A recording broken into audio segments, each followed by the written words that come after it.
considering it's the middle of the night. Moonlight, mostly. I'll get the floodlights on, too. Still blowing.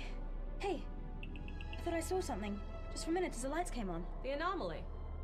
Hey, the computer put us down right next to it.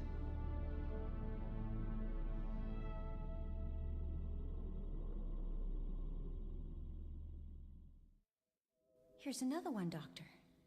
That's 7 so far. Yes, it's odd, isn't it? I wouldn't have thought it was cold enough to keep these blocks frozen. Assuming it's water that the ice is made from. True. Or maybe some supercooling process. Can you see any pipes or wires? Looks like there's something inside. I can't see what it is, though. They seem to be positioned in alcoves close to doorways, don't they? Coincidence? Or maybe there's machinery inside that works the doors. Kept frozen solid. It's funny. Won't open. Maybe it's locked. But why lead us this far, then lock us out? After all, we must be nearly there. Almost where? Wherever it is we're going, unless we're heading away from it. I must say, this whole place is fascinating. Come on. I don't know if it's the echo or the size, but this place reminds me of a church. Or a castle.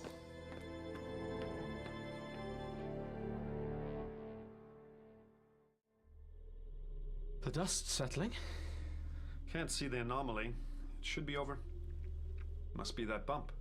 And I was expecting a huge castle. Looks more like a hill. Let's face it, it is a hill. Why Webster wanted to dump us in the... Ours not to reason why. NASA was happy enough to take the money and run. Don't you know what your dad's up to? He's an old man. A very rich old man. Allow him his little indulgences. Some indulgence. Tell Uncle Leo it's -80 here. He might have chosen a warmer spot. You still miffed we didn't go to Olympus Mons? Hello, Argosy. This is Houston. We have you landed within half a mile of the target drop point. Congratulations, Lee. Great work. Thank you, Houston. I'll pass that on to the pilot.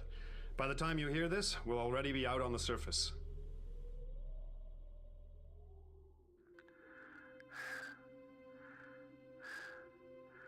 Okay, I'm starting down the ladder. The surface looks powdery. Dark red, of course. Guess the dust storm and our engines really churned things up. We have you on visual, Lee. The pads are settled into the surface. Houston says you'll go for EVA. Just what you'd like to know. Thanks, Tanya. They're a few minutes behind us, as ever.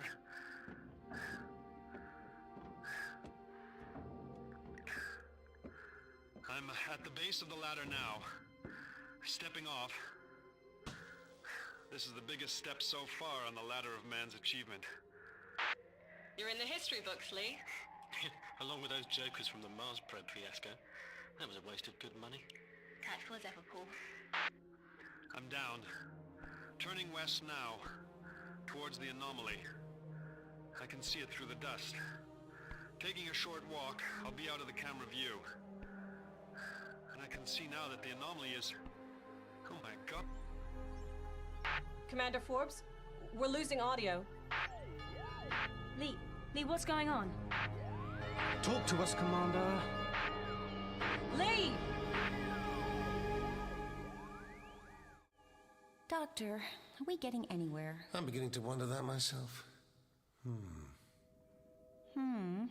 What's This door. Doctor, I can see my breath. And it's going green. If we stand still for much longer, I'll be frozen to the spot. I think it's an airlock. See the seals over there? And these look like decompression controls to be worked by someone or something with hands. Big hands. Could we be underwater? Possibly. Oh, can we get it open? The air might be fresher outside this hatch or inside, whatever. Well, let's see, shall we?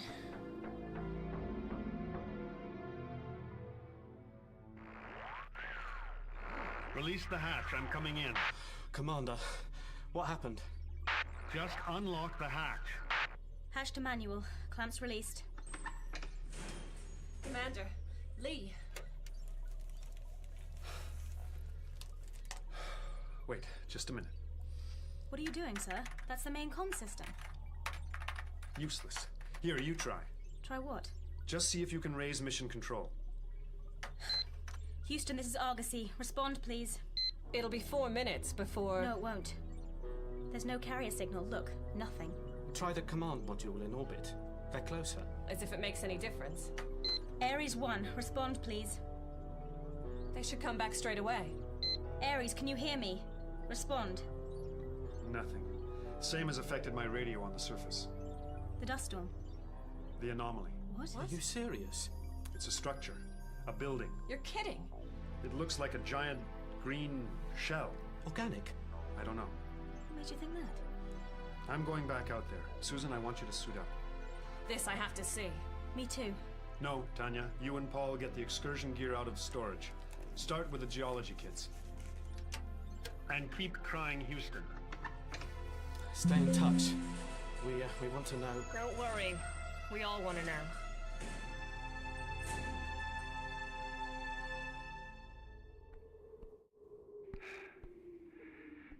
You can see why it looks like a hill. It's huge. Must be, what, half a mile wide? At least. Then there's this. It looks like a doorway. An entrance. That's what I thought. You reckon we can extend the docking tunnel out this far? Distance isn't a problem, if it survives the wind. Let's do it now. Good idea. I can feel the cold even through the suit's insulation. If we hadn't lost contact with Houston, we could get them to run a sim. You're not on comms back to Paul and Tanya in Argosy, are you? No? Why? Susan, have you ever heard of the Brookings Report?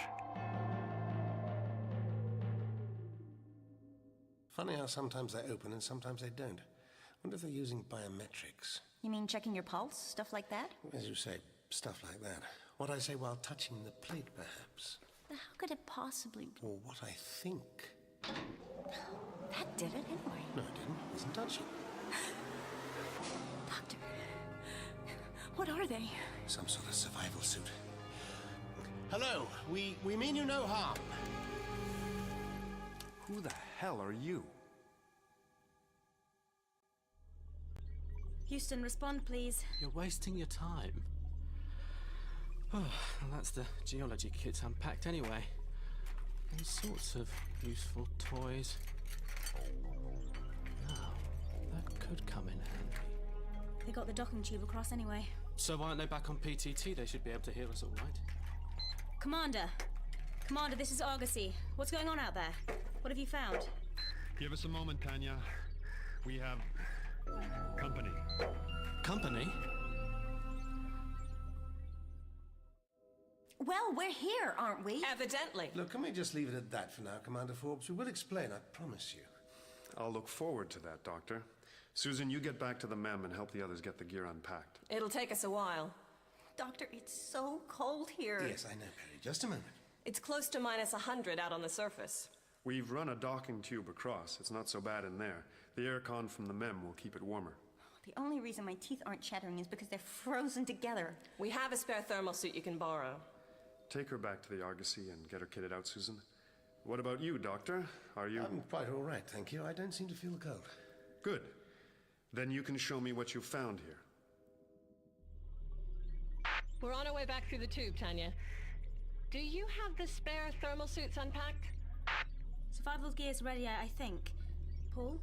I'm just about to unlock the main container. What sort of equipment do you have? Who's that? Tanya, don't ask. This main corridor is the one way we haven't tried. I was avoiding it, actually. Oh? Why is that? Well, you see how the corridors seem to converge, as if this is the center of the structure. Well, it seems like the place to head for it. I'm not sure I like to be led. I'm a great believer in free will. I prefer to take the scenic route. Explore the byways and avenues rather than just stroll along Main Street, as it were. Now, this is where it gets interesting. The door. As far as I can tell, you put your hand here and think pure thoughts. I'll let you try that. It seems my first instincts were right. This has to be the central chamber. You were wrong, Doctor. This is where it gets interesting.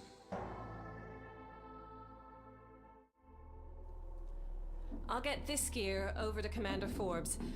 You follow with the first load from the container when it's ready. Right. Is this the container? Yes, it's the main storage area. Give me a hand with this, will you? Susan? Tanya here, Commander. What kept you? We're just unloading. Susan's on her way back to you with the survival kits. Doctor, are you alright? What have you found? I don't know, it's like a tomb. You getting this, Tanya? We're in a huge central chamber, round with alcoves. Commander Forbes. There's like a medieval stone tomb in the middle of it. The body is frozen over. It's noticeably colder in here, too. Take a look at this. It's just another huge block of ice. We found several of these all through the building, but in here, there's one in each alcove. There must be a dozen or more of them. What are they for? Ornamentation? I'm not sure. But Perry was right. Look, there's something inside the ice. Yes, you're right. Is it a figure? Possibly. Is it my imagination, or is it getting warmer in here? Doctor, it's cracked right across. Definitely getting warmer. And they're melting. Look, all of them. And quite quickly, too. Perhaps I should have packed my Wellingtons. Yes, look, Doctor. There's someone inside each block of ice. Commander, what's happening there? Or something. Doctor? Doctor, are you alright? Perry, can you hear me? I think you should stay over on the MEM for the moment. Why, Doctor? What is it? What's going on over there? Just stay put. Everyone, stay where you are. Oh, no. Good grief. Of course, we're on Mars. I should have realized. Doctor, what are they? Ice warriors.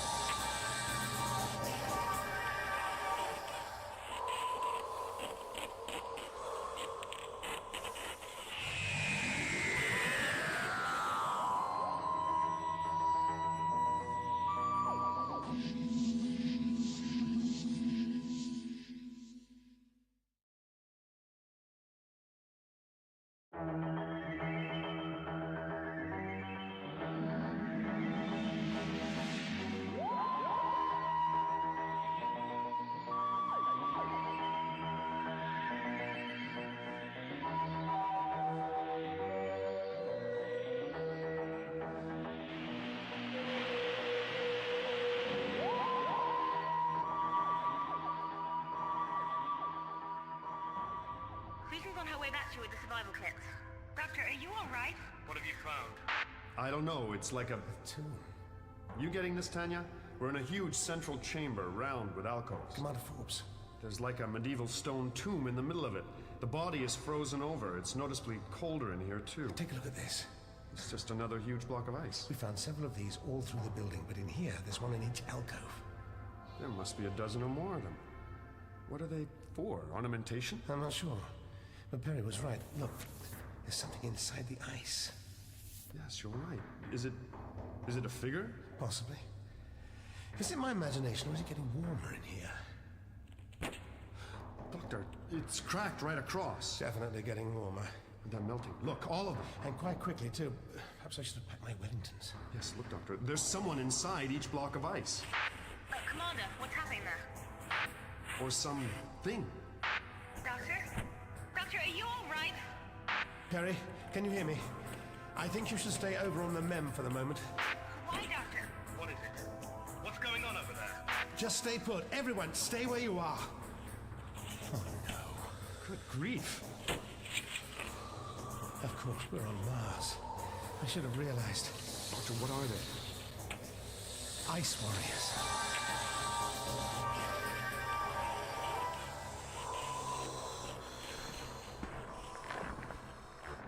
The main chamber is secure, Lord Tsar. Good. See to the outer chambers, Stas. I never thought. This is our planet. Be mindful of who the aliens are. I'd advise you to be careful, Commander Forbes. It doesn't do to upset the Ice Warriors. Ice warriors. An apt description. Do you have a name? Or do we also have to resort to the banality of labels and epithets? Indeed. This is Commander Forbes from Earth, and I'm the Doctor. I apologize if you took offense. It was meant merely as a description. Like Commander. Well? Or Doctor? Or Tomb Robber?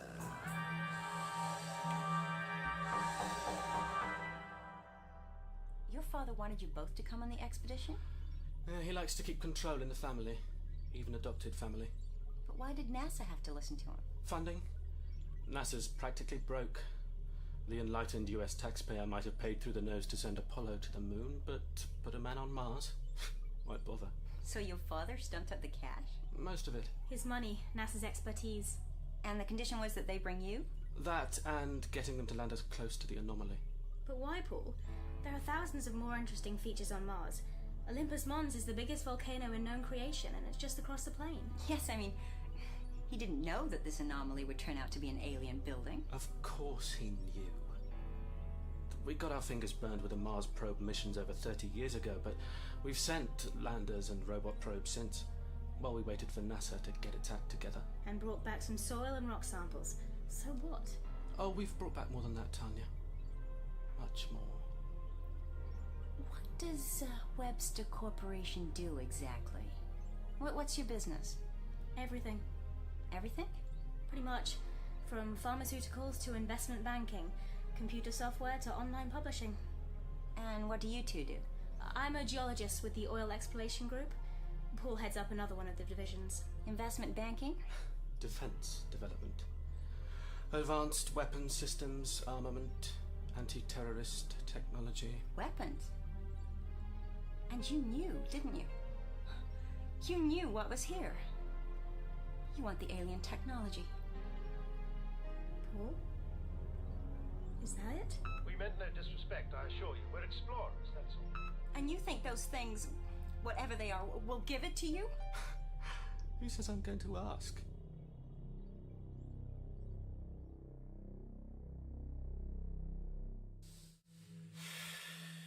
If you had intended disrespect, the systems would not have granted you access. So the doors are biometrically controlled. They are designed to open only for those whose intentions are honorable. Fascinating. Though you should know that intention and ability can be two completely different things. Susan! Stop! No, you stop. This is loaded. Look, really, there is no need. Get over here, Lee. And you, Doctor. Anyone, anything else moves, and it's dead. Susan, what are you... Destroy. No, wait! Oh, God. Susan. My apologies. I had hoped that a demonstration of our strength would not be necessary. You've killed her. Susan, she couldn't have harmed you. Not with this. Be careful, Doctor. What is that device? It's a spectrographer. It uses visible stars to triangulate position. There was absolutely no need. Our action was forced upon us. It was not excessive. Doctor, she's still breathing. Just. I'm not a medical doctor, I'm afraid. Stas, your action may have been precipitate. Thank you. But warranted, nonetheless. Doctor, I believe you were explaining the difference between ability and intention. I take the point, Lord Zal. Switch it off. Susan, they just... Shot her down. You knew, didn't you? What are you talking about? You said you knew there were aliens here. You knew they'd be dangerous, killers. Don't be ridiculous. How could I know anything of the sort? Paul. All right, so we thought we might discover some artifact. Something we could use. But not actual living aliens. Well, what did you expect to find? Guns lying around? The odd bomb or tank? A fully armed spaceship? No, nothing like that. What then? What did you find before? Just debris. Bits of some sort of organic shell. DNA.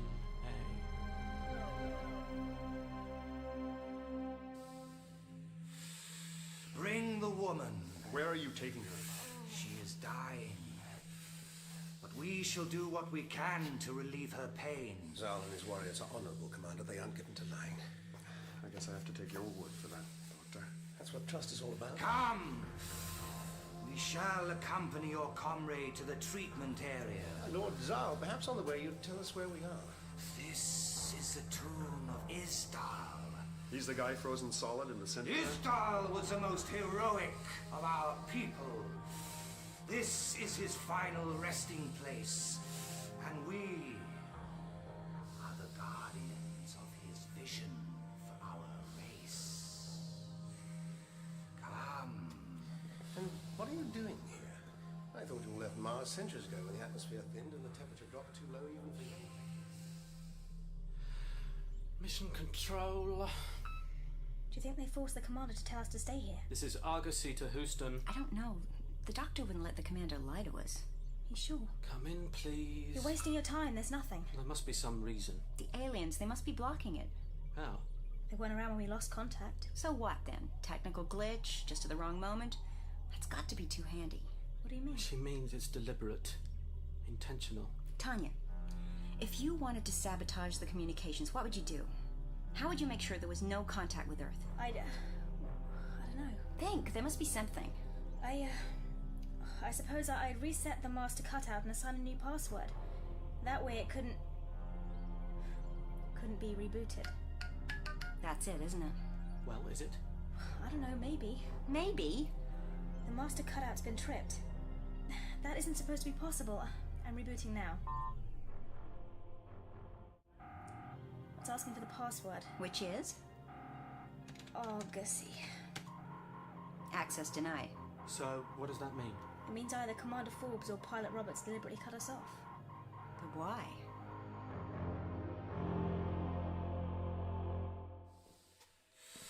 I have sent Stas to your ship to escort your comrades here. You're worried they might escape? My concern is for their safety. There are many traps in this place. Isn't that a bit odd for a tomb? Oh, I don't know. Think of ancient Egypt. You worried about grave robbers, Zal? Amongst other things, take the woman to be treated. We can join her later. Doctor, Commander. See here. Fascinating. It's like a museum. Statues, weapons. That's craftsmanship. Look at this ceremonial dagger. You are standing in the Hall of Memories. This wall depicts the building of this monument. I thought it was a tomb. A tomb and monument, both. This is the final resting place of our greatest leader. Yes, so you said, but you haven't told us why he is so revered. The construction effort depicted here is extraordinary. He foresaw the coming of the end for our planet and made ready. The change in atmosphere. And the fall in temperature.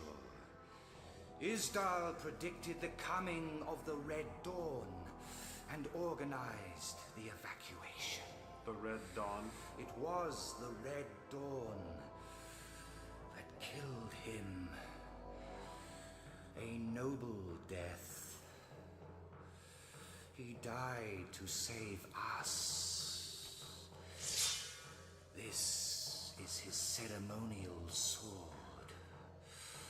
When I was still young, he placed it on my shoulder and made me a lord. The ceremony of Xantella.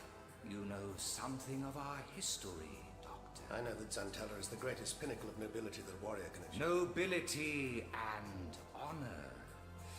My proudest moment was when Isdal made me Lord Commander of his personal guard. And so you stayed here to protect his resting place. You sacrificed your own lives, or so you thought. Nothing so melodramatic, Doctor. This is our world. It is right that we should maintain an interest in it. Worried we might steal it from you? Life was already developing on Earth. Primitive, early life then. But it is useful to maintain a link. Looking out for the neighbors, eh? But you must also know how rich Earth is in minerals. If I were a skeptic, I might think you were waiting for an opportune moment to exploit that fact. The environment on Earth was unsuitable for us. But I do not deny that a treaty might be in our interests. Earth has much to offer us. So, that's it. As we have much to offer you. And what exactly do you reckon you have that we might want? At the moment, your lives.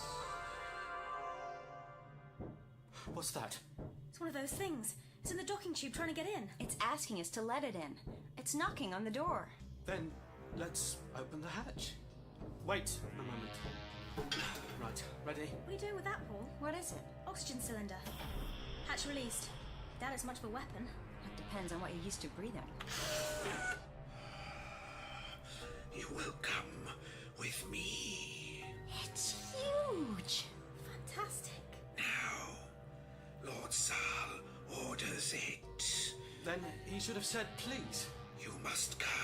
I don't think so. Grab his arm! Don't let him make that thing! Turn it off, Paul. What are you... Just grab him! I've got him! That's got him. More used to nitrogen, are you? Down you go! I felt that. What was that for? Coup de grace. You okay, Perry? Ooh, I'll live. Oh, what do we do now? To start with, let's get this thing off his arm. I wonder how it works. There's a trigger mechanism under the main assembly. There. How do you know? I can see it, I suppose. I'll try it later. Oh, I've got a bad feeling about this. Paul, she's right. What are you thinking of? Thinking of? Alien material like that? Technology like this?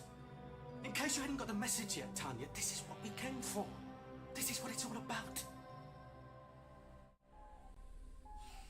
How is she? We have increased the flow of endorphins to her brain. She will not suffer. Oh, Susan. But Zal, you must have believed you were making the ultimate sacrifice. You couldn't know that anyone would ever come and trigger the process that thawed you out. There was always that risk, but we never doubted that someone would come, that the tests would eventually yield up a life form as honorable and noble as our own. And here we are. At last. Yes, well, let's not count our chickens. Not looking good. Can't you do anything? She absorbed too much sonic energy. She is dying. Susan, I should never have brought you here. My condolences, Commander. Look, because one person passes these tests, that's not a guarantee that everyone's intentions are pure. But it does suggest the potential. Despite appearances, there is an affinity between us, Doctor. You think so? She's dying while we just stand here talking about honor and intentions, doing nothing? There is always the possibility of misunderstanding. You have my apologies for that. We will bury her well. She died as a warrior should. She wasn't a warrior. You are mistaken, Commander. In one way or another, we are all warriors. Perry, one of the warriors, Stast, is coming over to escort you back here. Yes, Doctor, we know. He's already arrived. Good, then come over with him. We may have a problem with that one, Doctor. Stast won't harm you. The Ice Warriors are an honorable race. I have the word of Lord Zal. Doctor, that's not what she meant. Here, give me that. You listening out there? We've got your precious warrior right here. And that's where he's staying. What do you mean? What has happened to Stast? He had a slight disagreement with an oxygen cylinder, but don't worry, we'll make sure he comes to no more harm, provided you keep away from us. Now listen to me. The warriors have more power than you can... What are you doing? Call him back.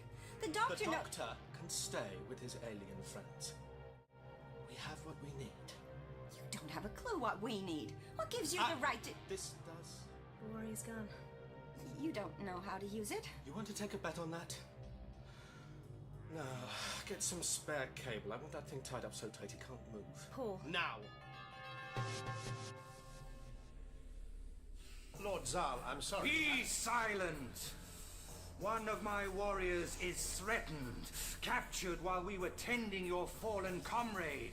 Is this the honor and nobility you said you prized, Doctor? Lord Zal, Is this the action of a race that deserves to survive? Webster isn't acting on anyone's orders, except maybe his father's. Perry won't go along with that. Nor will Tanya. That is irrelevant. Stast is his prisoner. Of course, you're worried about his safety. So, Doctor, you do not really understand us. I am worried about his honor.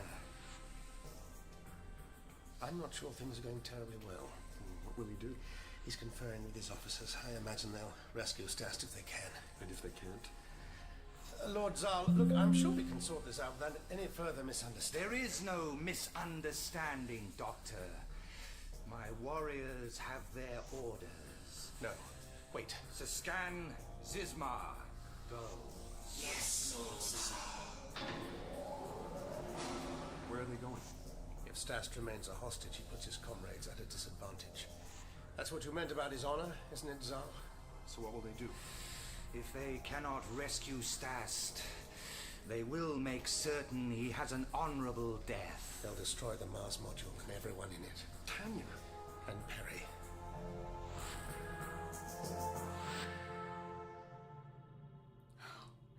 You're mad. Shut up and sit down. I want you strapped in. The warriors will see this as an act of war. Oh, yes. And what gives you insight into their way of thinking? It's obvious. Tanya's right. They'll want their warrior back at any cost. An interstellar war. Now there's a thought. A thought? With a corporation ideally placed to trade. Trade what? Alien technology. We could even sell our own technology to the aliens. Sell our own secrets? There are no secrets, only commodities. And what's this commodity for? The warrior. He's the final link. The last ingredient. In what, Paul? You really don't know, do you? We have everything we need now. With Van Kopp's cloning technology and the DNA synthesis techniques we acquired when we bought Bionate. What's he talking about? Imagine it. Cloned, armored soldiers, biologically, mechanically enhanced with alien DNA and technology. Oh, no. Earth warriors.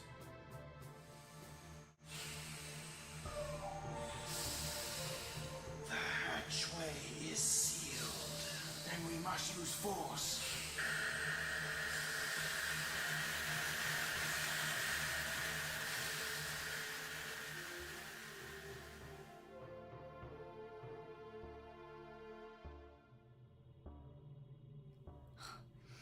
I can smell burning. Look, the hatch is red hot. Let's get out of here. What do you mean? You can't be serious. If that hatch burns through, we're not going anywhere. Not ever. If we take off now, we're leaving Commander Ford's with the aliens. And the doctor. You think I care about them? We have to get this creature back home. We'll link up with the command module. It's not a problem. Not a problem. Initiate launch sequence. No! Tanya, do it. No, Paul, we can't just leave them here. Then I'll do it myself. No! Don't touch the controls! Ah! We lift off in 5. We can't. The hatch won't take it.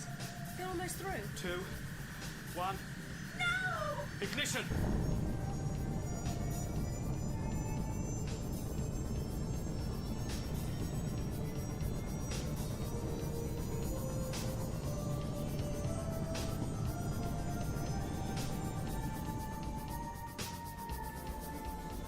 They're taking off. My warriors! Perry. Oh, Perry.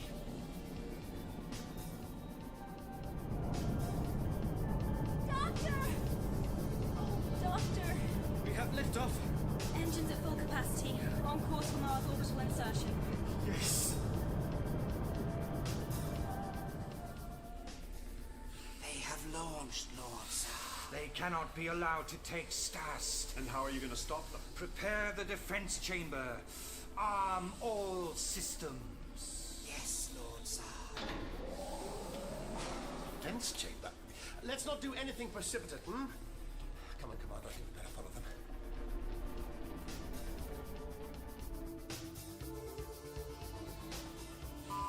Systems activated. Defensive measures have been initiated. We are tracking the Earth vessel. Acquire the target. Stas deserves an honorable death. No, you can't. There are innocent people up there, Zal. I know. My adjutant is one of them. What are you going to do? They are approaching escape velocity. Target acquired. Weapon systems locking on. Weapons systems? I thought this was a tomb. It's a warrior's tomb. And our warriors defend themselves. This isn't the way, believe me. I can't let you... I warn you, Doctor, do not interfere. Zal, listen to me, please. You have to stop this. Target locked. No! Fire!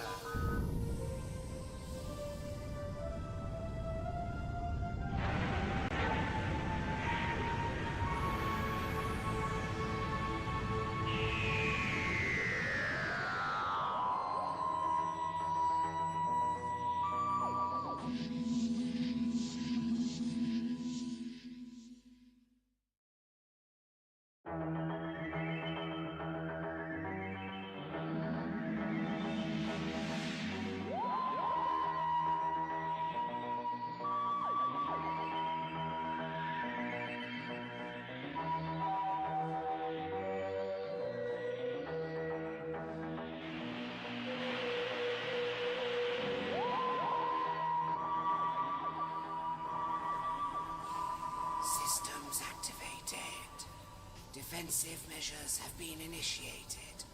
We are tracking the Earth vessel. Acquire the target.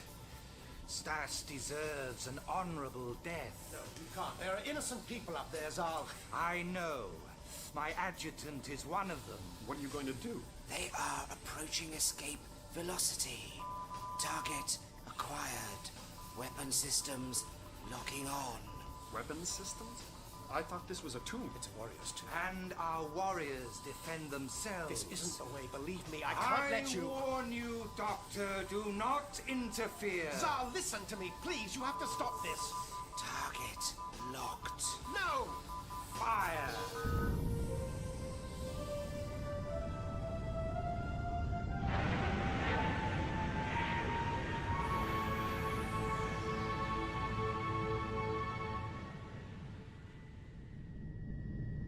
How did you get free? I released her. Great. What the hell are you doing? Untying him. I've had enough of this. When he comes round... Leave him. I mean it. Listen. Now you listen.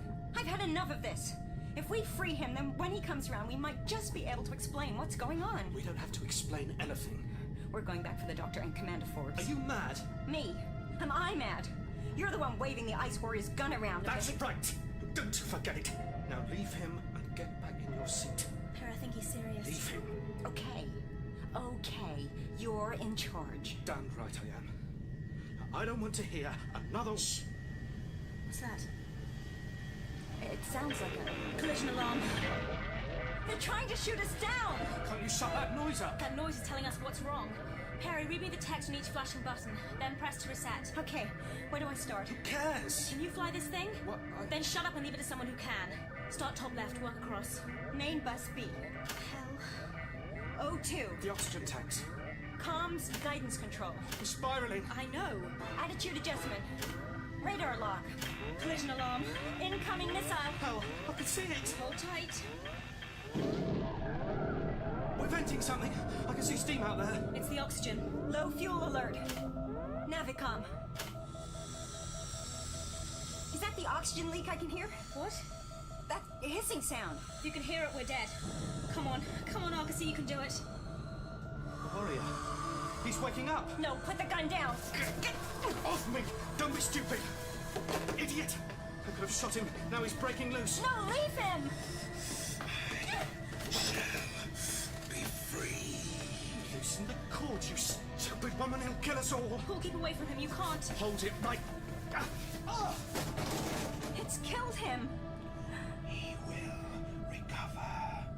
You will land this vessel. I'll be lucky if I can keep it in one piece. Perry, shut those alarms off. You want to know what they say? Everything's stuff, that's what they say. Our sonic torpedoes will disrupt your system. Yeah, we noticed. Can we make orbit? I don't know. Their space vessel is crippled. Shall we fire again? This is murder. Cold-blooded. You forget they are cold-blooded. But he's right, Zal. You can't just fire... Missile armed and ready. Destroy them! No! Doctor, this is not our choice. They brought it on themselves. Prepare to fire. The noble tradition of tit for tat. Give me your communicator. What? Your communicator. Quickly, Commander. Target locked. On your command, Lord Zal. What are you doing? Changing the output frequency. We don't have much time. There. That should do it. What are you playing at? The noise! What is that noise? Doctor! Shut off that device! Not until you stand down your weapon systems. Never! No surrender! Fire the missile! Lord, I cannot. Are they dying? Just uncomfortable, I hope. Now then, let's discuss how we get that ship down safely, shall we? That device. Just a communicator. Here, catch. Doctor, you can't hand it over to them. I just did. Thank you, Doctor. I believe that this is yours, Commander Forbes.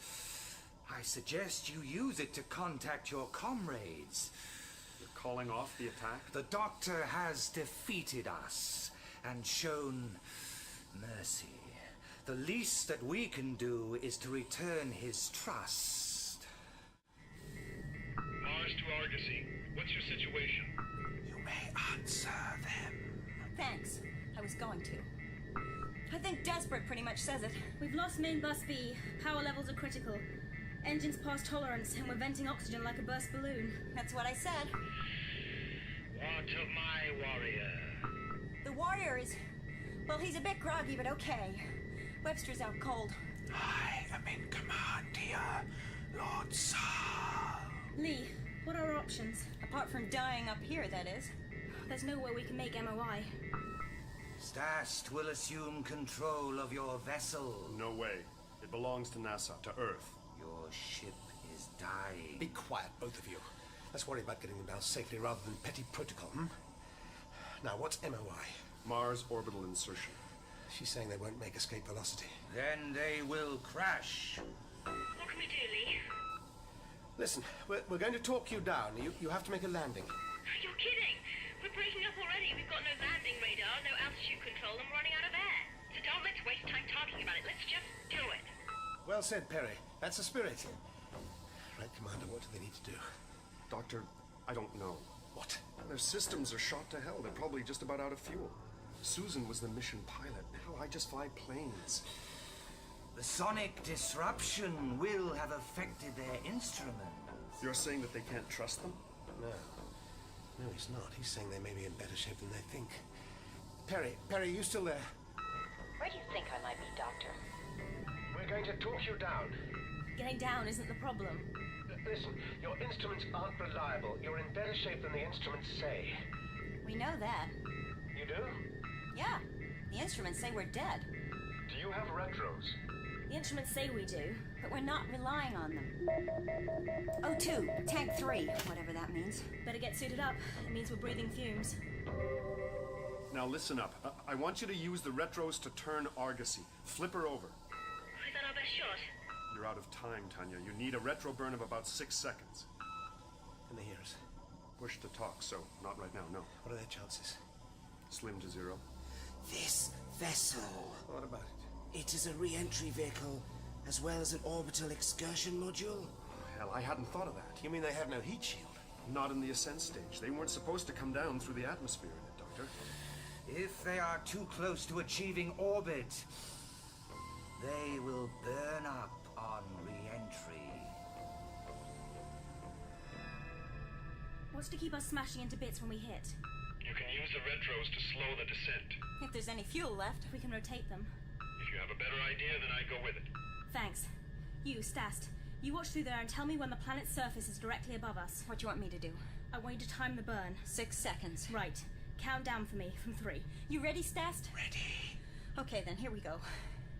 3, 2, 1, go! 1, The surface 2, is not yet 3, visible. 4, The retro thrust, 5, say. 6. What? All right, I have 53%. We need another burn. How long? As long as it takes. But we're shaking to pieces as it is. Terry, I know, all right? It's up to you, Stast. I understand. Okay. 3, 2, 1, now! 1, 2, 3, 4, becoming visible. 5, 6. Tell me when. 7, 8, 9, 10. Stop engines. Now what? Now we crash. You're looking good. You'll need to rotate all retros and fire at 300 feet. You should have enough fuel.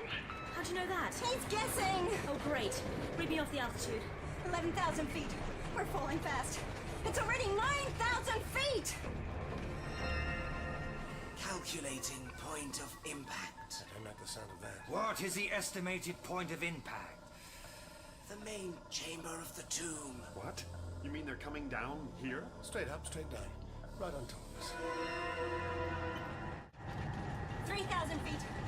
2,800. We're hitting some turbulence. We are drifting. 2,300. Passing 2,000 feet now. Rate of descent is 212 feet per second. Those retros had better work. Point of impact shifting. They are drifting. The MEM's very light. It's taking quite a buffeting. So that's all it takes. They will impact close to our ship. You have a ship of your own? Of course. Dr. Commander Forbes, will you accompany us? I'll need a survival suit. It's too cold out there even for me, I'm afraid. You can use Susan's. I guess she won't be needing it now. 1,000 feet. Ready. 600 feet. Brace yourselves. 400. 350. 300 feet. Now. 200 feet. 150. We're slowing. Down to 43 feet per second. 36 feet per second. Surface detail. 100 feet now. 21 feet per second. 15 and we're 50 feet up. Come on, Argosy, come on. 30 feet to go. We are close to our ship. Fuel's gone! We're dropping. Brace for impact.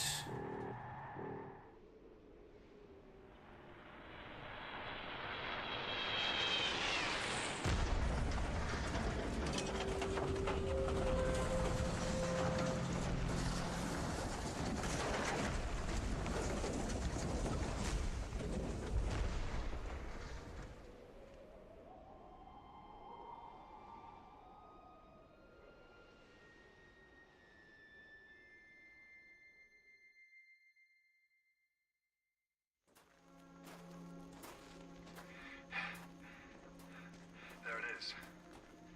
Looks intact, more or less. Just as long as they've suited up.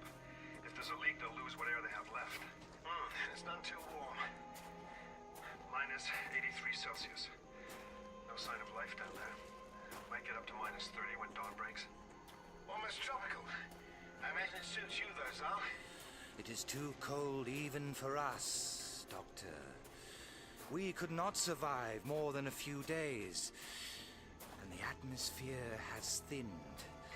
A planet needs water to support life. Our world is dead.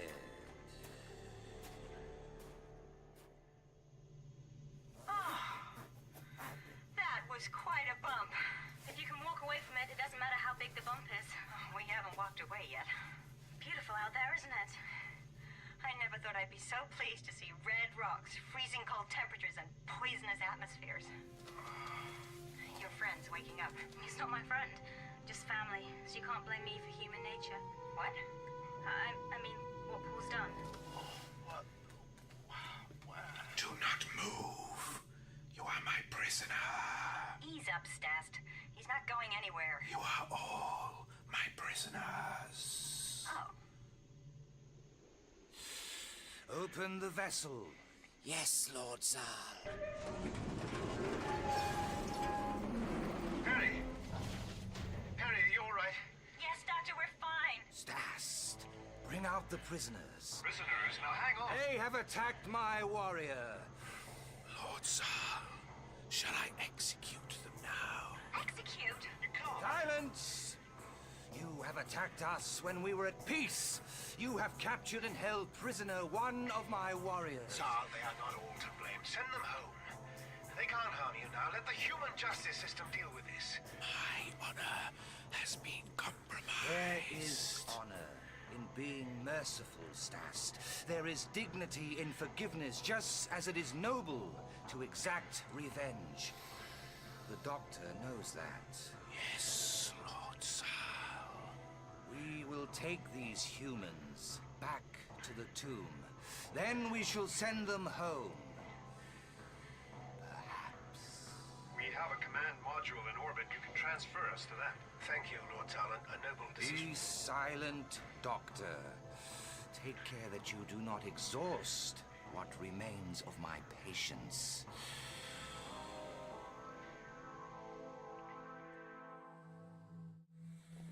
It's magnificent. I am glad that you appreciate our architecture. So this is your great warrior.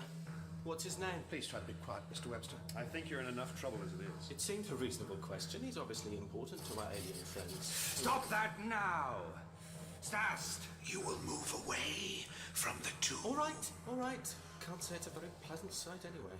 What happened to his skin? Charred and torn away? Just leave it, Webster. You still haven't said what his name was? He's Isdar, the greatest of leaders. Somehow I thought you would know. How did you know? I expect you know what this is. Restrain him! No, wait. What is it he's holding, Tanya? It's a charge from the geology kid, who was unpacking them earlier before Stas. A weapon. Destroy Oh, him. I wouldn't do that. If I die, you can hiss goodbye to your great warrior leader. The charge can be detonated remotely using ultrasound. And he's right. The warrior's guns might well set it off. But it's just a tomb, a body. It is Isdal, and we are sworn to protect him. living or dead. I take it I have your attention, Doctor. You do. Oh, that's good. Now, back off. No, not you, Doctor. You're my insurance. And you, Tanya. What makes you think we care what you do with their monument? Oh, I think you do care, Doctor. I'm sure Tanya does. Now, get over there or I'll detonate the charge. So much for bluffing. Come on, Tanya. Release them or we fire. And destroy your precious chieftain's mortal remains? I think not. Consider what you're doing, Webster. I've set the remote for the charge, and I'm going to leave it here, by his head. There's a trembler mechanism, so I wouldn't try to remove it. What do you want? Your ship. We're going out on the surface, myself, the Doctor, and Tanya. Once there, I'll throw away the detonator, but not until we're safely on the way to your ship. How do I know you will not detonate the charge once you are at our ship? Oh, you don't. But I gather you're big on trust, so you can trust me. The detonator has a limited range, Lord Zal. Get him far enough away from here, and it's safe. Now, how do you propose to get us there? I don't fancy a long walk. My hand might get tired, if you know what I mean. The mobile cannon. What? We have an armored vehicle. No, wait, this is not... That will do just fine. I suggest you get it ready. Very well. And I suggest, Doctor, that you come quietly. I will kill you if I have to.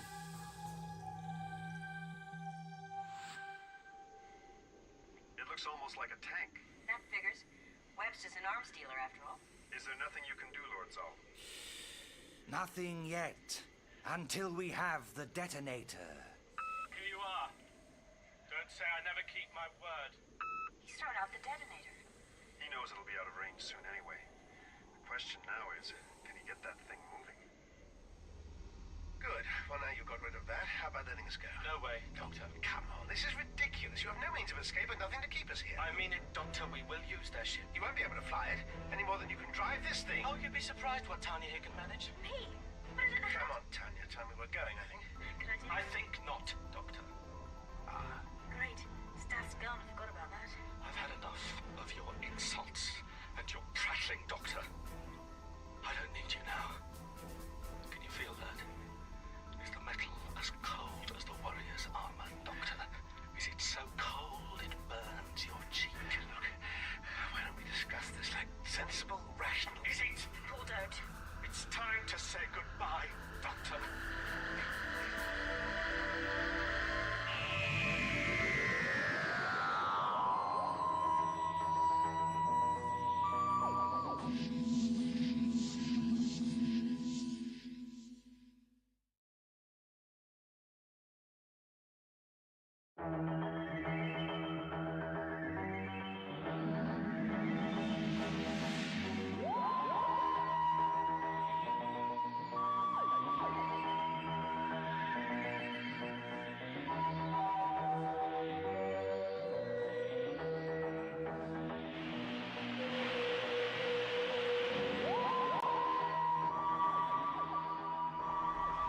Great.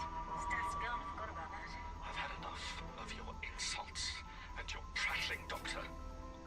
I don't need you now. Can you feel that?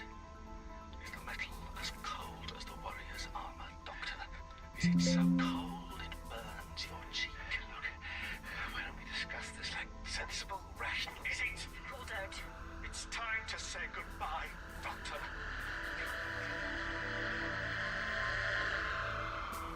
Just so we know where we stand, Doctor.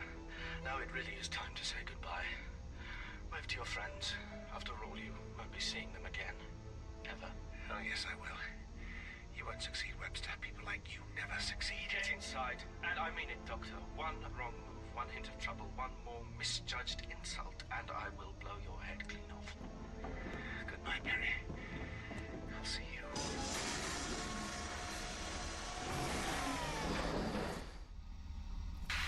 Get to the controls, both of you.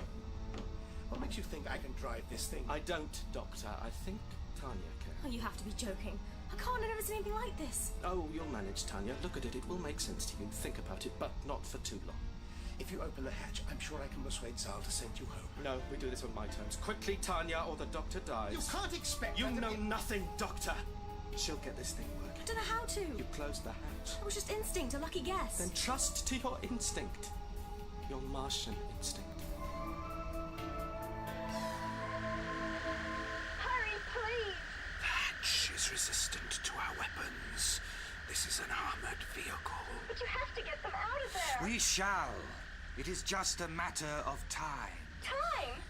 Anything could be happening. They could drive off. They do not have the expertise to pilot the vehicle. Webster could kill the doctor. Nobody is going to kill the doctor. You have my word. Thank you, Lord Zal. We know you'll do everything that you can. But I don't... Come on, Perry. Best to keep out of the way and let them deal with this. What's happening? They are starting the engines. I think I've done it. Activating main drive engines. I knew you had it in you. There must be luck. This is an incredibly complex piece of technology. I don't believe in luck, Doctor. I only bet on certainties. Have you done this before, Tanya? Of course not. Well, it seems sort of familiar, like the Warrior's gun. Let's talk. Get on with it. Right. Let's see if I can get it moving. No, you have to stop this, Tanya. If you guess wrong, you'll probably blow us to pieces.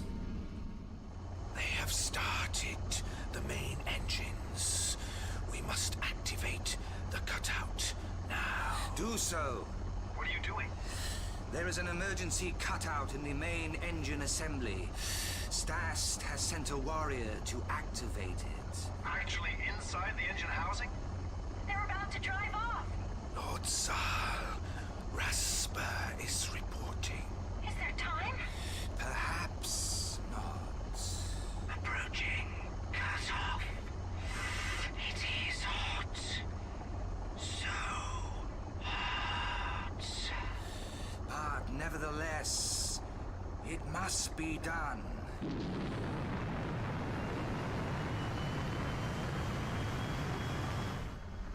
Engines lit and running. My only regret is that we couldn't take one of the warriors with us. I'm so sorry for you.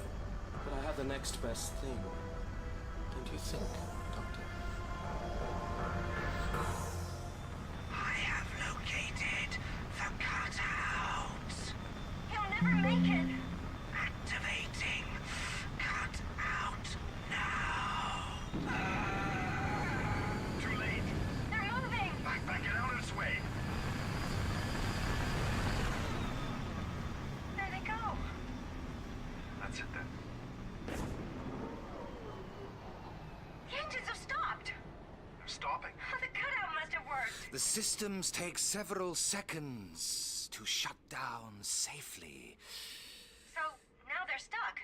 Right in the middle of the plane. We shall return to the defense chamber and contact them from there. You're going to talk to them? We shall negotiate from strength.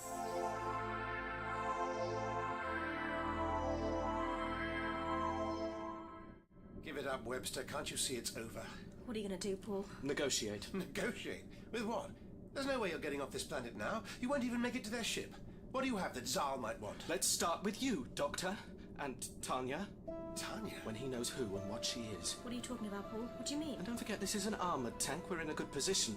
We overlook the anomaly from here. They won't negotiate. They're warriors. Fighting is what they understand, what they live for. And honor, Doctor. We shall see, Doctor. We shall see. Yes, well, if nothing else, we have a good view from up here. You mean of the two? I mean of the sunrise across the plain. The dawn of a new age. A new technological order.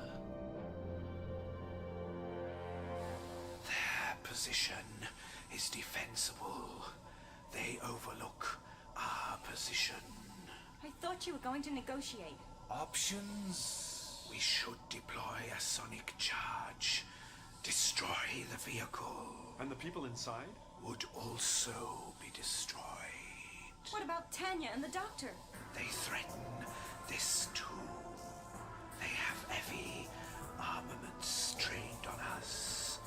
We must destroy them before they attack us. The loss of other lives is regrettable. But you promised the doctor wouldn't be harmed. There is more to honor than winning, Stas. Yes, Lord Zal. There is nobility, integrity, the value of your promises. But honor counts for nothing if we are defeated. That is true also. Deploy the sonic charge, Lord Zal. The human has left us no choice. So much for negotiation. So, what's the plan, Mr. Webster? Sit here until the oxygen runs out? We can use the oxygen in our suits when the air runs out in here, but it won't last long. They'll call us. Are you sure? We have their vehicle. When they want it, they'll call. They might just wait until they can come and get it. Not if they think we might fire at them, at their precious tomb. You were expecting to find evidence of aliens here, weren't you? That's why you came. Why Webster financed the mission. Of course. And that's why Uncle Leo insisted on a landing site beside the anomaly. It's why he insisted on sending you. Me? He sent Tanya because of her geological skills. That's what Forbes said. Forbes hasn't a clue. He does what he's told by NASA. You saying that my geology... Isn't worth a damn. But Uncle Leo... He's not your uncle. I'm not your cousin. So, ask yourself, why would we fight tooth and nail to send a 17-year-old girl to Mars? Oh, no. You'd already recovered alien material. That's how you knew. That's what you mean. Yes, Doctor. 18 years ago, the robot probe brought back some interesting things. That's why we financed the Ares project. Like I said, we only bet on certainties. What sort of material was brought back? Tell me. Bits and pieces, remnants of technology, hints and clues, and one of the warrior's outer shells. Organic material? Exactly. 18 years. So that's it. Martian DNA. No. Cloning may still be in its infancy, if you'll forgive the expression, but it was too good a chance to miss. You combine the Martian DNA with human cells. It's interesting how much knowledge, how much instinct you've inherited, isn't it, Tanya? Doctor, are you there? Say what you have to say to me. Are you all right? I thought I was an orphan. I'm sorry. I have a whole family I didn't know about. What do you want? I want to get back to Earth, which means I need access to your ship. And I keep my hostages. We can send you home, but first you must free your prisoners. I don't think so. You're hardly in a position of strength. I have this vehicle's weapons trained on you. You don't need your prisoners, but you only have limited oxygen. Enough to last me while I blow that tomb off the face of Mars. But I'll tell you what. You can have the Doctor with pleasure. But I shall need a replacement for him. What about Tanya? Oh, I'm keeping her. She's very valuable to me. I'm nothing to you, Paul. Less than nothing. So how about it? A warrior for the Doctor. We'll send us into orbit to link up with the command module, and I'll send the warrior back with your ship. Don't trust him, Zal. He's completely... The Doctor's right. He's... You can shut up as well. So what about it, Zal? Do we have a deal? Don't listen to him. He tried to kidnap Stast. He wants a warrior. I do not trust him, but we have little choice. He has the ship's sonic cannon trained on this tomb. He could destroy us all. We should destroy him before he can fire on us. There is more to honor than the code of the warrior, Stast. You must learn that. Diplomacy and pragmatism are also important. Yes, Lord Sir. And so, when the occasion calls for them, are guile and cunning. I'm waiting, Zal. Very well. One of us for the Doctor. You'll get us to your ship. Yes. And I have your word that you won't attack. I offer you myself, Webster. I shall be the hostage exchanged for the Doctor. You can't. Don't trust him. You have my word that my warriors will do nothing that endangers my life. Excellent. Then I accept. He'll kill you, Zal. No. He needs me alive. If I die, Stast will deploy the sonic charge. Webster lives only as long as I do. I understand, Lord Zal. A pragmatic solution. An honorable bargain. Why did he agree?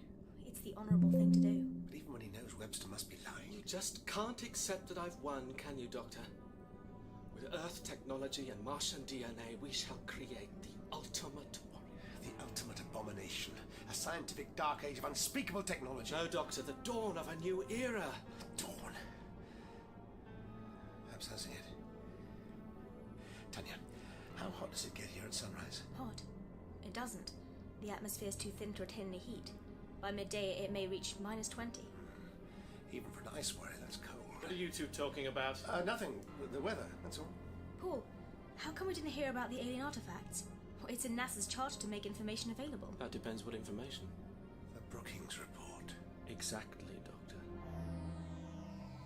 You're letting Zal go out there alone? We are locked on to his communications signal. We can track his exact position from here. But even so...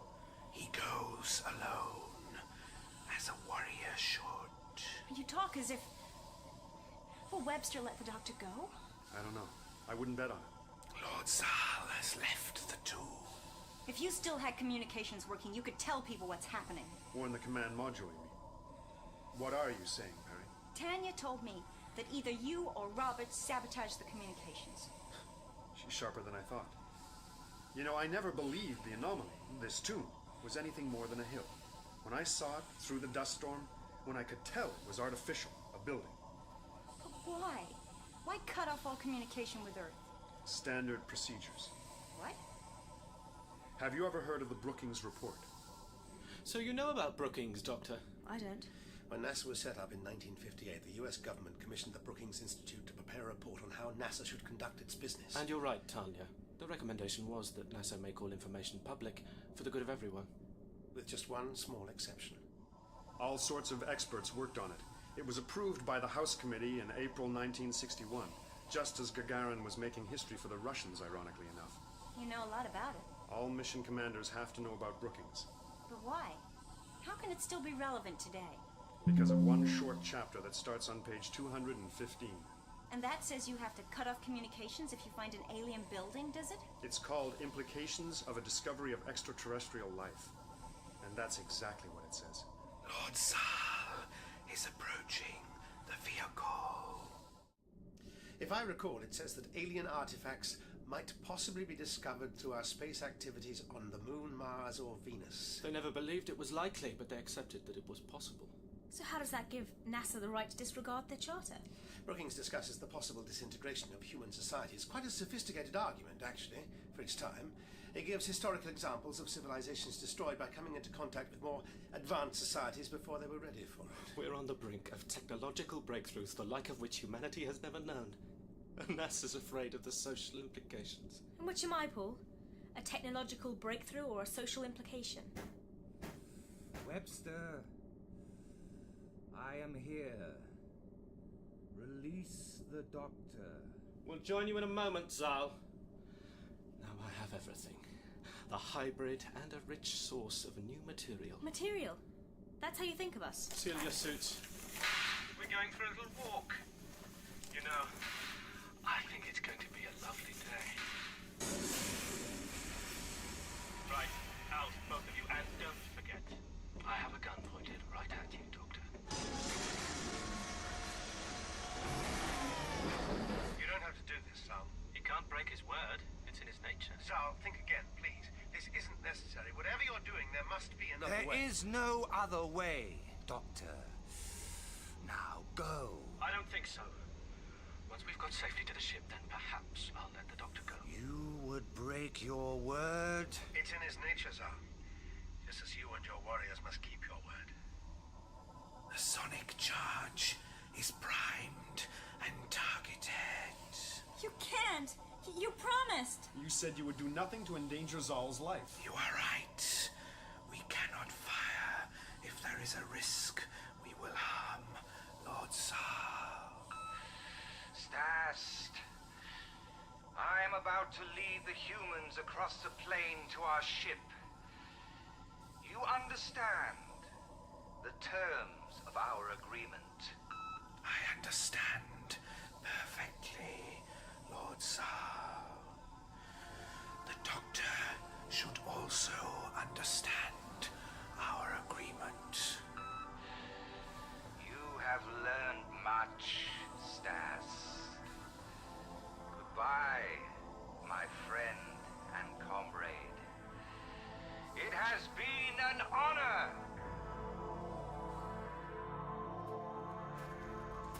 I'm glad you realize you're not coming back.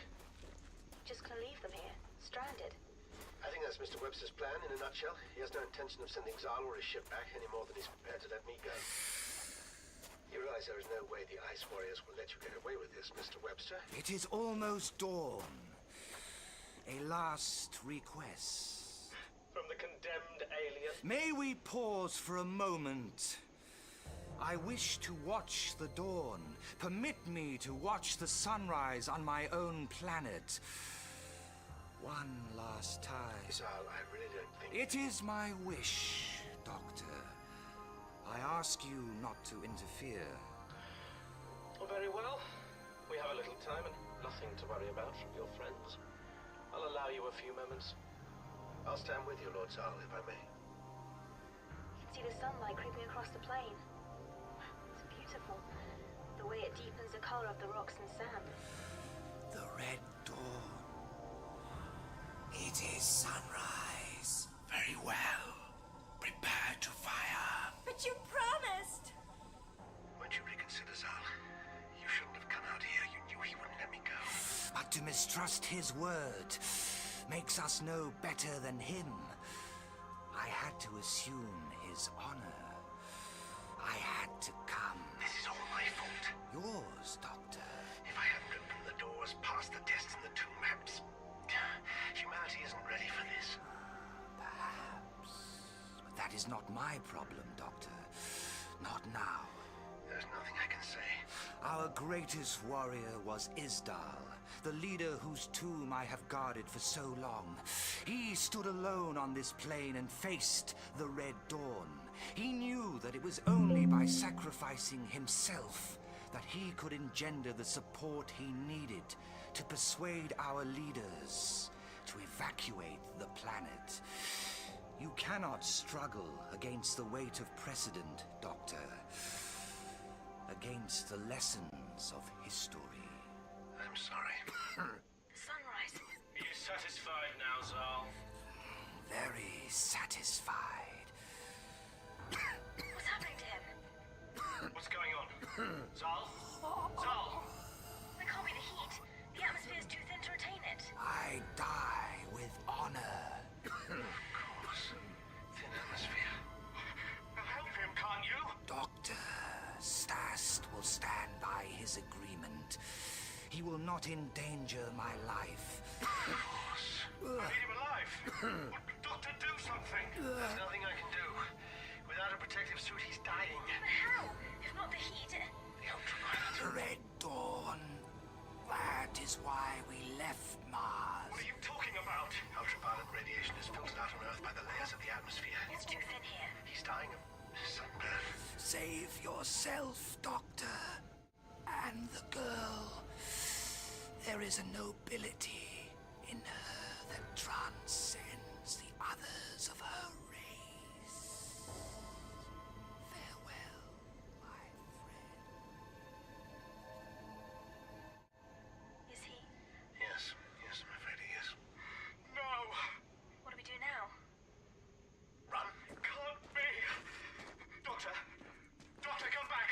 I'll kill you! I'll shoot you down! There's nowhere you can go! You can't. You promised you wouldn't kill Zal. Lord Zal is dead. How do you know? He faced the Red Dawn. He died bravely. Now the target position is locked. We are ready to fire. But the doctor and Tanya, you can't. You promised the doctor wouldn't be I harmed. made no such promise. But Lord Zal may have saved them.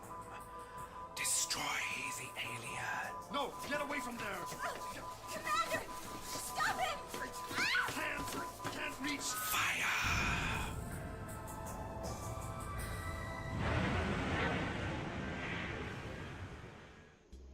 You can't escape me, Doctor!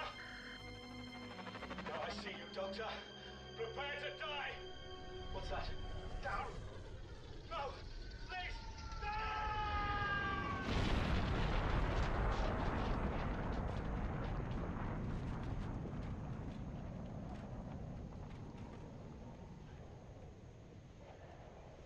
Are we still alive?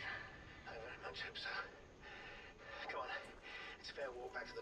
sure how much air we have left. As long as the suits aren't damaged. You know, Webster was right about one thing. It's going to be a beautiful day. Perhaps Brookings was right.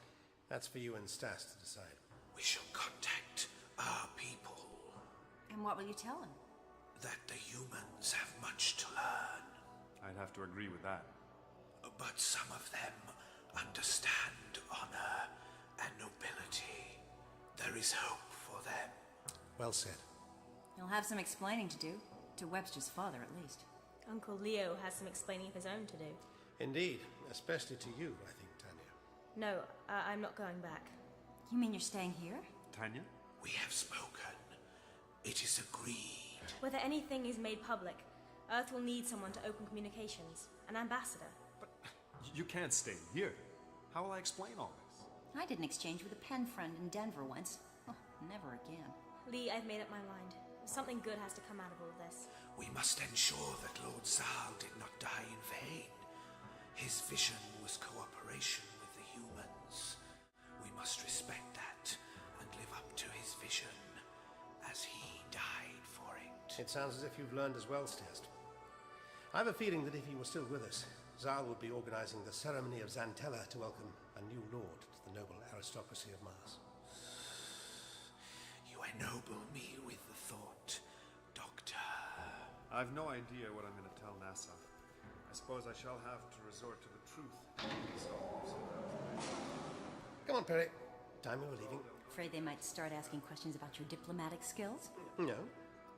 I'm afraid they might lock all the doors and turn the lights off when they leave. Back to the TARDIS? And somewhere nice and warm with some plant life? Back to the TARDIS. And then what? And then we shall see.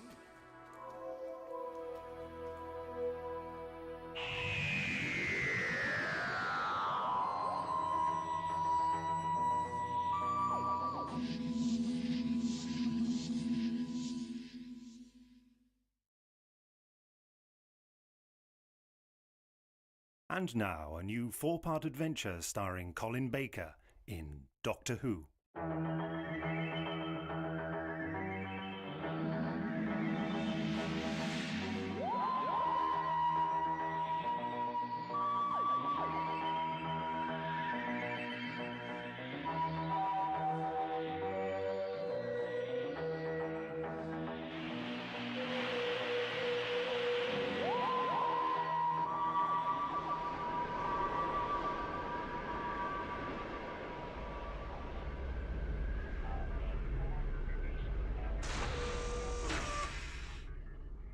Landing ground to survey unit.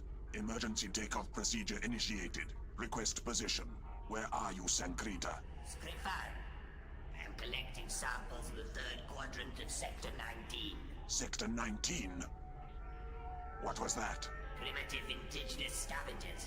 The back of the creatures has been circling me for most of the day. Sankrita, it is imperative you return to the ship immediately. Meteorological conditions are deteriorating rapidly. We are under orders to return to the fleet at once. There have been storms before. It is not a matter for discussion, Sankrita. The flagship has initiated automatic recall. The survey vessel is preparing for liftoff now, and I cannot hold the process. Return at once. Initiate immediate telekinetic transfer. Very well, Skrifan. Sankrita. Sankrita, respond. What is happening? I am attacked. Are you wounded? A superficial lesion, nothing more. There is some loss of blood. Then it can be attended to when we have rejoined the fleet. Sankrita, you must return to the vessel at once. Countdown is commencing. I cannot achieve telekinetic transfer. What? How can that be? Check your focusing amplifier. Skrifan, it is lost. The creatures have torn it from me. Then you must run. Run for the ship. We are preparing for liftoff. Very well. It will take more than a few primitive carnivores to stop me. Automatic recall sequence initiated.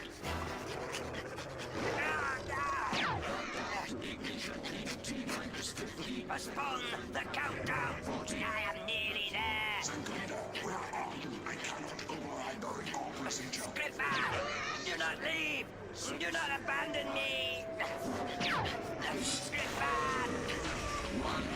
Ignition. Gripper, you have deserted me. No. No, do not leave me. No.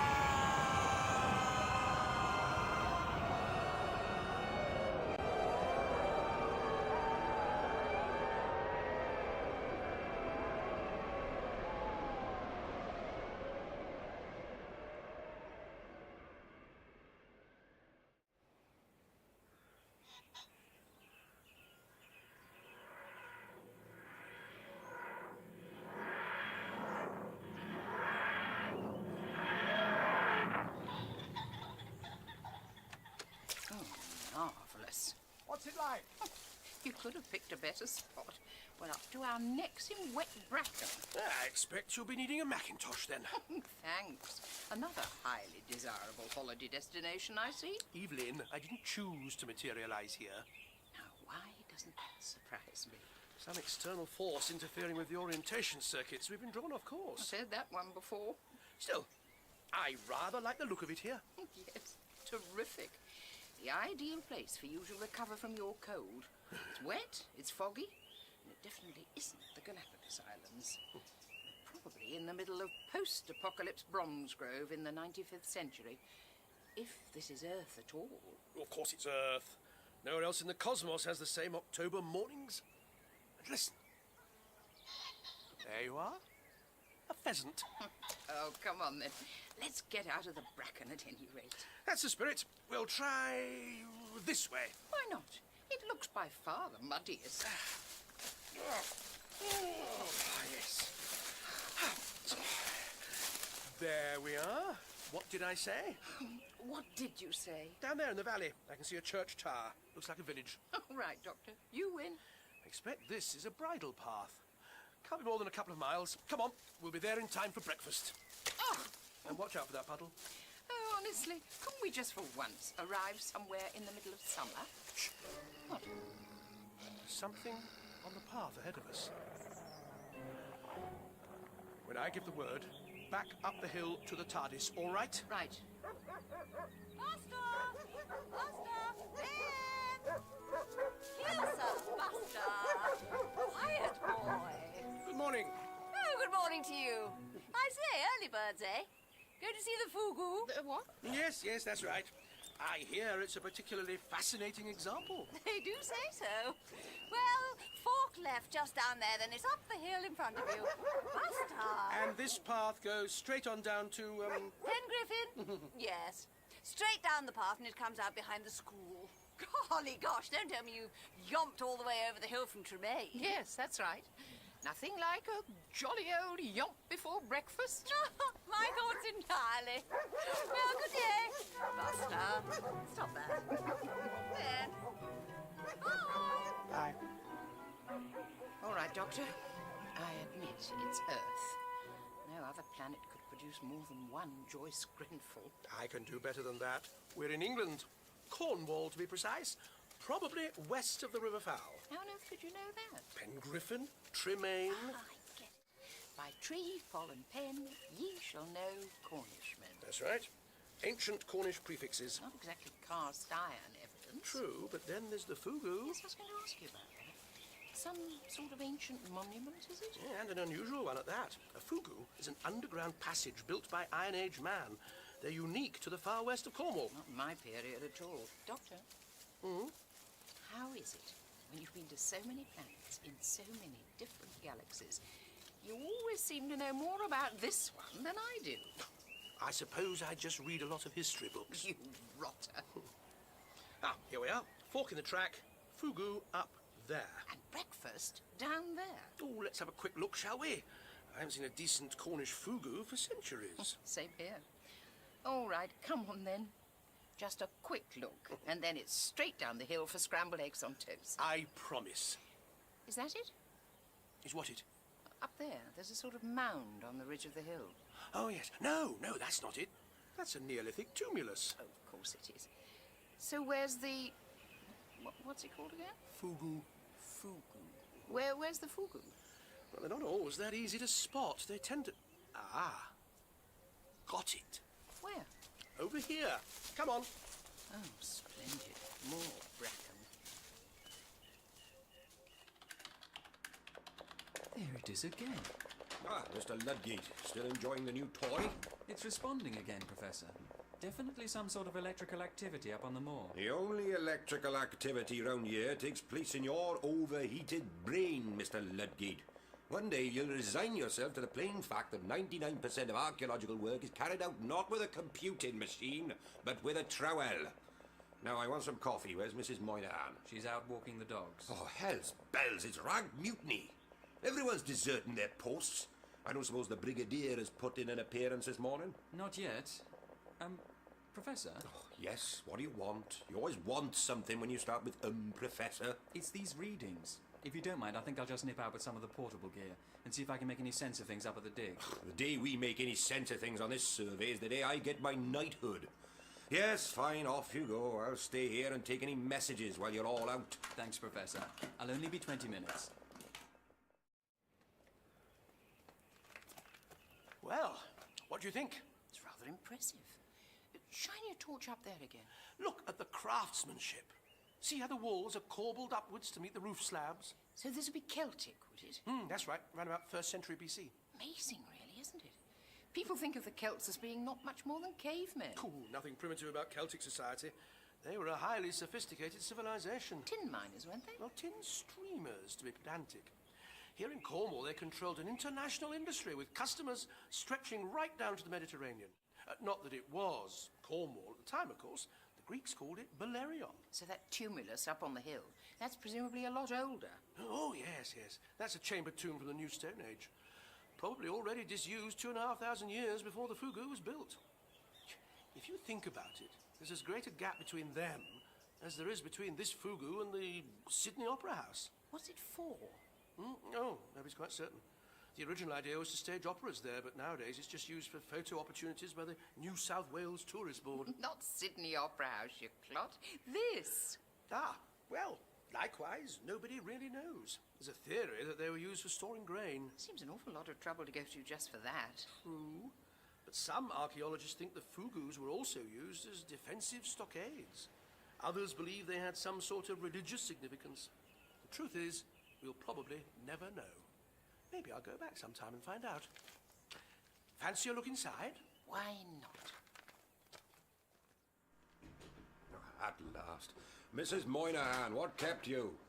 Oh, I beg your pardon. Morning, Brigadier. Good day, Professor Morgan. I was hoping you might put in an appearance this morning. Thing is, we're even more short-staffed than usual today, and I've got quite a backlog to get through. Well, don't you worry on my account, Professor. I won't be getting in your way. Well, no. As a matter of fact, I was wondering whether or not you might be able to lend me a hand with some classification work until Mr. Ludgate gets back. If that's what you'd like, I'd be only too delighted, Professor. Although I should warn you, I'm no kind of expert. That's quite all right. No, I just wanted to sort things into cardboard boxes according to my instructions. In that case, Professor Morgan, I'm your man. Thank you very much, Brigadier. What with our resident whiz-kid intent on dragging us into the computer age and that idiot Leamington Smith swanning off to Princeton to read his paper at the Megalithic Symposium, it's a great relief to find someone who's actually prepared to do what I say. Well, Professor, where do we start? Pottery fragments from Site 33. 6 trays marked A to F. You with me so far? I'll tell you when you're going too quickly for me. Good man. Incidentally, where's Mrs. Moynihan? No, don't tell me. Walking the dogs. How did you guess? No chance of a cup of coffee, then. How far back does this thing go? Some of them extend a good 50 or 60 feet. Hang on, come back with the torch. I can't see where I'm treading. Floor's all right, floor's level. Ow! The ceiling gets a bit lower along here, though. Hey, come back here a moment. I think I found a fossil or something. What sort of fossil? Well, I don't know until you point the torch at it. Oh, it's just a funny shaped pebble. Let me see that. Do you think it's man-made? Well, I'm not sure. Pebbles don't usually have holes in them, do they? I'd hang on to that if I were you. All right. So, what's at the end of the tunnel? If I knew the answer to that sort of question, I think on the whole, I'd get into a lot less trouble. But as far as fugus are concerned, the tunnel is usually all there is. There's often a secondary passage leading off at right angles. Ah, there we are. Hey, what was that? Shine it there again. See, there's a figure carved in the lintel. Fascinating. Some sort of protective deity, perhaps. Either that or an Iron Age mind your head sign. One or the other. He's got a tail. So he has. Hey, you! What are you doing in there? Oh, hello. Sounds like we're not welcome. Just having a look around. Well, come out of there. It's not safe. Not safe nonsense. It's been here for centuries. Oh, come on, Doctor. Let's do as he says.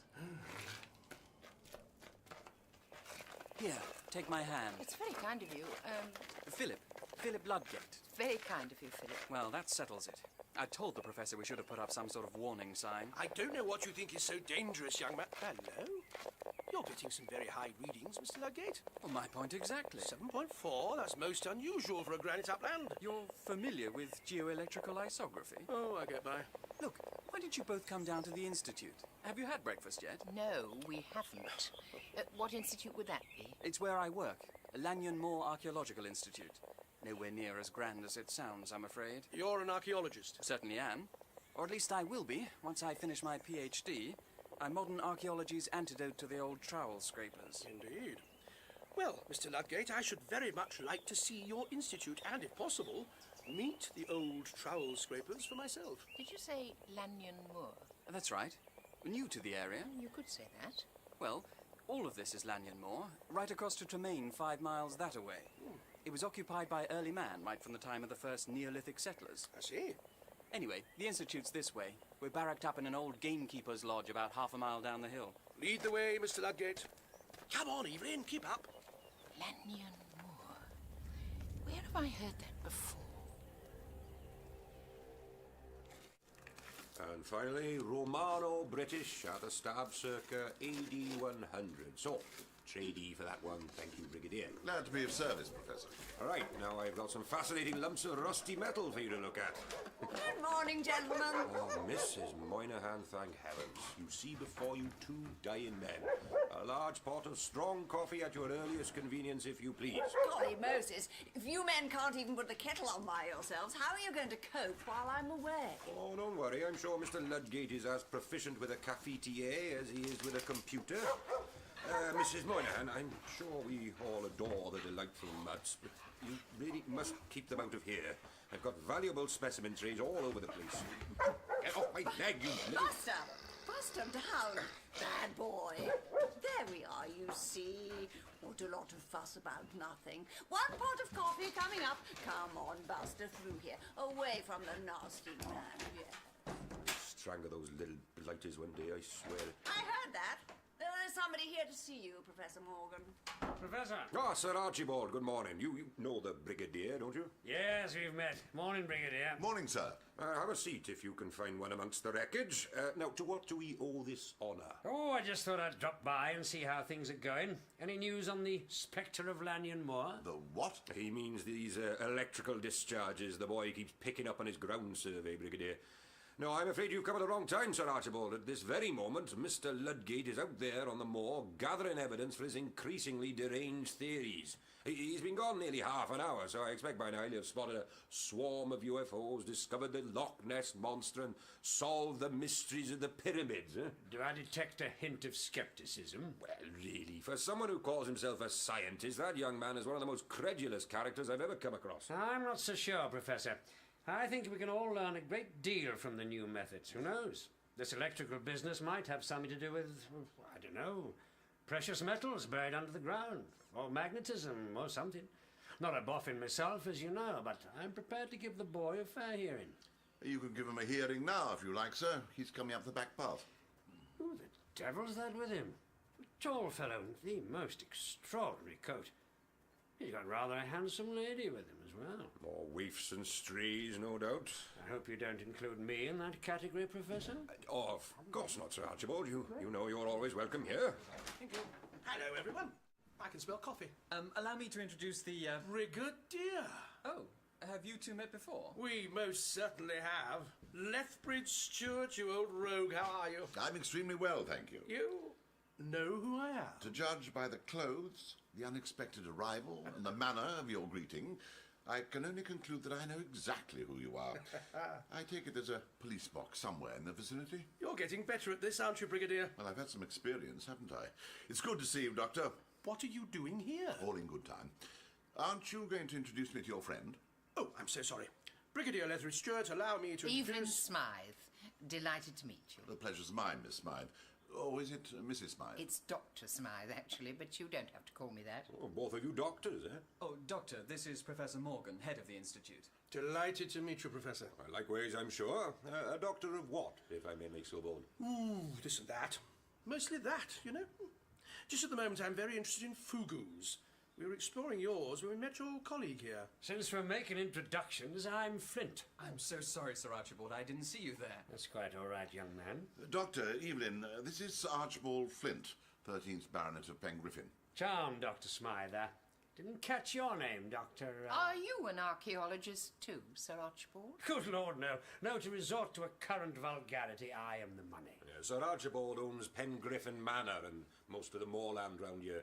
Not only has he very kindly let us use this lodge as our premises, but he's also funded most of our work for the past 6 months. We only get a tiny grant, you see. We're very lucky to have a benefactor like Sir Archibald right on our doorstep. Always delighted to assist a committed cause, gentlemen, you know that. I'm only sorry you haven't found anything terribly interesting on your dig. Well, just a passing visit. I must press on. I'll see myself out. Good day to you all. Good day, Sir Archibald. Always good to see you. He seems very nice. Bit of a funny old buffer is Archie, but we wouldn't be here without him. Was it right, what he said? About what?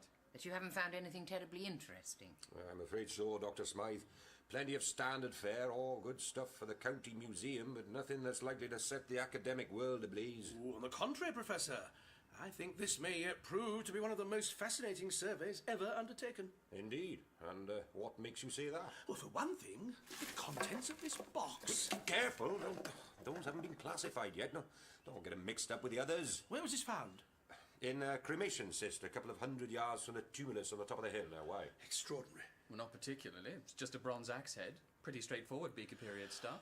Well, I lack your expertise, of course, and with this amount of corrosion, it's difficult to be certain. What is it, Doctor? What else have you found at the cremation site? Oh, nothing out of the ordinary.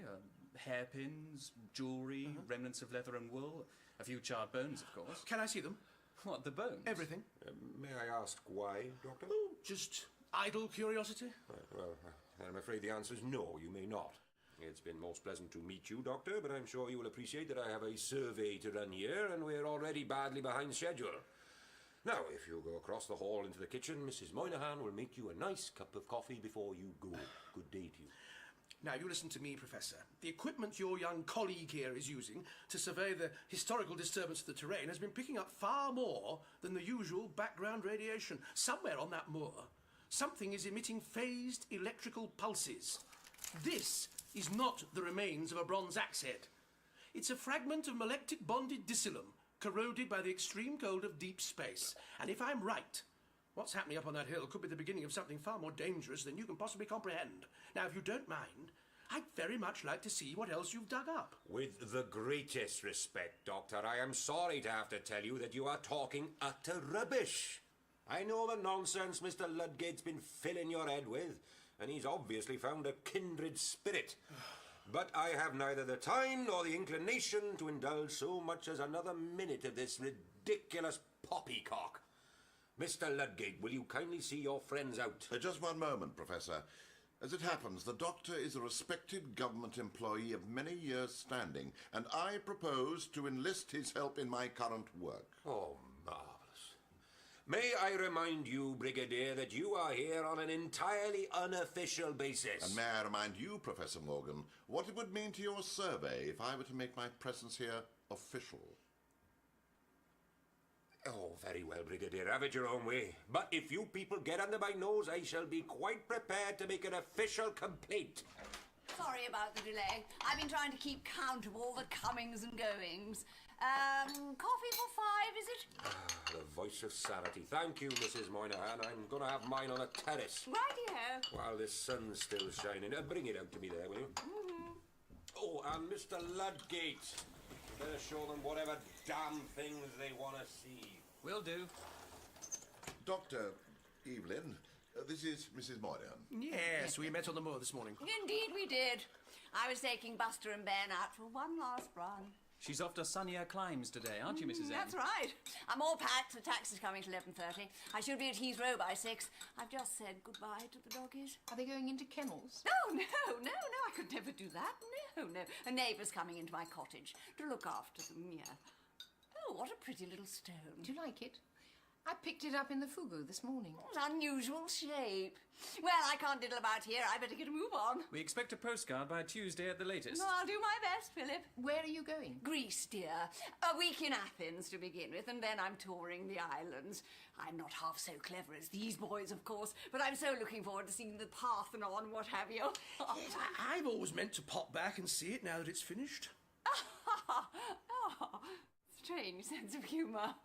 Well, I'd better take the professor's coffee outside. The taxi will be here any minute, so if I don't see you again before I go, bye! She's a curious one, isn't she? To be honest, she's a bit of a sad case. Apparently her husband ran off with his secretary years and years ago. And then I think her daughter married someone she didn't approve of or something, and they lost touch too. I always get the impression she's rather bitter underneath all that enforced jollity. Mr. Ludgate, I wonder if I might see the other samples from that burial chamber? Oh, yes, of course. I'll go and have a rummage. Back in a tick. So, tell me, Brigadier, what on earth are you doing here? Well, officially, I'm on holiday. Doris has relatives in the southwest. Doris? Oh, of course, you haven't met my wife, have you? Your wife? Well, don't sound so surprised, Doctor. We don't all run off with our secretaries, you know. Good gracious. What about unofficially? I beg your pardon, Dr. Smythe? You said you were on holiday officially. Ah, yes. Well, Doris is with the in-laws up in Devon, while unofficially, and I hope you understand this is classified information, I'm down here doing a spot of surveillance. I thought you'd retired. You know what they say about old soldiers, Doctor? Every now and then I'm asked to do a bit of undercover work, and every now and then I say yes. So what's UNIT's interest in this survey? Well, doctors, back in 1940, Lanyon Moor was occupied by the Royal Navy for use as a radar observation post. Mm-hmm. They put up huts on the hill, but they had to abandon the site within a couple of months. Why? What happened? Well, for one thing, the radar equipment was completely useless. Everything was permanently scrambled. Chaps from the War Office came down, experts and so forth, but they couldn't get to the bottom of it. What else? There was some sort of wave of mental illness among the men. Seems people were just losing their marbles, wandering off onto the moors. One poor fellow even went over a cliff and ended up in pieces at the bottom. Well, not surprisingly, the Admiralty didn't want to make too much noise about it, so they quietly shut the place down and moved the station 20 miles up the coast. And now things are happening here again. Well, nothing quite so serious. Touch wood, Dr. Smythe. But a couple of weeks ago, one of Professor Morgan's assistants had some sort of breakdown at the Fugu and ended up in hospital. So that's why Mr. Ludgate was so keen to bundle us out of there. And now UNIT have got you hanging around and keeping an eye on things, eh? Exactly, Doctor. Unofficially. Professor Morgan knows all about it. He and young Ludgate have signed the Official Secrets Act. Everyone else thinks I'm just a friend of Morgan's, a retired warhorse on holiday. And you're living here? Oh, not at the Institute, no. I'm at the Pengriffin Arms, a very good pub just down the road. Right, these trays are all from the same cremation cyst. These two are fabric, this lot's all pottery, this one's bone fragments, and you've seen the metal already. Thank you, Mr. Ludgate. Evelyn, while I'm looking through this lot, there's something I'd like you to do. Have breakfast? If you insist. Then, I wonder if you could help me with some good old-fashioned research. Like what? Find out anything you can about the history of this place, Pengriffin, Tremaine, Lanyon Moor in particular. Local history, folklore, anything at all connected with the area as far back as you can go. Right. Is there a local library, Philip? Nearest one's in Penzance. Would you be better off paying a visit to the Manor House? Sir Archibald's got a fantastic library, and I'm sure he'll be more than happy to let you have a browse. Yes, indeed. One of his ancestors was a genuine 18th century antiquarian. There are whole rooms piled with books in that house. Sounds ideal. Well, then I'll go straight over. How do I find it? It's a mile or so across the moor. Actually, if you're quick, you could catch a lift in Mrs. Moynihan's taxi. Mrs. M? I'll report back before evening, Doctor. Good girl, Evelyn.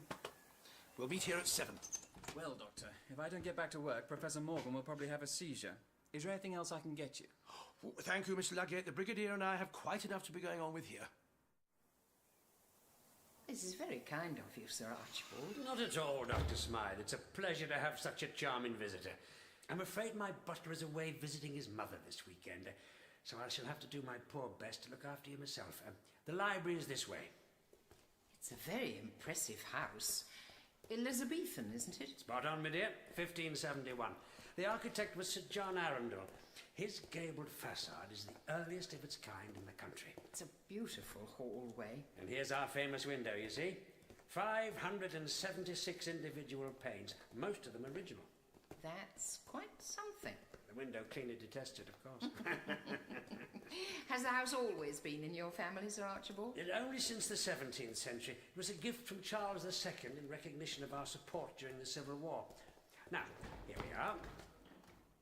Some of these bookcases may be a little dusty, I fear. Oh, I can cope with a bit of dust. That's the spirit. Well, if you'll excuse me, Dr. Smythe, I usually have my little rest at around this hour. Times, winged chariot and all that, you know. Do make yourself at home in the kitchens, and feel free to use the telephone, of course. I shall return much refreshed in a couple of hours, when perhaps you'll do me the honour of joining me for afternoon tea. Oh, thank you very much, Sir Archibald. The pleasure's mine. Nice to have a young face around the place again. Good hunting. I hope so. Young face. It's a while since anyone described me as that. Oh, hang about. I should have asked him where the history books are. Sir Archibald, I wonder if you could tell... Well, how extraordinary. Where's he shot off to so quickly? Oh, well, I'll find them. Now, where are we? History, history, history. Ah, history. European history, military history, history of exploration, local history. Here we go. He wasn't joking about the dust, was he? Well, Doctor, any joy? I'm not sure about joy, Brigadier. Why? What have you found in the Professor's specimen trays? Irrefutable evidence of imps and goblins? What makes you say that? Oh, just the local hocus-pocus, you know. Cornish pixies and so forth. They lay it on rather thick for the tourists around here. Do they? Oh, yes. Apparently, the local name for the fugu is the Pixies' Hall. Supposed to be traditional, but it sounds to me like a bit of nonsense. Cooked up by the Victorians. Oh. They were great ones for all that stuff about the fairy folk, weren't they? Up the airy mountain, down the rushy glen, we daren't go a-hunting for fear of little men. Exactly. That's the sort of thing. Good old bit of bunkum. Yes, possibly. Come on, Brigadier, get your coat. Why? Where are we going? Up to the fugu. There's something I want to take a look at. And there it was, Lanyon Moor. I knew I'd heard of it somewhere along the line. Thank you very much, Gareth. Nice to double-check. All right, then. Next time I'm in town, I'll call you up and we'll have dinner at Mortlin. All right, then. Bye. Have your researches been fruitful, Dr. Smythe? Oh, Sir Archibald, I didn't hear you come in. You gave me quite a fright. Oh, I'm so sorry, my dear. I do apologise. I had no idea I was still capable of sneaking about at my age. Can I tempt you to another pot of tea? No, thank you. You've been most kind and you've kept me well fed all day, but I really think it's about time I made tracks. Would that I could offer you a lift, my dear, but I'm afraid my butler is also my chauffeur. That's perfectly all right. I rather fancy a breath of fresh air anyway. Yes, I see you found the dust. I only hope it's been worthwhile. I think so, yes. I made quite a few notes anyway. Good. Well, Dr. Smythe, you're welcome to stay as long as you wish. But if you're contemplating a return on foot, I should advise you set off directly. Dusk is approaching and night falls very quickly on the moor. That's the point. I just keep to the track, do I? That's right. A couple of 100 yards beyond the gatehouse, it joins the old Tinner's Way, and you follow that straight down to the village. It's quite a mist rising, so do make sure you stay on the path, won't you? I will. Well, thank you again, Sir Archibald. You've been most kind. Come back whenever you like, Dr. Smythe. It's been a great pleasure. Goodbye. Goodbye. Ah, there you are. Yes, I thought I heard you lurking in the shadows. Well, I think we may have a problem. This Smythe woman and her friend the doctor. They both seem far too inquisitive for their own good. Come with me. We must prepare for tonight's experiment. What exactly is it you're looking for, Doctor? I won't really know until I find it. Well, in the meantime, can't you tell me what's on your mind? Oh, the human race, Brigadier, the human race. Would you care to be a little more forthcoming? Folklore can tell us a great deal about the workings of the mind, the concerns and pressures incumbent on different civilizations. I suppose it can, yes. But doesn't it strike you as even mildly interesting that this place is said to be haunted by imps and pixies? But surely, Doctor, that's just the sort of thing that's attached to every ancient site in the British Isles. I mean, it's not pixies, it's giants or witches or the devil turning people to stone for dancing on the Sabbath. I mean, jolly good bedtime stories, but no more than that. We both know from experience that that's not always the case, Brigadier. Hello. Hello there. You going westward? I'm going this way, if that's westward. Pengriffin. That's where I'm headed too. I'm Nikki. Nice to meet you. Evelyn. You've obviously come equipped. Yes, I'm doing the whole of the Southwest Coastal Path. I say. How far is that? Well, you start up near Minehead and it goes all the way round to Dorset. It's over 600 miles altogether. You must be mad. I love it. It's my year out before college, so I thought if I don't do it now, I won't get another chance for a few years. And you're just doing it on your own? Not completely, no. I'm meeting up with friends for the odd stretch. But I'm the only one mad enough to do the whole lot. Are you camping? No, staying at youth hostels and B&Bs. It's the only way to get a decent bath. There's a hostel in Pengriffin, so that's my target for tonight. What about you? I'm staying at the Archaeological Institute. Really? Just hold this for a moment, Brigadier. What the dickens is it? Schlangian power cell. Ask a silly question. Ideally, what I need is some copper wire. Now, where on earth did that come from? Oh, never mind. Ah, here we are. Power cell, please. May I ask what you're up to, Doctor? Somewhere in this fugu there's a point of electromagnetic conductivity. What mariners used to call a lodestone. And you think that's what's been causing these electrical disturbances? We're not causing them, focusing them, if you like. Now, if I can find it, we might be a step nearer to understanding the nature of these manifestations. Hold this piece of wire. That's it. No, higher up. Oh. Now, keep it steady while I wind it round this. Here we go. Power level stabilized. Preliminary tests complete. Switch on.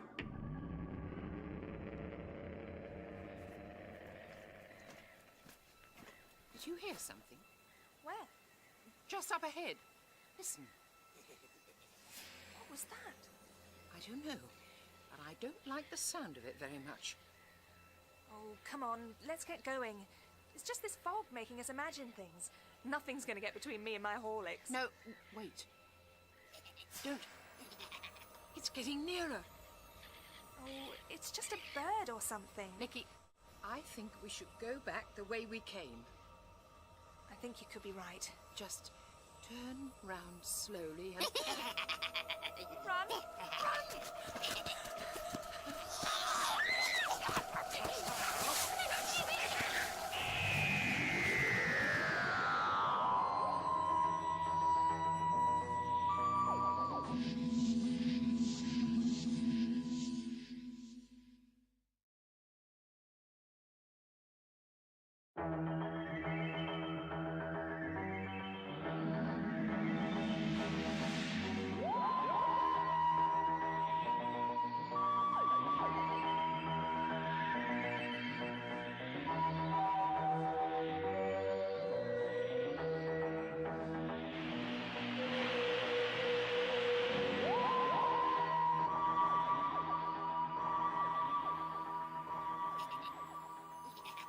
It's getting nearer.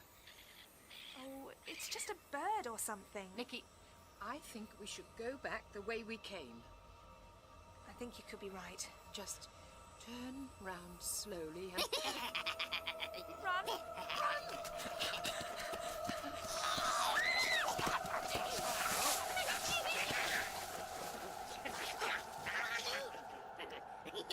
Wait for me.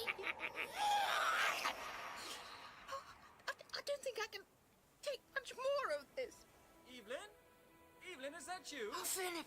Thank heavens! Over here! I saw lights on the hillside, so I came to see what was... Great God, what's happened? She's dead, I'm afraid. She looks as if she's been half-eaten. Mr. Ludgate, I'm sorry to be a nuisance, but do you think you might support me? I'm afraid I don't feel it. Come on, let's get you down to the Institute.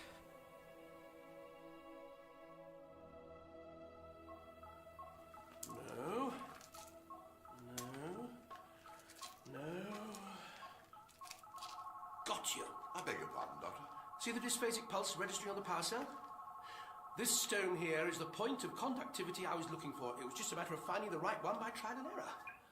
I'm afraid you've lost me, Doctor. How can a common or garden stone in an Iron Age wall turn out to be an electromagnetic conductor, or whatever it is? Take another look at it, Brigadier. That's no common or garden stone. Looks the same as all the others to me. First sight, perhaps, but that's just the weathering now. If we lift away the veil of centuries... And how are you going to manage that? With a teaspoon. Here, hold the torch.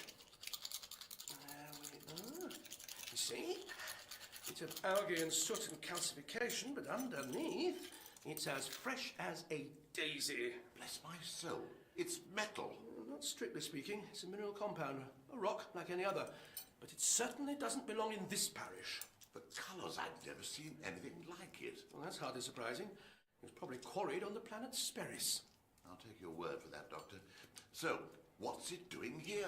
That's a very good question. Doctor? Hmm? Doctor? Doctor, it's Evelyn. There's been an accident.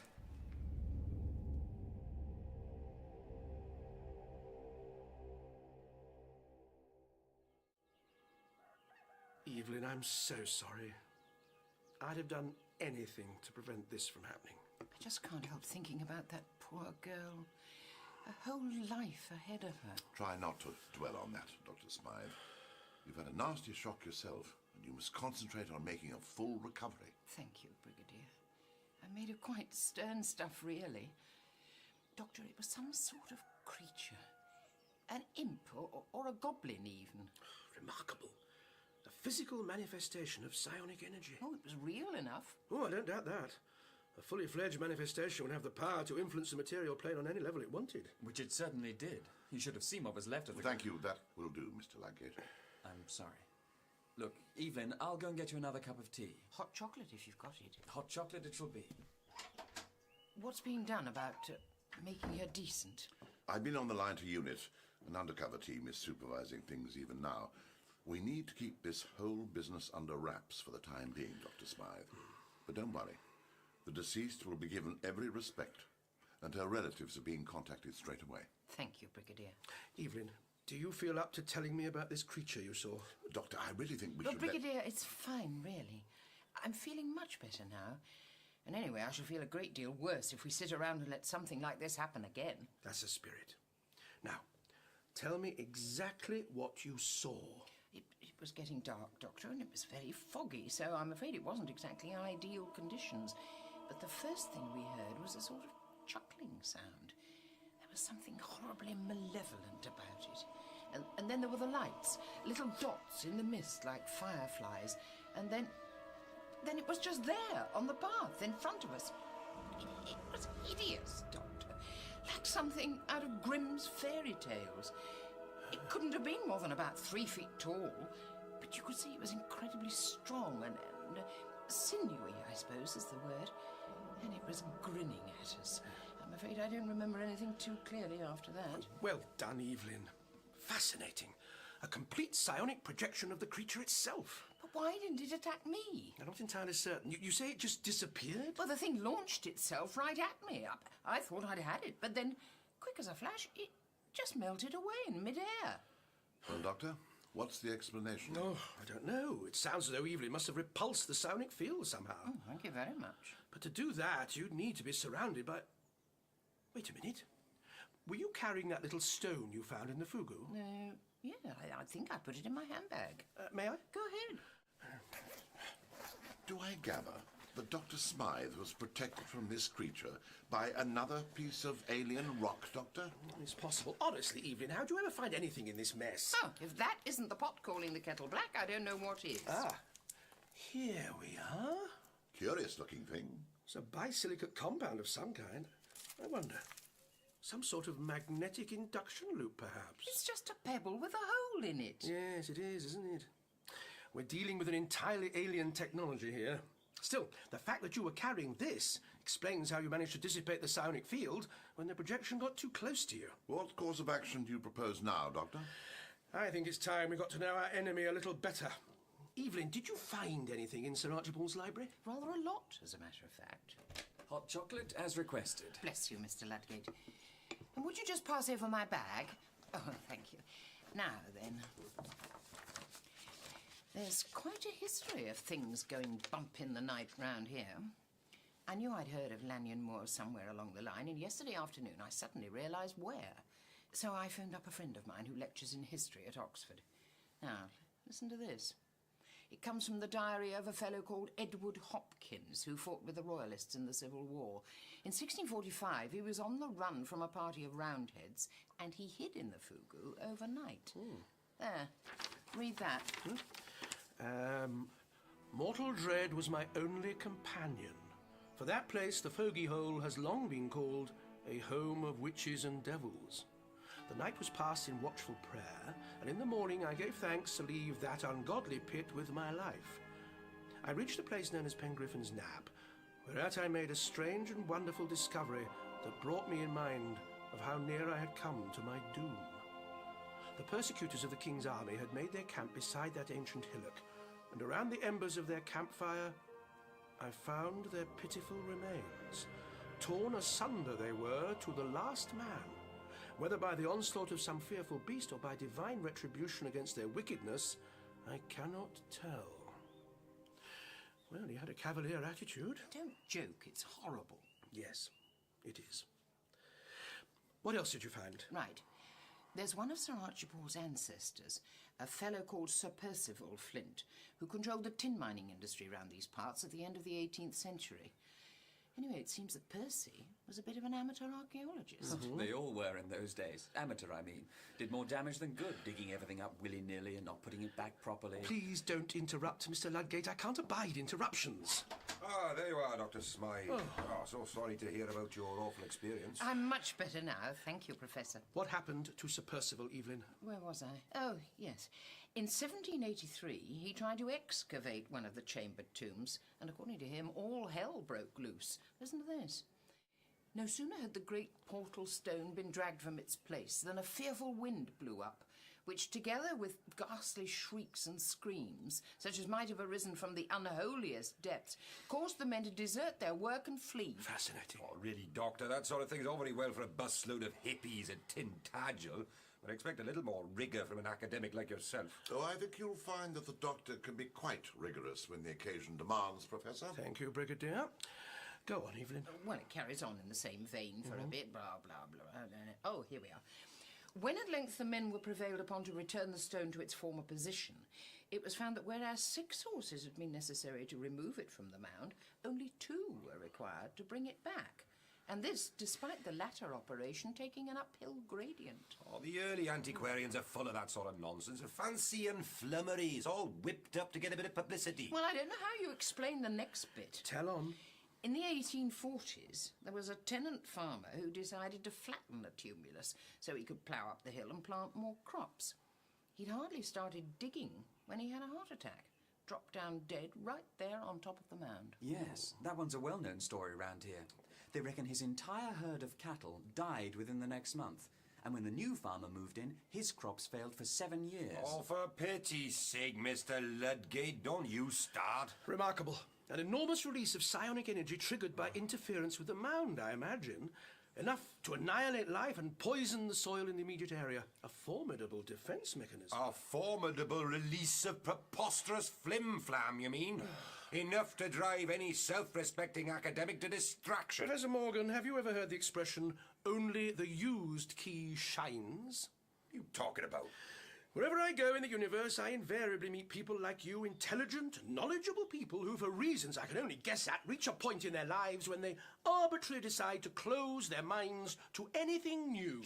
You make it a point of personal pride to scoff, mock, and ridicule anybody who happens to inhabit a larger universe than the one in which you have chosen to imprison yourself. Well, that's your business.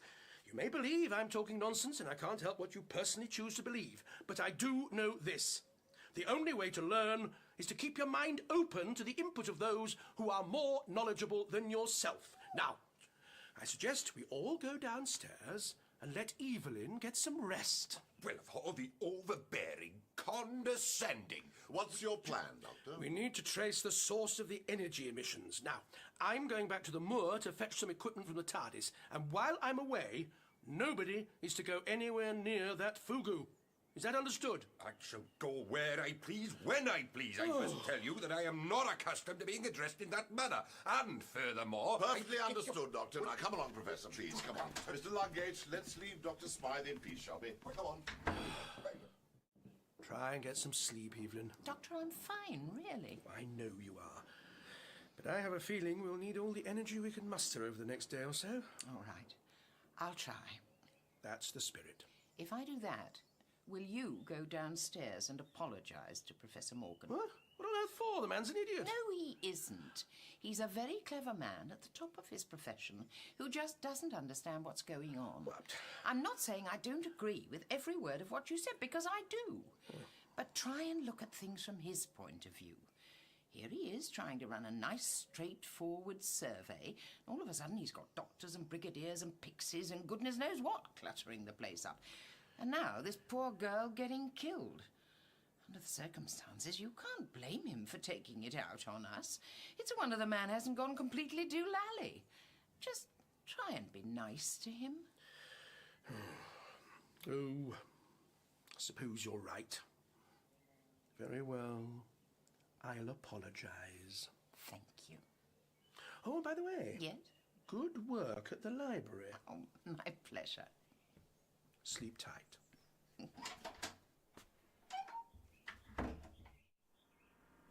Do I take it that martial law has now been declared? Professor Morgan, there's really no need to overreact. The Doctor has a brilliant mind, and many years of experience have taught me that it's best to listen to him. I have never been spoken to in that tone of voice. Oh, I agree the Doctor can occasionally be a little forthright. He was arrogant. Single-minded, perhaps. Maybe even a little vain, but arrogant? No, I don't think so. Arrogance is a kind of foolishness, and believe me, the Doctor is no fool. I'm delighted to hear you say so, Brigadier. Ah, Doctor, how's Evelyn? Oh, she's as tough as old boots. She'll be fine. Professor Morgan. Yes, Doctor? It's a privilege and a pleasure to know that we can rely on your expertise during this crisis. Your presence is quite invaluable, and we're tremendously fortunate to have you here. When I get back here with my equipment, I'd be most grateful for your advice on matters archaeological. Well, we shall see. Good. Good.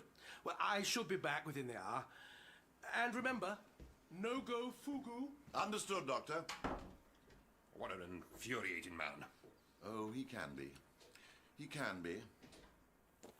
Oh, what an infuriating man. However, onward and upward.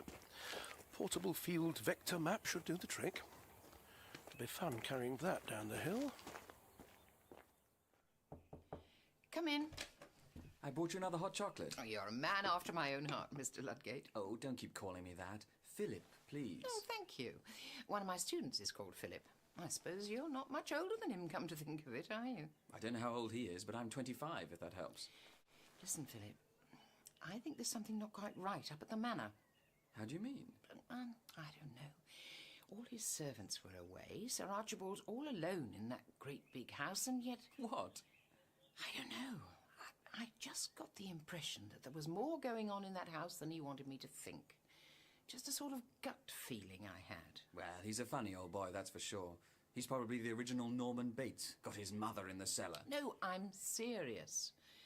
He left me alone in the library, and when I opened the door a second later, he disappeared. There was no way he could have got right across the hall in that time. Well, I should think that old house is full of hidden panels and things. Nothing terribly mysterious about that. But it was literally a matter of seconds. I think there's something funny about him. You mean you think he might have something to do with what's been going on? Oh, I don't know. It seems ridiculous now you said it. He's probably just a sweet old man, very old-fashioned, something of which, as you might imagine, I approve. You don't think we should... What? Well, you know, go and have a little poke around. At the manor? Yes. Sir Archibald goes out every single morning. He's always down in the village chairing committee meetings for the local hunt or whatever. We could take advantage of his absence. You mean break in? Well, yeah. That's an outrageous suggestion. Shall we do it? Seriously? Oh, no, we can't. The Brigadier and Professor Morgan would never countenance it. Well, they don't have to know, do they? I mean, after what happened last night, the survey's pretty much on hold, so I'm free to do what I want. And you're up here getting some much-needed sleep, aren't you? So, who would notice if we just slipped down the back stairs and popped over to Pengriffin Manor for a couple of hours? Have a quick snoop around, be back before lunch. This is criminal. Well, a bit. Let's do it. Great. I'll nip down the back stairs and check if the coast is clear while you get dressed. Not a word of this to the others, all right? I'm sure the Brigadier is altogether far too chivalrous to let me out of this room until I'm fully recovered. Which I am, incidentally. Mum's the word. I'll see you in a minute.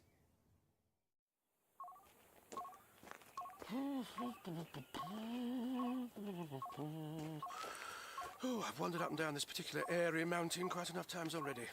And here we are. Wait a minute. The TARDIS. It's gone. In you come. I'm rather glad I was too large to get through the window.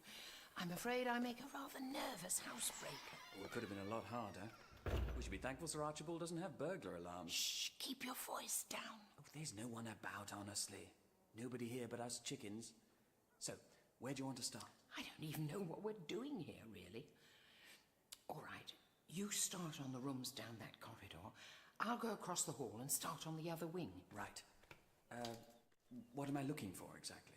Well, anything that might suggest he's got some sort of operation going on here. Incriminating letters, computer files, I don't know. Evidence of jiggery-pokery. Right. Meet you at the main staircase in 20 minutes. Righto. Ah, Doctor, did you get the equipment you needed? No. Change of plan? You could say that, yes. The TARDIS has disappeared. Taken off without you? How? I don't know. She's either dematerialized or slipped a dimension somehow, but either way, she's gone. Hold on, Doctor. I seem to recall the TARDIS became invisible once before. No, it's nothing like that, Brigadier. This is rather more serious, I'm afraid.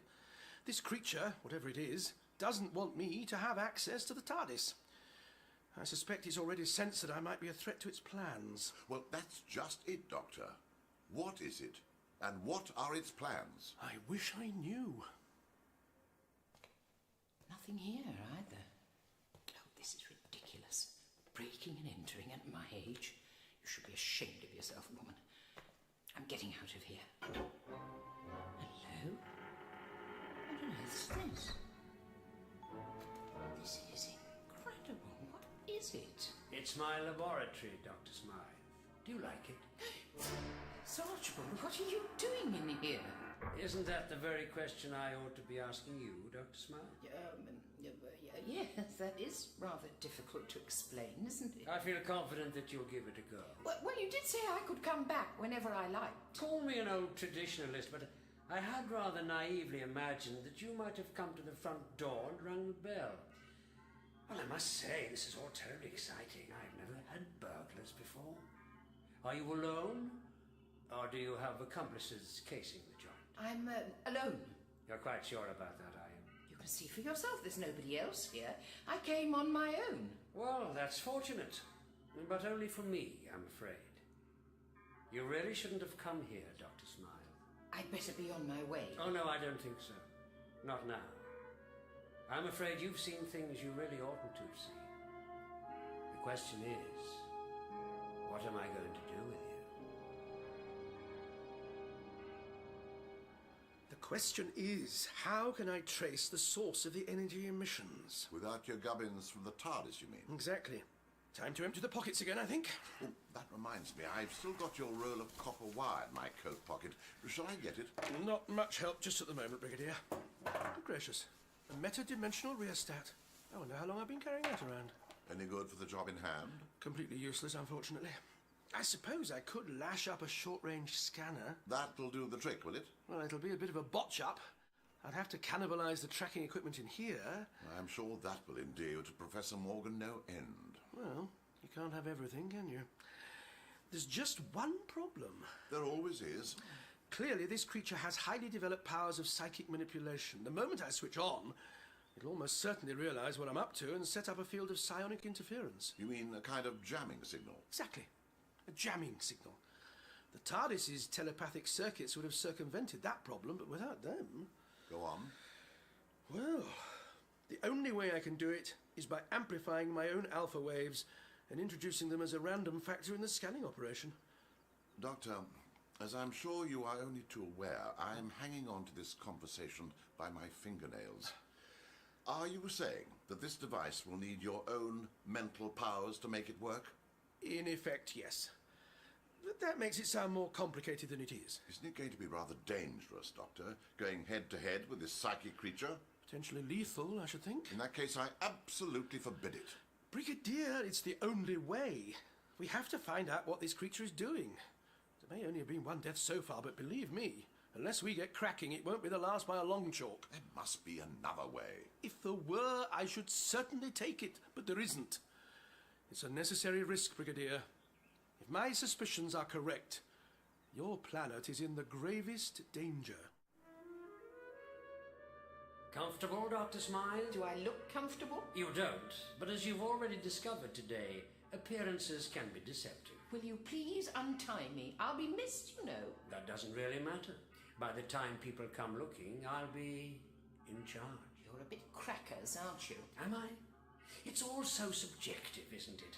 Who says I'm cracker? I do, and everyone I can think of offhand would agree if they were here now. But they're not, are they? Intellect, ambition, innovation, bravery, the courage to move beyond the stifling parameters of social conformity. These have always been regarded as signs of madness by the plodding majority. You're starting to sound like Dr. Faustus now. Do you know what happened to him? My dear Dr. Smythe, religion is for people who believe in hell. Magic is for people who have been there. Magic? What are you ranting about now? You really are crackers, aren't you? Have you ever heard of the Hermetic Order of the Golden Dawn? Yes, I think so. Something to do with that narcissistic charlatan who wrote awful poetry. Crowley. Alistair Crowley. Filed his teeth into points and called himself the Beast. He was a bit of a joke, really. He was a prophet, Dr. Smythe. His vision was the dissolution of universal morality. Rubbish. He wasn't a prophet. At the very best, he was a cut-price Nietzsche. Do what thou wilt shall be the whole of the law. Well, exactly. What kind of feeble philosophy is that? My students observe it every Friday night. It's just an excuse for a good party dressed up in a bit of medieval lingo. You babbling inadequate. As you're about to learn, I have made rather more of it than that. Yes, I'm sure you have. But as I pointed out earlier, you're crackers. There is a power out there on Lanyon Moor. Deep, dark, primal power such as no man has ever known. All my life I have studied the history of this place, the psychic emanations, the spectre of the moor. That's why you funded the survey. I thought it might be of some use to me. But as it turns out, Professor Morgan's scratching in the sand is of no consequence. With or without his assistance, my life's work is about to reach fruition. It's certainly got something to do with fruit, but probably not in the way you think. Nuts are another major ingredient. Your clumsy attempts at sarcasm cannot disguise your fear, Dr. Smythe. My family has always prided itself in being among this country's most loyal servants. It is fashionable nowadays for those with no sense of duty or history to despise the so-called privileged classes. Our institutions are becoming overrun by the worst kind of parvenu.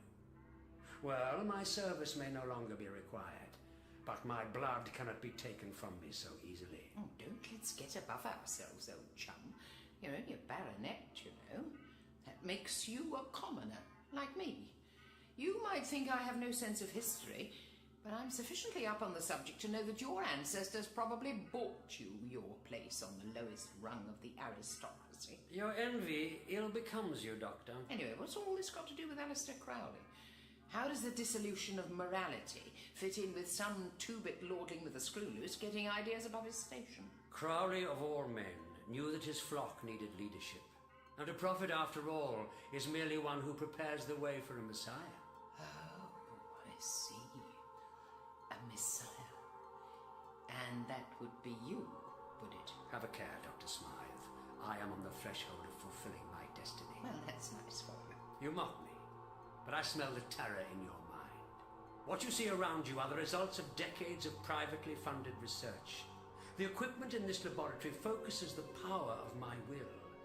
I believe you witnessed a demonstration only last night. Demonstration? You don't mean it was you who caused that creature to appear? I summoned it forth, Dr. Smythe, and it came. I don't believe you. Believe what you like. My experiments are complete. When the spectre rises tonight on Lanyon Moor, it is I who will harness it. Then I shall be able to create and destroy at will. To do my will shall be the whole of the law.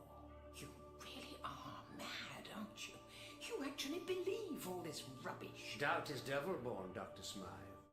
Look at that window. Now. How did you do that? I hope your students are more attentive than you are.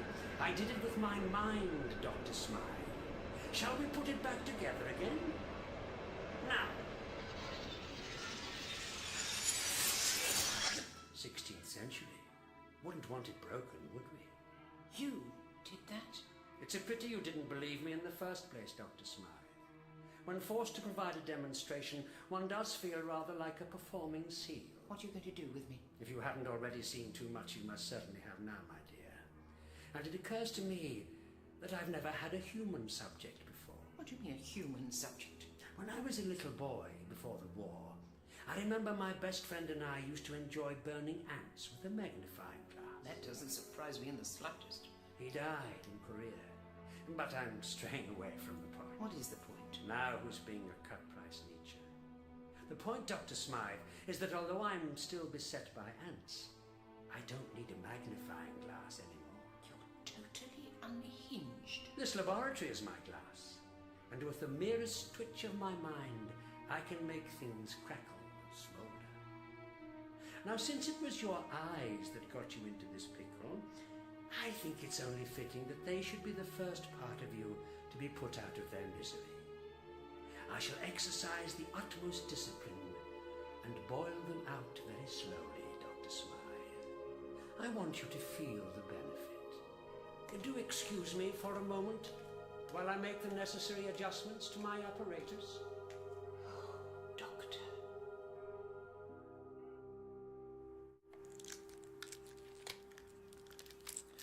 There.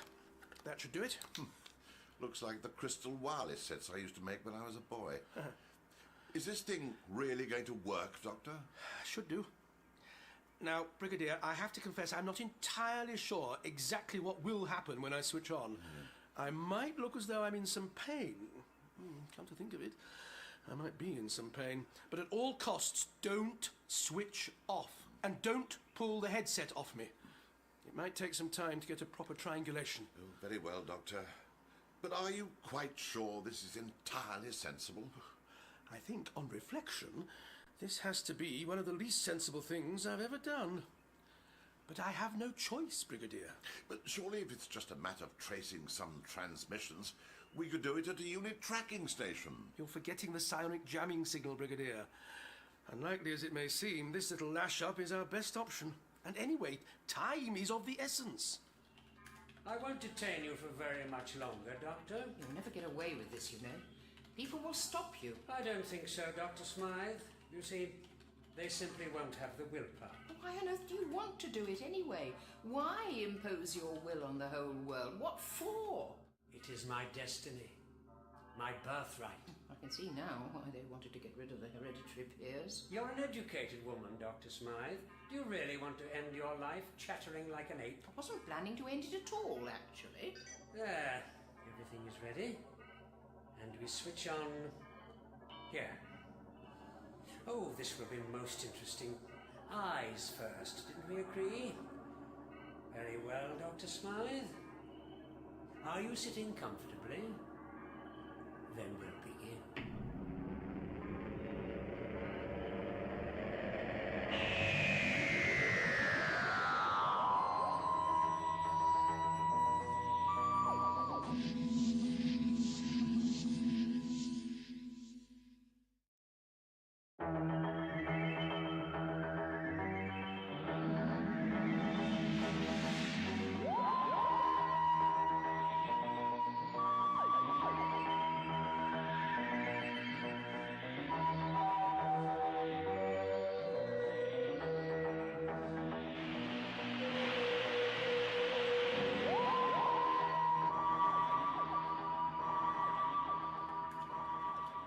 Away with this, you know.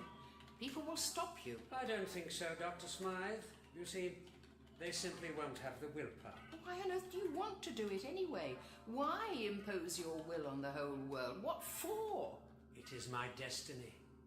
My birthright. I can see now why they wanted to get rid of the hereditary peers. You're an educated woman, Dr. Smythe. Do you really want to end your life chattering like an ape? I wasn't planning to end it at all, actually. There. Everything is ready. And we switch on... here. Oh, this will be most interesting. Eyes first, didn't we agree? Very well, Dr. Smythe. Are you sitting comfortably? Then we'll begin.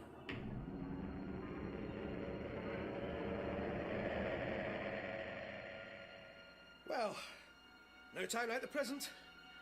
Switch on, Brigadier. Right. Hold tight, Doctor.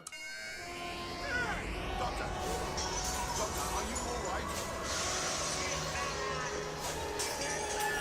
You have deserted me. No, do not leave me.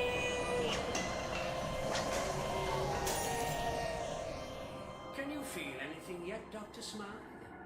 Getting a little warm around the sockets, are we?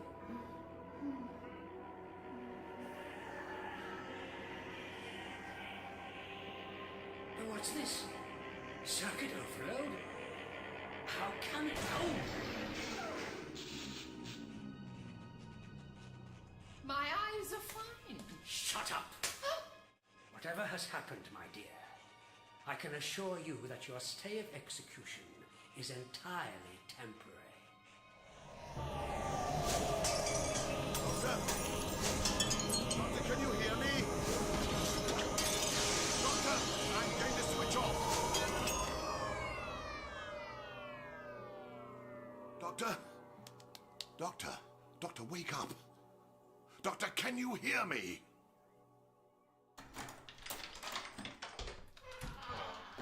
I don't think much of the guest wing. Yes, I'm afraid my grandfather's study has been rather neglected in recent years, Dr. Smythe, but since you've already proved yourself more than equal to the challenge of a little dust, I feel sure you will not find your stay here too incommodious. Oh, that's quite delightful. More stained glass, I see. Indeed. In fact, you may wish to contemplate the subject of this window. It's the Noli Me Tangere. Curiously appropriate, is it not? He tells her not to touch him because he has not yet ascended to his throne. But he will do so by and by, Dr. Smythe. As soon as he's repaired his computer banks, eh? I don't remember that bit. Perhaps it would be unwise to strain the analogy. But don't worry, your stay here will not be protracted. I shall invite you back to my laboratory just as soon as repairs are complete. Do all your own maintenance as well, do you? I'm impressed. It would comfort you to think of me as a solitary madman, wouldn't it, Dr. Smythe? Well, I'm sorry to disappoint you, but I'm not alone here. I thought your butler was visiting his mother. Oh, he is. I've had to get some other help in. Well, I'd love to stay chatting, as you can imagine, but I really must leave you for now. We shall resume our experiment later. Steady yourself, Evelyn. You're all right. You're in one piece, and you've been in worse scrapes than this. Right then, I've seen this film. What happens now is that the heroine escapes from her cell. Somehow. Doctor! Doctor, wake up! What the devil has been going on here? Professor Morgan, we're going to have to call an ambulance. The doctor's out for the count. Right, yes, of course. If I can find the telephone and all this. Here we are. Good man. I've got him warm, loosened his collar. I'm not sure what else I can do. A cup of tea would be nice. Doctor, thank heavens. Never mind the ambulance, Professor Morgan. Could you lay on some tea instead?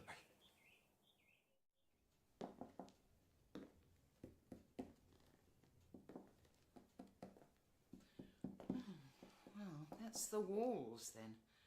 I suppose a secret passage would have been too much to expect. Real life just isn't that convenient. Door's out of the question, so that just leaves the window. I wonder if I wind my cardigan round something, like one of these books, for example. It's worth a try, I suppose. Delicious.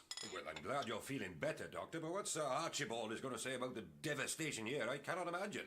Say nothing of the fact that months of careful research has been mashed up like soup in a blender. I only hope you got something to show for it. Well, Doctor?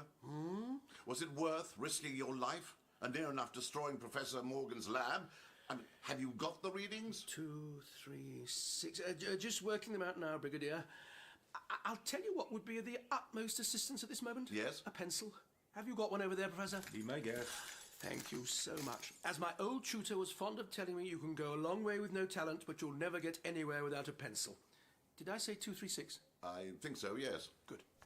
2, 3, 6. Oh, there we are then. Very interesting. And pretty accurate, I fancy, considering you did what I expressly told you not to do, Brigadier. If I hadn't switched off when I did, Doctor, I doubt this building would still be in one piece. You could be right. It was certainly a more dramatic reaction than I'd anticipated. You mean all this wind and poltergeist stuff was simply this creature trying to stop what you were doing, Doctor? I'm afraid so. And if he can do that in his sleep, imagine what it'll be like when he wakes up. I don't follow you. Well, as I expected, the epicentre of the primary psionic field is that tumulus on the hill. The creature that's lying dormant beneath it has been haunting the moor for centuries. Well, since Neolithic times, you mean? Oh, long before that.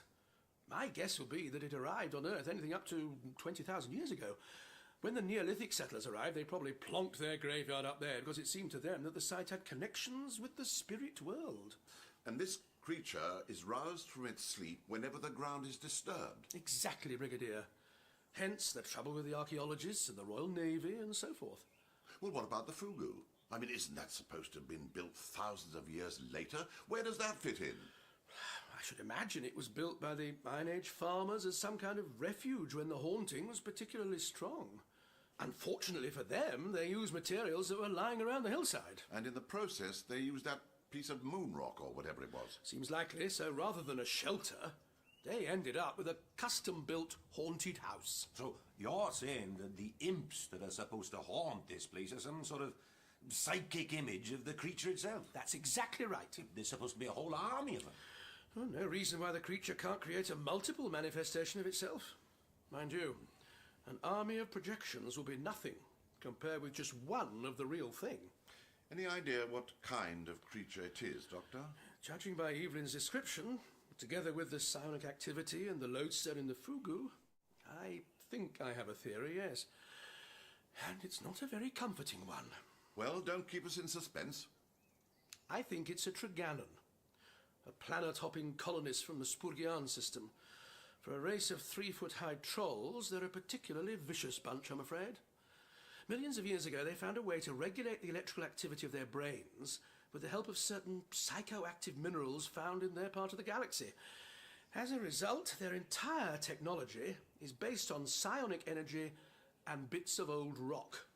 It makes a formidable combination. It's the most fantastic thing I've ever heard. But you're prepared to believe it, Professor? Well, I've got to, haven't I, Doctor? I mean, after the events of the last couple of days, I think all bets are off. Good man. because I'm afraid things are going to get a great deal worse. What makes you say that, Doctor? My little lash-up detected something else. A secondary psionic field operating approximately 24 degrees east, 38 degrees north. But that's nowhere near here. No. That must be, roughly somewhere in the eastern Mediterranean. At a guess, Brigadier, I should think it's Athens. Athens? Great Scott, but that's where... Yes. A bit of a coincidence, wouldn't you say? The next hall, ladies and gentlemen, contains some of the finest examples of classical Greek marble to be found anywhere outside the British Museum in London. But no, to be serious, ladies and gentlemen, all the sculptures in this hall date from the 5th century BC, and they represent the peak of this beautiful art form. Excuse me. A moment, please. Enjoy the sculptures, ladies and gentlemen, and I will join you in a little minute. How can I help you, madam? Could you direct me to the Celtic exhibits, please? Ah, madam, you have come at the wrong time. I'm afraid that gallery is closed for renovation. Oh, what an absolute nuisance. I was so hoping to see them. We don't have so many items of interest in our Celtic gallery, madam. It is very small, I'm afraid. I know, but it's a particular hobby horse of mine. I say, you couldn't give me a little private view, could you? I'd be terribly quick. I'm sorry, madam, but it is not permitted. I'm quite happy to pay. A personal payment, of course. Look, I have some cash here. Would 200,000 drachma be a suitable figure? Madam cannot be serious. I think maybe you don't understand your rates of exchange. Oh, really? Have I got it mixed up? Well, how about 300,000 then? You don't mean it, madam. I assure you I do. Really? Just 2 minutes of your time would suffice. Right now? I mean, this minute? If you please. Okay. 1 moment, please. Ladies and gentlemen, enjoy these sculptures, and I shall return to you in just a few minutes. This way then, please, madam. We must be quick, however. So kind. The focusing amplifier, that's what she'll be after. What's that? Part of this creature's spaceship? Not exactly. It's one of the cornerstones of Triganon technology. A cyber-surgical implant worn on the body that slots into whichever piece of equipment they're using at the time. It enables them to boost their psionic energy over immense distances and power up their hardware. Anything from a microwave oven to an interstellar battle cruiser. Now I know what to put on my birthday list. Well, what the devil is this thing doing in Athens? It's had plenty of time to get there, Brigadier. Remember, the Celts traded with the Mediterranean civilizations. I should imagine it was taken from Cornwall as a curio sometime in the 1st century BC. 2,000 years later, it's gathering dust in Athens. It's probably in a museum somewhere. Well, why hasn't anyone spotted it before now? No reason why they should. Well, I told you, Triganon technology doesn't involve much industrial manufacture. This focusing amplifier will be nothing more than a small coil of ferrous metal, about the size of a coffee mug. It'll probably be covered in rust. Doesn't matter. It'll still work. And if Mrs. Moynihan brings it back here, there'll be trouble, I take it. Oh, yes. There'll be trouble, all right. Hang on a minute, Doctor. Are you suggesting that Mrs. Moynihan is in some way under this creature's influence? Well, I doubt it's actually got her hypnotised. Triganons have many powers, but that isn't one of them. Well, then why is she working for him? Why does anyone work for anyone? I imagine she's been promised something in return. Wealth, power, the usual. Are you telling me that my housekeeper has entered into some kind of Faustian pact with a pixie from outer space? It's beginning to look that way, Professor. Right. The minute she gets back here, she's fired. Believe me, if Mrs. Moynihan gets back here, you'll have precious little time to give her her cards. Brigadier, this is serious. That focusing amplifier must be kept away from the moor at all costs, preferably kept out of the country altogether. Right. You better come with me, Doctor. Where to? Goonhilly tracking station, about 20 miles away. They've got a unit operative in place there. We'll need to get onto HQ and see about setting up some roadblocks. With any luck, it won't come to that, and we can intercept her at the airport. Splendid. I'll just pop upstairs and tell Evelyn what's happening. I doubt she slept through our little experiment. I'll do that if you like, Doctor. I mean, if it's that urgent, you'd better be on your way. Yes, good idea. Thank you, Professor. Tell her we'll be back as soon as we can, would you? Oh, will do. Come along then, Doctor. We've got a brisk walk ahead of us. What? The car's parked down at the pub.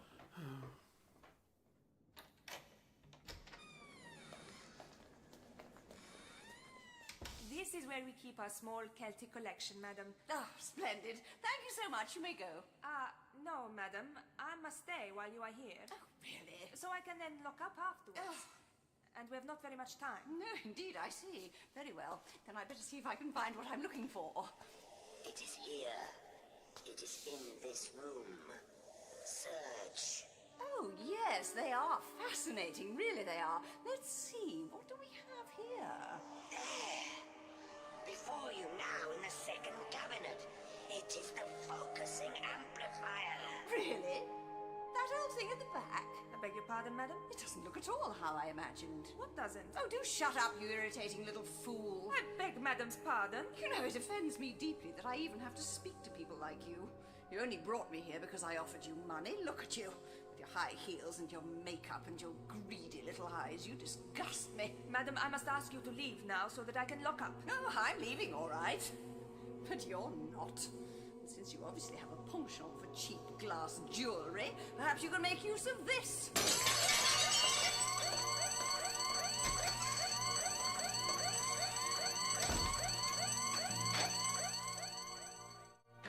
Professor! Ludgate, where the devil have you been? I've been looking all over for Evelyn. You haven't seen her, have you? Oh, I was going to ask you the same thing. We thought she was upstairs, but the bed's not been slept in. Look, I'm just popping down the road to see if she's left a message at the pub. The doctor's at Goonhilly with Lethbridge Stewart. You hold the fort here, all right? Right. And the doctor says not to go near the dig. Well, here goes, with Smythe's patent glass silencer. Forgive me, Sir John Arundel, but it's either me or your window.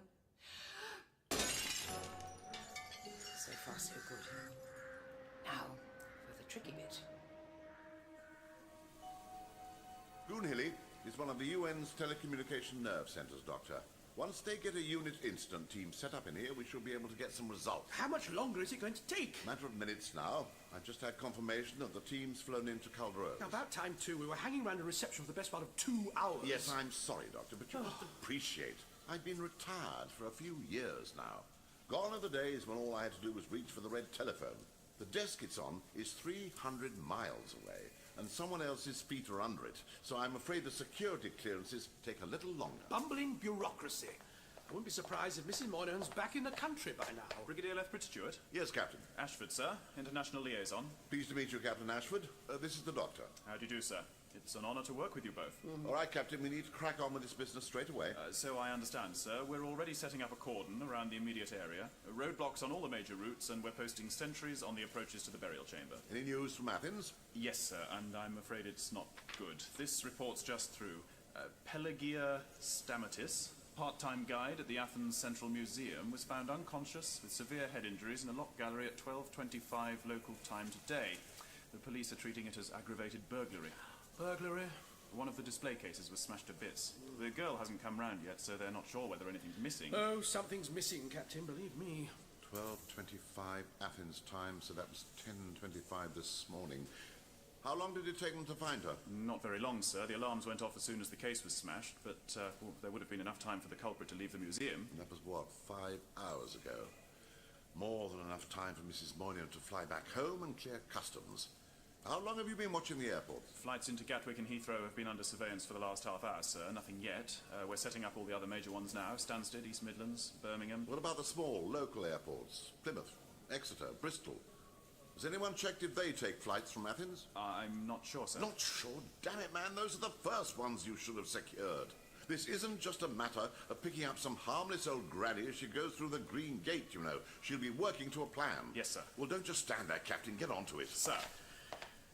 Well, Brigadier, it looks as if we might be too late after all. Don't worry, Doctor. If we missed her at the airport, the roadblocks will pick her up. I hope you're right, Brigadier. All right. I'll see you in 2 weeks, then. Give my love to Dad. Okay, bye. Oh, Philip, thank goodness. Evelyn, where in God's name did you get to? I've been worried sick. Where's the doctor? He's not here. Professor Morgan says he's gone to Goonhilly with the Brigadier. Hey, what's the matter with you? You've got blood on your arm. It's only a scratch. I got it climbing out of the window. What happened back there? Where did you disappear to? Sir Archibald caught me. Oh, dear. Give you a bit of a telling off, did he? Philip, we've got to do something. The man is completely insane. Oh, come on. I know he's a bit eccentric, but surely that's pushing it a bit. You think so? I only escaped by breaking a window and making a run for it. What? You make it sound as if he's been keeping you prisoner. That's exactly what he was doing. Philip, he's completely off his rocker. He's some sort of latter-day warlock. He's got a secret laboratory up there, and he's planning to take control of this creature's psychic power. I do believe you're serious. I'm serious, all right. Since I last saw you, I've been tied up, locked up, threatened with torture. I'd probably be dead by now if his machinery hadn't gone fut. I can hardly believe it. Well, what should we do? How long did the doctor say he'd be? I don't know. I wasn't here. Well, whatever it is Sir Archibald's intending to do, I've very much got the impression that tonight's the night. I think we should go back to the manor. Are you mad? If what you've just told me is true... It is true. Then we should keep well away from there. But he's got to be stopped. I'm sure that's what the doctor would say if he were here. If we can take him by surprise, I don't know, sabotage his laboratory or something. You really are too headstrong for your own good, aren't you?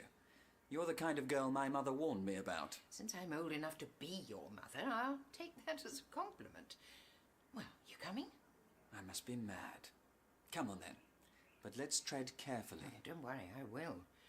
I may have smashed my first window today, but you should see what he does to them. Well, I'm unlikely ever to win the Lonsdale belt, but I reckon I can take on Sir Archibald. Come on then, let's go to work. Philip, thank you. What for? For believing me. And coming back with me. That's all right, Mum. Don't be cheeky. Come on.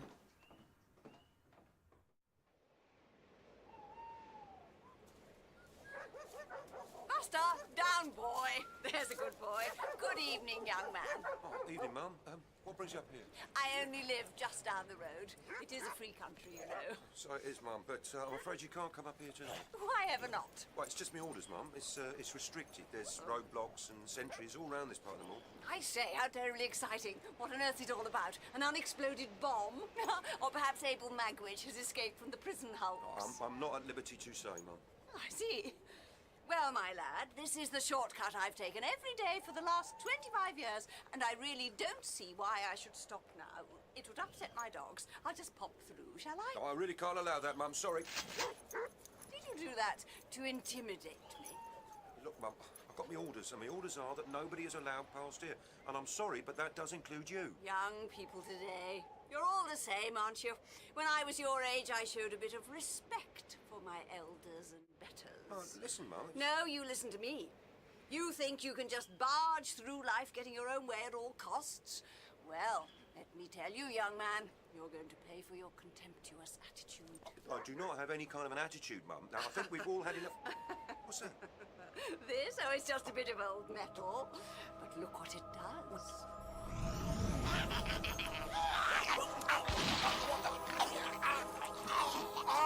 I imagine people will be treating me rather differently in future. Don't worry, Doctor. She'll be under lock and key long before she reaches the county boundary. Oh, it's no good deceiving ourselves, Brigadier. She's here already, I'm sure of it. I suspect we have only a few hours' grace. What do you mean? Well, even if he gets the focusing amplifier, the Triganon won't be able to move very far for the time being. He'll be stuck up there on the moor until reinforcements arrive. Reinforcements? Well, don't you see, Brigadier? Well, these creatures are linked to the Triganon Gestalt by cybersurgery that transducts their psionic power over vast distances. I'm sure you're right, Doctor. Well, once he gets his hands on the focusing amplifier, the first thing he'll do is send a distress call to his ship, isn't it? His ship? But, Doctor, you said he'd been buried here for 20,000 years. Are you telling me he's still got a spaceship flying around up there somewhere? Oh, it's always difficult to explain timescale relativity to different species. They never seem to want to take it in. Triganons live for hundreds of thousands of years, Brigadier. This little interregnum would be the equivalent of you going to sleep for, I don't know, a decade perhaps? Unusual, certainly, and undoubtedly very traumatic for the individual, but well within the time frame of the species. And you say the creature gets its power from the spaceship? Indirectly, yes. Triganon ships draw their energy from the home planet, and it's transferred to the crew by psionic induction. It gives them limitless motive energy as long as they don't stray too far from the power source. So if this ship answers the distress call, the creature's power to move around and do things will increase as the ship gets nearer to Earth? Comforting thought, isn't it? By the time the ship's a parsec or two from here, he'll be able to regenerate himself in a physical form. Before that happens, we'd better think of something pretty good. I still don't think it was a terribly good idea to come in through the main door. We'll be all right. There's no one here. Oh, that's what you said last time. Where's this laboratory of yours, then? Straight through here. There's a catch in the panelling. Where is it? Here. Good God, it's amazing, isn't it? He might be mad, but he obviously knows what he's doing. Or at least someone does. What do you mean? He didn't do all this himself. He's got someone helping him. Whoever it is must have an incredible scientific mind. You're right. This is the machine that overloaded. Looks like he's nearly finished repairing it. Look. I wouldn't touch that, Evelyn. Why not? Because I think it would be better if you moved away from it with your hands up. Philip. No. I'm sorry, Evelyn. You're right, Dr. Smythe. He does have an incredible scientific mind. Philip, why? I like getting things done. Progress. Survival of the fittest. I wouldn't expect you to understand. I must confess, Dr. Smythe, that I sorely underestimated you. It simply didn't occur to me that you had it in you to smash a priceless Tudor window and scramble through a 15-foot ornamental rose border. Well, I'm glad I was able to impress you. I have yet to find you at all impressive, Dr. Smythe. Now, if you'll excuse us, Mr. Ludgate and I have some important work to complete. Lock her up in the wine cellar. Right. Come on, Evelyn. Oh, the wine cellar, is it this time? Well, there are no windows down there, Dr. Smythe. I fear there's no wine either, for that matter, but never mind. We won't keep you waiting long. What's your stake in this business, Philip? Mr. Ludgate has been of the greatest assistance to me in many ways, Dr. Smythe. He will be handsomely rewarded. Things all set for tonight, then, are they? Closer to the golden dawn, are we? You will die with inane prattle on your lips, Dr. Smythe. The power on the moor is increasing by the hour. The work is almost complete. At midnight tonight, I shall confront my destiny. Doctor, how many more of these Triganums will there be on this spaceship? It's difficult to say. If it's only a survey ship, as I suspect, there'll just be one other. A crew of 2 bonds with the ship for life, so our friend here won't have been replaced. Right. Well, it's clear the best thing we can do is take immediate action before this fellow gets any stronger. I'll get on to Captain Ashford. Oh, Brigadier, if you're about to suggest dropping bombs on it, you can forget it. Well, we've already seen how powerful its psychic defense mechanisms are, even in a dormant state. If you start chucking missiles at it, they'll just bounce off. And probably flatten St. Ives in the process. So what do you suggest? For the time being, we're just going to have to sit tight and hope your men can keep Mrs. Moynihan away from the moor. Master, I am here. I have the relic from Athens. You have done well. What shall I do? Place the focusing amplifier on the cairn before you. Here? There. Now, retreat from the tumulus. Oh, yes.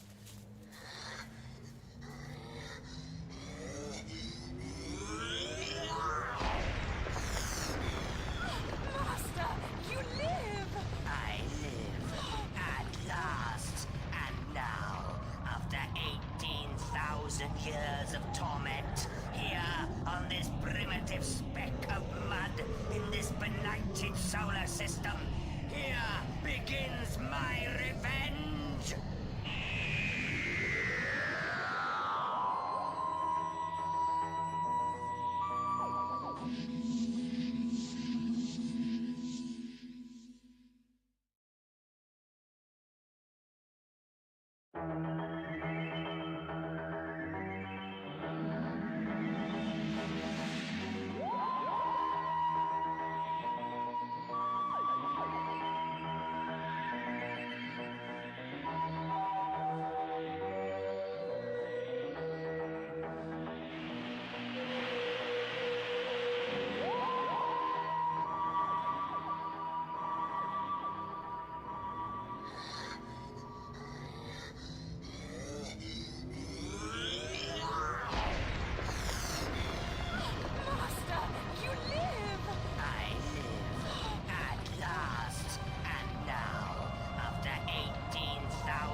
just like an earth tremor. That's exactly what it was, Brigadier. We're too late. You mean Mrs. Moynihan's broken through the cordon? She's taken this amplifying whatnot up to the tumulus? I should imagine that's what we just felt. And this is where things get serious, is it?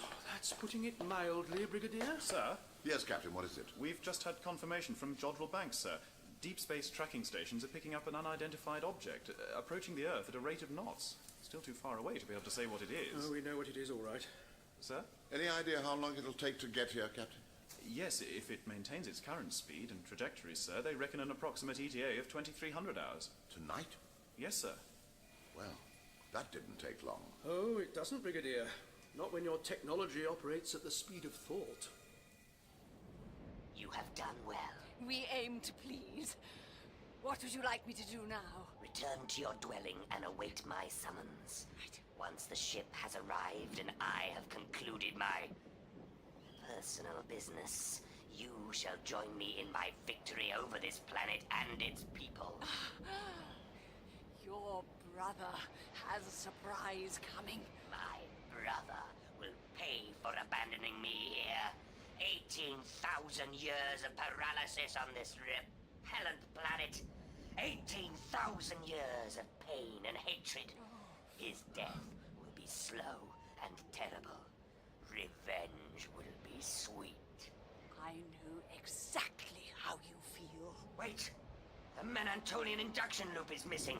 What? A component of the focusing amplifier. It has been removed. Is it important? If I am to assume manual operation of my ship, it is vital that I recover the induction loop. Well, what does it look like? A small disc of menantol bisilicate with a socket attaching to the focusing amplifier. Well, that could be anywhere, couldn't it? I really don't see how we can... Hold your horses, though. The doctor's friend, Evelyn, found a strange little stone with a hole in it up at the Fugu. Where is this woman now? I imagine she's at the Institute. We must recover the induction loop at once. So, Doctor, what now? A rapid return to the Institute, I think. We need to collect Evelyn and the others. Wait a minute. Evelyn's stone! I beg your pardon? You remember that pebble that saved Evelyn from the psionic attack? Well, if that's part of his control mechanism, we might still have a bargaining chip on our hands. We've got to get hold of it straight away. Right, Doctor. Back to the Institute, then. Keep me informed about the UFO, Captain. We'll go, sir. Good luck. Come on, Brigadier! Have you recalibrated the master terminal yet? Nearly done. Time is running short. All right, I said we're ready in time, okay? Sir Archibald. What is it now? Is it really necessary to involve Evelyn in all this? I propose to make that woman suffer for her insolence. Don't tell me you're feeling sorry for her. She's no part of this. She's just stumbled into it. She'll be under your power soon enough anyway, so why don't you just let her go? Oh? And have her come straight back with the Devon and Cornwall Constabulary in full cry? Don't be a fool. You're soft, Ludgate. You'll be telling me next that she reminds you of your mother. Dr. Smythe stays safely locked in the cellar until I am ready to receive her penance. Now get on with your work. Professor? Professor Morgan, Dr. Smythe. Nobody here, Brigadier. What's this? Oh, it's from Professor Morgan. Lethbridge Stewart, Evelyn has disappeared. What? No news of the pub. Have gone to search on the moor. What? Oh, the idiot! I told him nobody was to go up there. Well, what should we do? Go after him? Doctor, Brigadier, there you are. Professor, are you all right, man? Never better. There's a devil of a chill out there tonight, though.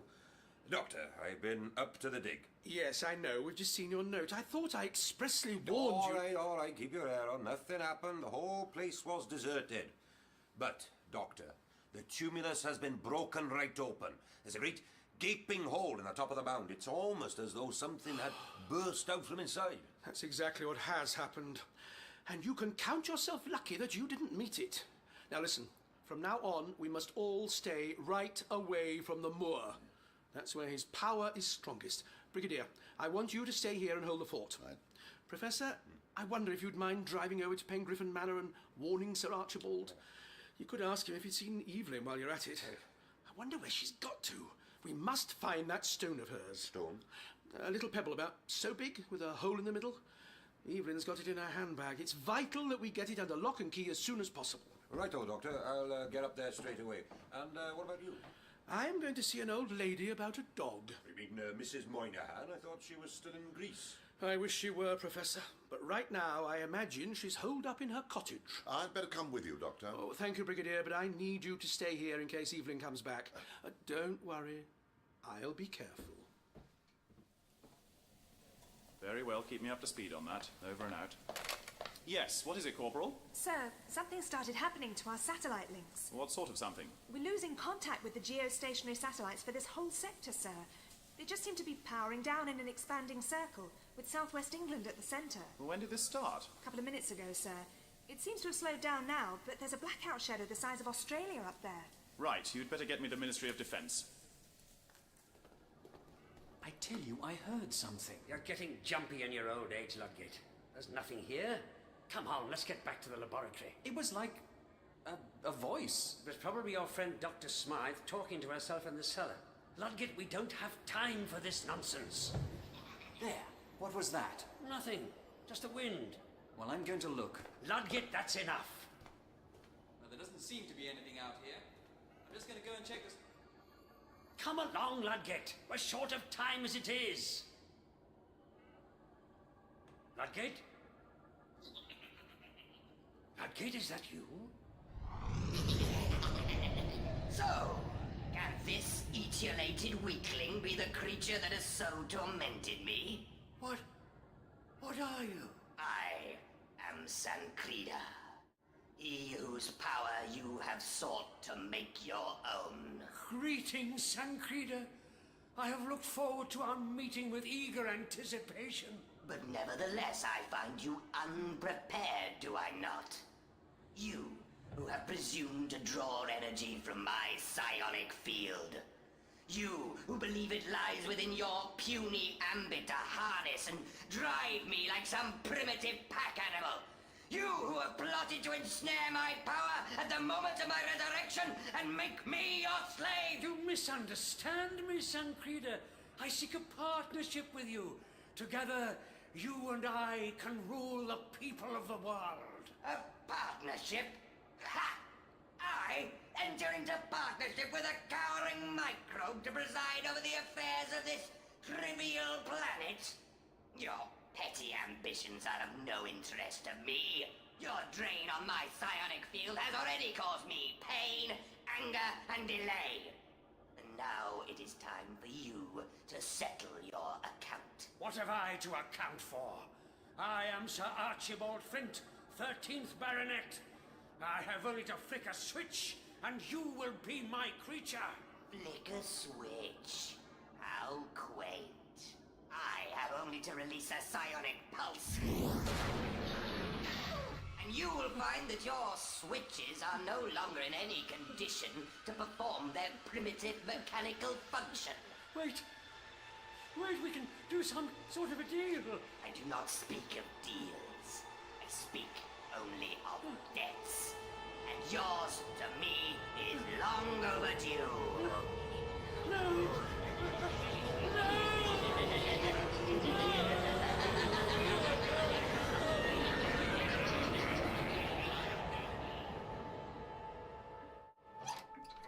Anyone home? Hello? Master! Ben, quiet down. Master! Oh, Doctor, this was a pleasant surprise. Holiday cut short, was it? You know, don't you? Yes, I do. Do you want to tell me about it? What is there to tell, Doctor? Well, I thought perhaps you might like to explain to me exactly why you're doing all this. Why shouldn't I? Well, that's not a terribly good reason, is it? All my life, I've been treated like dirt, Doctor. Deserted by people once they've got what they wanted. Buster and Ben are the only ones who've stayed with me, aren't you? Aren't you, eh? Yes. And then, Sankrida came to me. Sankrida? That's his name, is it? So it's his friendship you're after? Good golly, no. Friendship's a waste of effort. I don't happen to think so myself. I don't really care what you think. So what is it you want? Revenge, Doctor. It's a nasty word, I know, but there it is. They do say it's a dish best served cold, don't they? There are certain people who have treated me very badly in the past. Now I've been promised that I'll be allowed to give them their comeuppance. And I have to tell you, I'm rather looking forward to it. You're really a very unhappy person, aren't you? I don't know what kind of doctor you are, but I can tell you that I don't have any truck with all this namby-pamby modern therapy rubbish. So if I were you, I'd just shut up and concentrate on this. It's a back-action hammer Purdy 12 bore. So it is. Go on. Out the door with you. Where are we going? Back to the Institute, Doctor. We've an appointment to keep. Come on, boys. Wookies! Hello? Anybody here? Hello? Professor Morgan? Oh, thank goodness. Down here, Professor. I'm in the cellar. Can you unlock the door? I think so. Hold on. Professor, I've never been so relieved to see anyone. Oh, my God, Evelyn. Look, I don't mean to seem an ungrateful damsel in distress, but are you just going to stand there, or are you going to untie me? Of course, I'm sorry. Here, let's have a look. Have you seen the doctor? Yes, and he's very concerned about some stone you found with a hole in it. Oh, that thing again. The doctor says it's very important we get it to a place of safety. Have you got it? Not here, no. It's on the windowsill in my bedroom at the Institute. Look, what's been going on? There was the most incredible racket from upstairs just now. I assume it was mad Sir Archibald trying out his latest bit of mumbo-jumbo. Sir Archibald? You mean you haven't seen... There. How's that? Great relief. Thank you very much. What haven't I seen? Oh, dear. You better come upstairs. It's not a pretty sight, I'm afraid.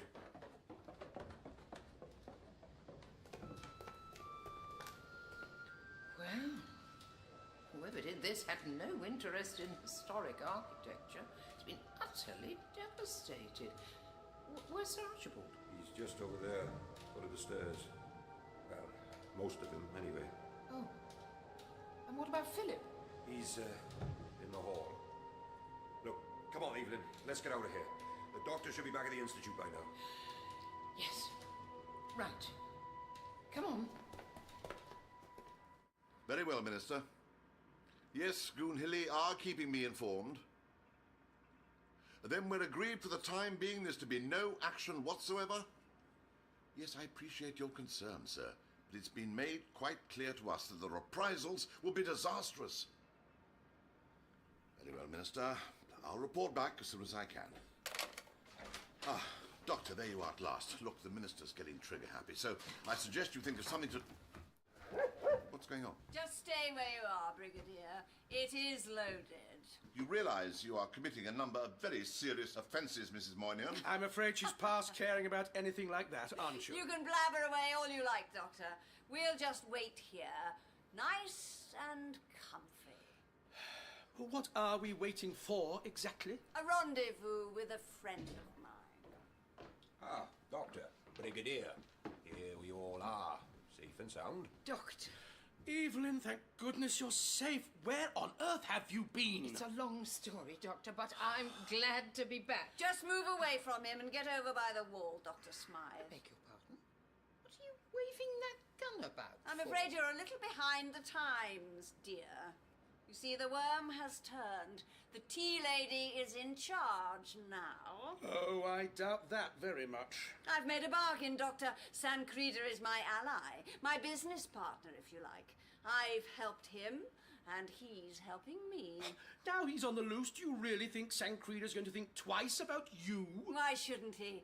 We made a deal. Rather a one-sided one by the sound of it. I rather suspect you've bitten off more than you can chew.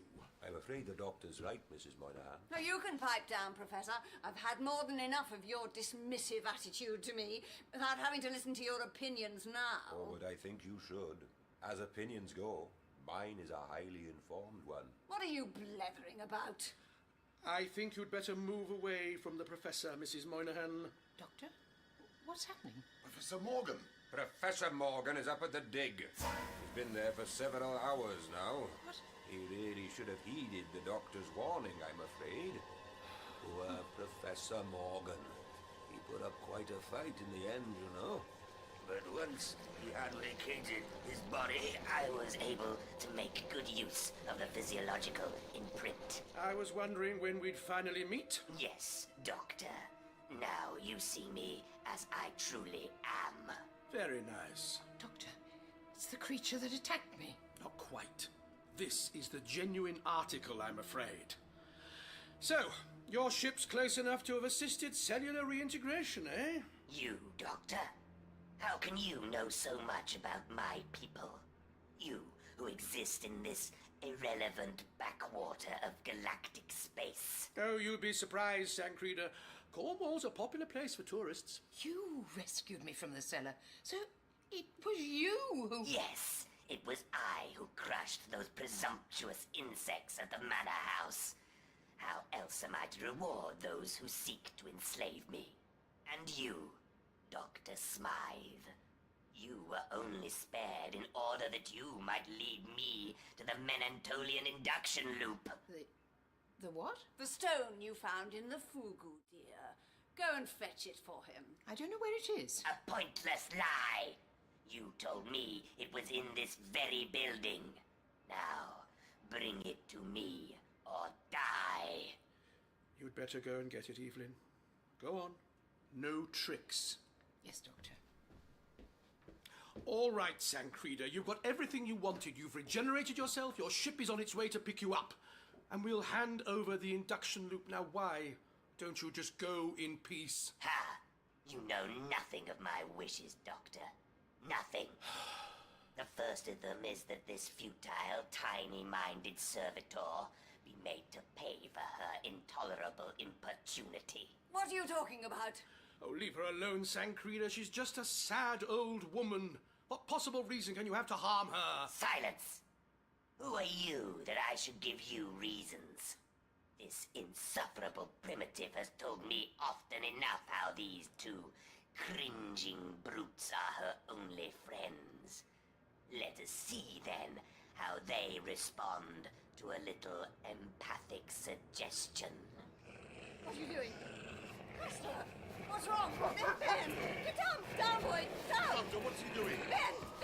Stop! Whatever!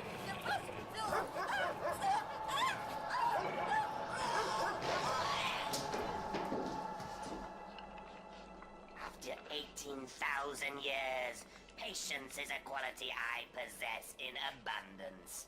But this feckless woman tried it sorely. Oh, that's enough, Sancreda. There's no need for this heartless carnage. I am swatting at flies, Doctor, nothing more. What do I care for this planet and its pathetic fauna? Soon, my ship will be here. And then you'll go? Yes, I shall go. But not before there has been a final reckoning. Here's your induction thing.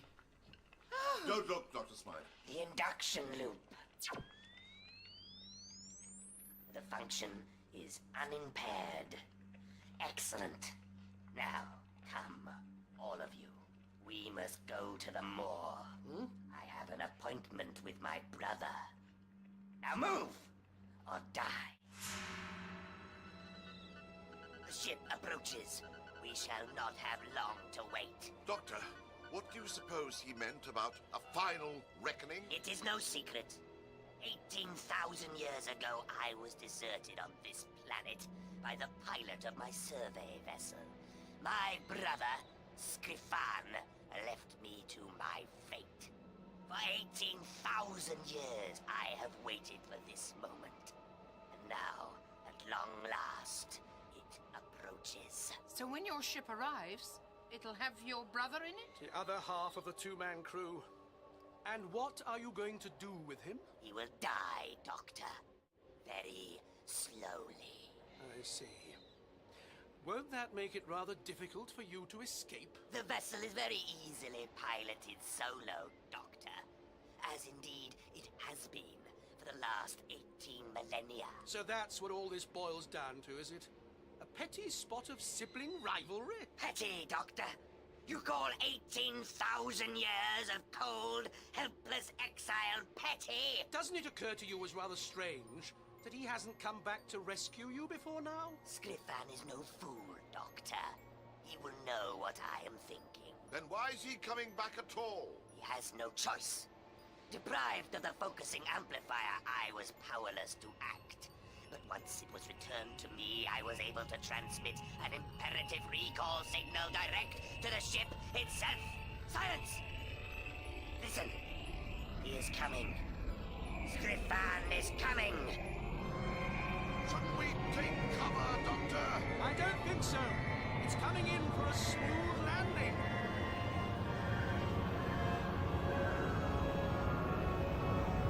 Well, my first spaceship. My first in a good few years, Dr. Spithe. Skrifan! Skrifan! It is I, Sancreda. Come out and show yourself. What should we do, Doctor? Follow him on board, of course. I expect the ceilings have been rather low in there, so mind your heads. Doctor, one of these creatures is bad enough. I don't particularly relish the prospect of meeting another. Why don't we just leave them to it? I think you'll find our friend is in for a surprise, Brigadier. Come on. Skrifan! Skrifan! You cannot hide from me. Where are you? He's not here, Sancreda. Can't you see the ship is empty? You landed it by remote control, didn't you? I do not understand. Where is my brother? Exactly where he's been all along, I'm afraid. What little remains of him is neatly arranged in a cardboard tray back at the Archaeological Institute. You mean those fragments of animal bone you were looking at? I knew they weren't terrestrial the moment I saw them. Then his brother died here on Earth, all those years ago. Without a doubt. It is not true. How could he have died here? Difficult to tell after all this time, but judging by the charring, I'd say he was shot by a heavy impulse laser. How could that be, unless... Was your ship set to take off on automatic recall, Sancreda? It was. I was collecting geological samples some distance from the vessel, but the atmospheric conditions were worsening. This planet was far colder at that time. I was fighting off primitive carnivores with my blaster. Skrifan! Do not leave! Do not abandon me! Skrifan! Ignition. Skrifan, you have deserted me! Farewell, my brother.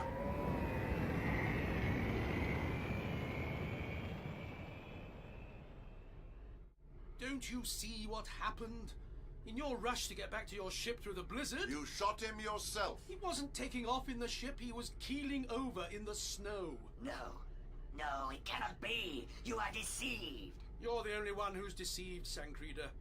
You've spent 18,000 years meditating on a pointless revenge. You killed him yourself. Very well then, Doctor. So be it. But my revenge will not be empty. My revenge will be on the planet that has been my prison for so long. Oh, that's ridiculous. Now you're just lashing out at innocent bystanders. Am I, Doctor? Perhaps I am. It is no matter. I shall lift off on manual control and blast this planet from space with the psionic cannon. For pity's sake, Sancreda. What will be the good of that? Leave me!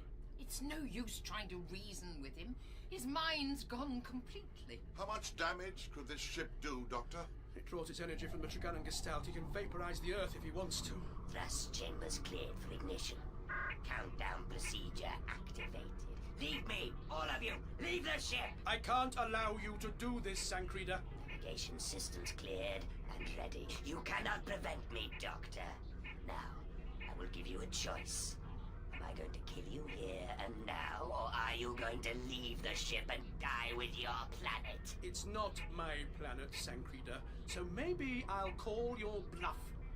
You can't unleash psionic pulses in a confined environment like this, not while the ship's preparing for liftoff. Far too risky. Correct, Doctor. So, if you have no objections, I shall be happy to resort to my hand blaster. Evelyn! Brigadier, get out of here! Go on, jump!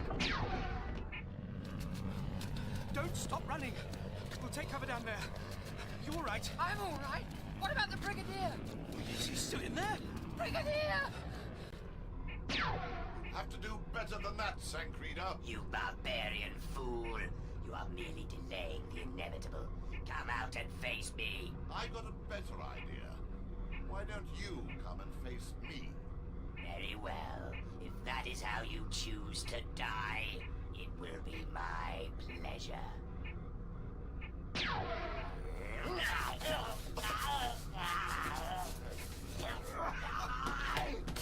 Say this for you, Sancreda. For a little chap, you pack a big punch, as I'm quite sure does this. Do not attempt to operate my blaster, you imbecile. Be unable to channel the psionic impulse. The energy release will be enough to destroy the entire ship. If it comes to a choice between the whole world or just you, me, and this ship, Sancreda, I'm very clear where my duty lies. Doctor, the ramp's closing. Just hold tight, Evelyn. Come on, Alistair. What are you playing at? You half-witted savage, do not fire the blaster! I've no intention of doing so, Sancreda. Just so long as you lower the ramp and let me off your ship. I could destroy you with a single thought. I've no doubt you could. But would you be quick enough to stop me firing this weapon in my death throes? Now, lower the ramp. Very well. Why should I not? Less than a minute, you and all your kind will be vaporized from space. Oh, then. Be gone and enjoy your final moments of existence. Cheerio. Ignition in T-minus 20 seconds and counting. Wait, there he is. He's out. Doctor! Brigadier! Over here! You had us worried there, Alistair. He's getting away. Doctor, what can we do? Count to 10. What?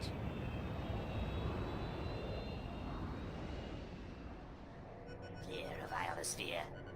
Target in range. Focal length fixed and locked off. And fire. Goodbye, Doctor. Malfunction.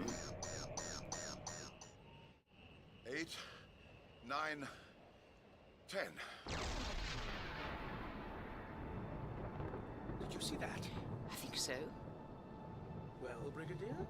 Well, Doctor, unless I'm very much mistaken, Sancreda's just blown his ship and himself to Kingdom Come. How can you be so sure? Because I got this.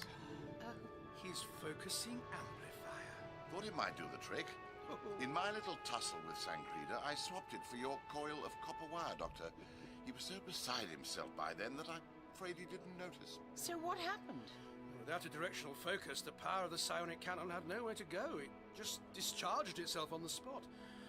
Very dangerous to meddle with Triganon technology, you know, Brigadier. You do realize you've just saved the world, don't you? All in a day's work, Doctor. Oh, here you are then. You'd better take charge of this. Why? Well, I expect the Athens Central Museum will be wanting it back, won't they? Isn't that rather a dangerous thing to have sitting in a museum? Not now that Sancreda is dead. These things are like driving licenses. Eh? Non-transferable. Ah, well, why not?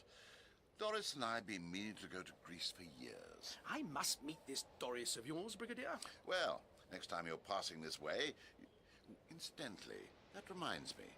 Where did the TARDIS disappear to? I beg your pardon? Disappeared? Don't worry, Evelyn. If I'm right, then any moment now... Bless my soul. She was here all along. It was Sancreda's psionic field that drew us to Lanyon Moor in the first place. Once the TARDIS realized the danger, she shifted herself onto a different existential plane before Sancreda could start tampering with her. I see. I think. She's a clever old thing, the TARDIS. Well, Doctor, trouble clearly hasn't stopped following you around. Nor you, it seems, Brigadier. Ah, no, I'm not having that. I'm retired. I refuse to take any of the blame. My time of life, trouble should be confined to the occasional spot of black fire on the nasturtiums. All the same... Yes? It's nice to know we still make a good team, Doctor. So you two go back a long way, do you? Farther back than I sometimes care to remember, Dr. Smythe. You wouldn't believe it, but when I first met Alistair, he still had dark hair. So did you, Doctor, from time to time. Well, this is all very cosy, but can I suggest that there are better places than here to catch up on old times? What do you mean? Doctor, I've had a fairly difficult couple of days. It's coming up to midnight. I'm exhausted. It's freezing cold, and I'm starving hungry. So why don't we ask the Brigadier very politely whether he might be able to use his influence at the pub to wangle us a late supper? It will be my pleasure, Dr. Spies. Doctor? Why not? That's settled then. Either way, Brigadier. Now, this pub, what's the situation on the chocolate puddings front? I don't have much of a sweet tooth, Dr. Spied. I have to confess, I'm more of a soup man. I suppose I am beginning to feel a trifle peckish.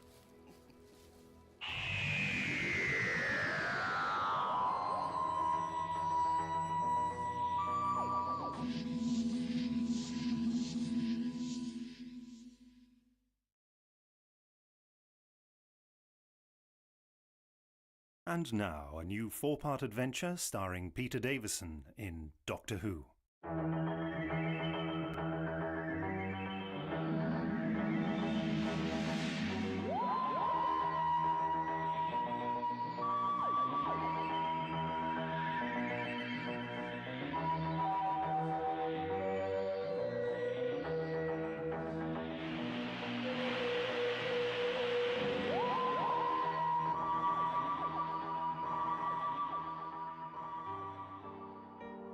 I well remember that winter as long as the embers of memory still glow feebly in my mind. That haunted winter night when I met the man who calls himself the Doctor. And if I ever need reminding, I need only dip into my diary, now cracked and brittle and worn with age. December 22nd, 1963. If I was to give a title to this time in my life, I would call it Trapped in the Ghost Academy.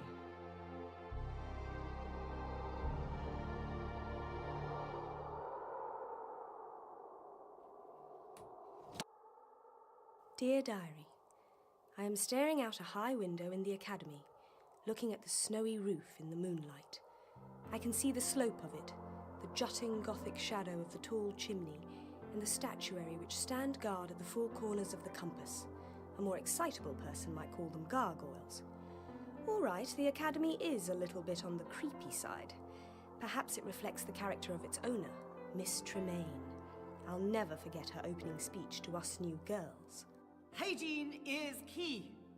The avoidance of germs. We are helped in this by the clinical cleanliness of the fresh, cold alpine air and the cool purity of the good book. We must open our souls to the Word, just as we open our windows to the chill, purifying air of the alpine valleys. Yes, basically, Miss Tremaine is an eccentric Scots spinster with a religious fixation. But she had the inspiration to set up an expensive finishing school for young ladies, tucked away snugly in a chateau high in the breathtaking Swiss Alps, as the brochure puts it. Rather too tucked away as it turned out. My dears, my poor little pigeons. It was Mademoiselle Maupassant, our French mistress, who broke the news to us. My dears, take a deep breath. It's a comprehensive disappointment. We are sorely stranded. This blizzard has us trapped. We are all in the same boat. And that's how it was. Trapped in the Ghost Academy. That's how the place felt, haunted and empty, with all the girls gone home for the holidays.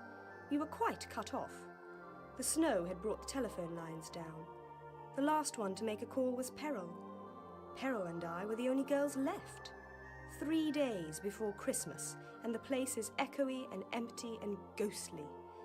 Mademoiselle Maupassant sits in the music room and fails to cheer us up with her choice of music. The other girls got away just in time. They will be at home with their families for Christmas, a privilege which it seems is to be denied to Peril and I. Before my parents could come to collect me, the approach roads to our breathtaking remote valley became breathtakingly snowed in. So here I am, stranded. And as for Peril, It's despicable. It's vile treachery. As for Peril Bellamy, well, her situation is somewhat different. It's quite simple. I'm not going to stand for it. Peril is a girl who more than lives up to her name. She's 3 years older than me, 19. All right.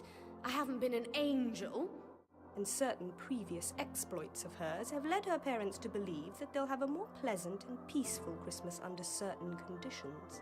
Still, there's no cause for this. That is, if their dear daughter wasn't underfoot. If, indeed, she was to remain at school over the holidays. In short, I've been dumped here like an unwanted parcel. And Peril isn't one to put up with this sort of treatment. It brings out her rebellious streak. A rather large streak. Alison! For God's sake, be careful with that rope! All of which is why I'm standing at this window, freezing, I might add, helping her to use some of the school's very expensive mountain climbing gear to escape. Gently now, gently! I watch Peril, dressed like a commando, descend the icy slope of the broad mansard roof. Her inky shadow is sharp on the frosted whiteness in the moonlight. She slides down the tiles and embraces the nearest gargoyle. Made it! Oh, come on, Allie. I've secured the other rope. I'm going to drop it now. Oh, getting to the ground from here is a piece of... Yes, mad as it seems, I'm going to join Peril Bellamy in her attempt to escape. Although escape isn't the word. What is the word? Ah, yes.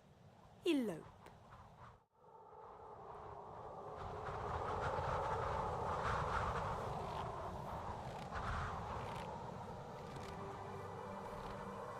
If there's anything worse than snow in the shoes, I would like to know what it is. Oh, just hold this a moment, he says. It won't bite you, he says. I wish it had bitten me. At least I wouldn't be here. And where is here? Predominantly oxygen atmosphere, luckily. Mountainous region. Cold. Ooh, very cold. It's worse than Alaska. Serves me right for helping the doctor with one of his experiments. Oh, this is all your fault, Doctor! Who is this doctor, madam? It seems a shame to lay such all-encompassing blame on the poor man's shoulders. Who are you? Oh, I'm sorry. I didn't mean to startle you. I'm Lieutenant Sandoz of the Voluntary Mountain Rescue Force. And it would seem you are very fortunate to encounter me, madam. Call me Nissa. Put on my scarf, Nissa. It must be terribly cold. Oh, thank you. I also have a spare pair of skis here. You also have a gun? Yes, the Mountain Rescue Force serves as the local constabulary in this area. So you are a policeman on skis? Essentially, yes. And in a minute, we'll have you on skis as well. Oh. There you go. You almost seem to be expecting me. I was expecting someone. I've been asked to check on the inhabitants of a school. A school? Yes. Are you sure you know how to ski? Of course I do. What? Yes, well, we'll proceed very slowly.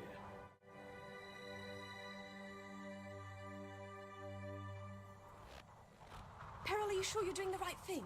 I've got the compass, haven't I? I wasn't really talking about the direction we're travelling. Oh, Alison, what on earth are you on about? Are you sure you should be running off like this? Of course I am. I'm on my way to get married, aren't I? Oh, just wait until my mother finds out. Well, that's really what I mean. Are you sure you're not eloping just out of spite? Oh, don't be daft. I just wish I could see her face, that's all. All right. But are you sure you know what you're doing? I just told you. I meant the compass this time. Are you sure you know where we're going? Of course. It's just that the snow is getting very heavy and the wind is picking up. Oh, come on. Where's your sense of humour?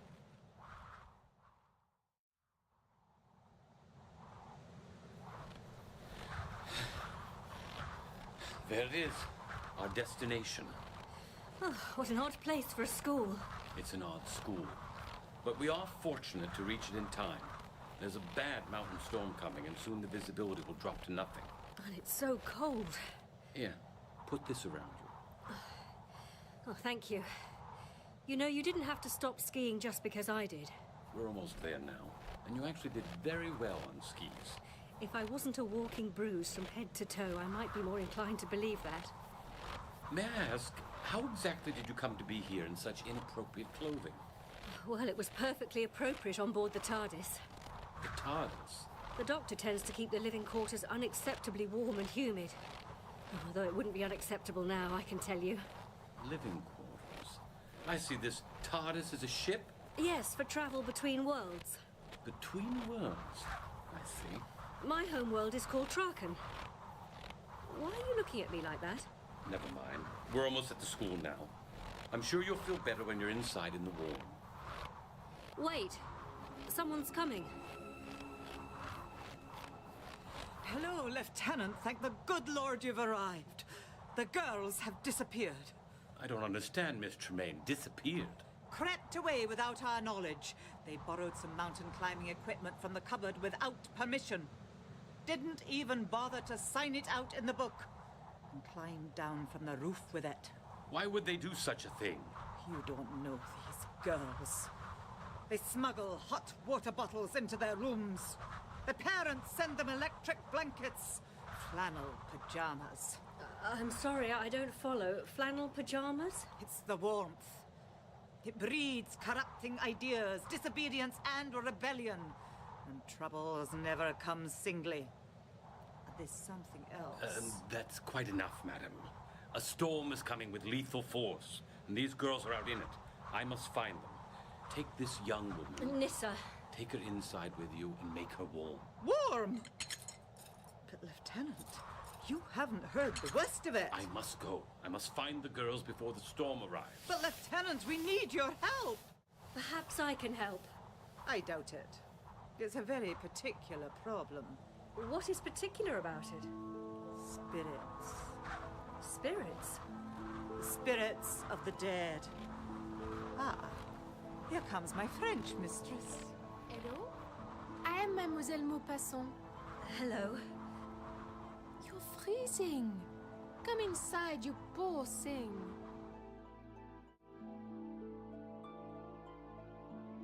Warm yourself by the fire. Oh, that's better, thank you. And here, this coffee should still be drinkable. You're very kind. There's plenty. Miss Tremaine doesn't touch it. Am I right in thinking she is your employer? She is the headmistress, yes. She seems very concerned with the spirits of the dead. Miss Tremaine has her beliefs. It seems to me she should be more worried about the living if 2 of her charges are missing. You wouldn't say that if you'd had our experiences of recent weeks. What do you mean? Pardon me, I'm doing the windows. I must open the window in here. Oh, but actually, our guest has just suffered a freezing experience. Rubbish! It'll do her good. Stale air breeds spiritual staleness. That is probably the root cause of our problems. Now, excuse me, but I must just see that there's a healthy draft throughout the rest of the school. This storm will be a godsend. Blow all the cobwebs away. That's better. You may have to open it again when she returns. May I ask why you've chosen a madwoman as your employer? Oh, no. A little eccentric, perhaps, but not mad. But all that hysteria about the spirits of the dead. I've had some experience of such things, but she seems a little extreme. Miss Tremaine has some grounds for what you describe as her hysteria. You take her seriously. Why? Inexplicable phenomena in the school. Luckily, we managed to conceal it from the girls. But now, quite frankly, it is beginning to get out of hand. Thank God most of them are home for the holidays. What kind of phenomena? Miss Tremaine! Come quickly! It came from out here. There she is. Miss Tremaine! What is it? The windows! Look at them! They seem perfectly normal. They should be open! I opened all of them! And then I turned round a moment later and they'd all shut themselves again! They've simply blown closed. The wind did it. And did it latch them as well? Look! Oh, now forgive me. I must leave you. Miss Tremaine, wait. Where are you going? To the chapel. To pray for our souls. I take it then that this chapel is some kind of primitive place of worship.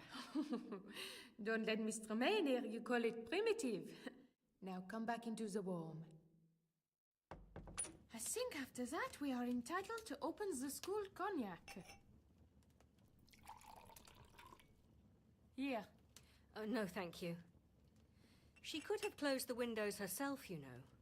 There's a scientific explanation for everything I've learned. She could have. But that look of terror on her face. She strikes me as a highly suggestible individual.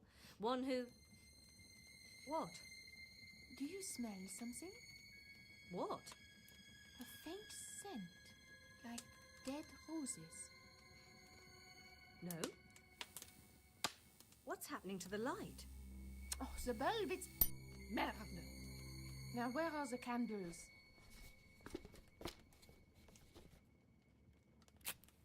Ah, well, brandy by candlelight. It's not so bad. But you aren't drinking. What's the matter? You know, I do smell something now. A faint scent of flowers. Look at the candle flame. It's just a draft. What's that? Out here!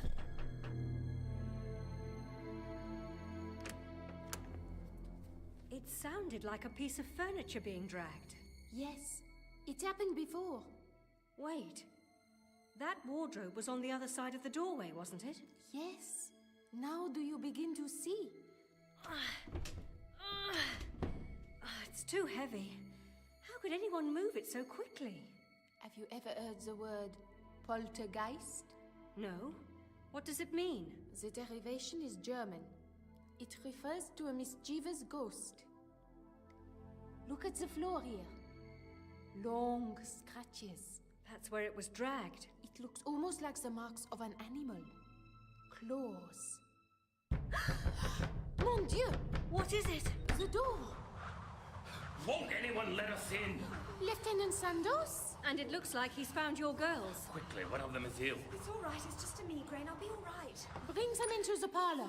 We have a fire going. I want a hot bath. That's what I want. Of course, Pearl dear. Nissa, would you take poor Alison back into the parlor? Of course. Come close to the fire. That's more like it. Do you often get such attacks? Migraine? Occasionally. And like tonight, they usually begin with phantom scents. What do you mean? I have the vivid illusion that I'm smelling something that isn't there. Was it by any chance a scent of dead flowers? How did you know that? I think I need to speak to your French mistress.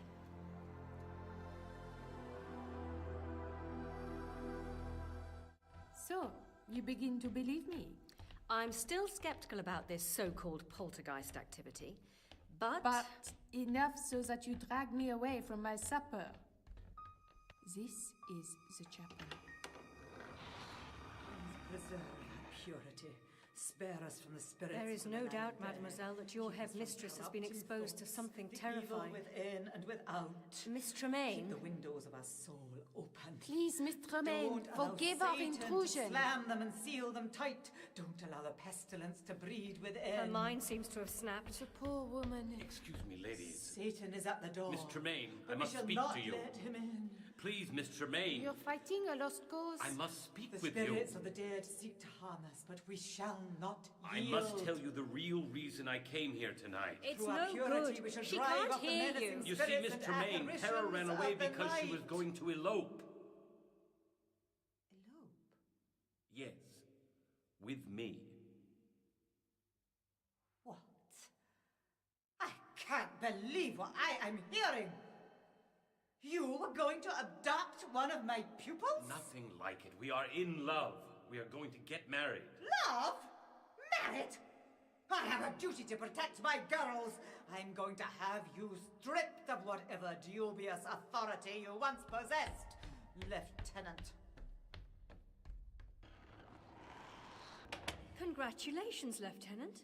You've achieved what would have taken a team of skilled psychologists weeks. She's very angry. So she should be.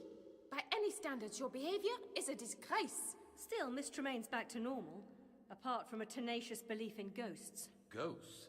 Is this some kind of joke? It's increasingly serious, Lieutenant. I don't believe in ghosts. You may find yourself a convert, and quite soon if I'm not alone in smelling something. Yes, it's starting again. What do you Isn't that incense? Do you use incense in this chapel? Not at all. Then I suggest we find the others quickly before it begins. Before what begins? Too late.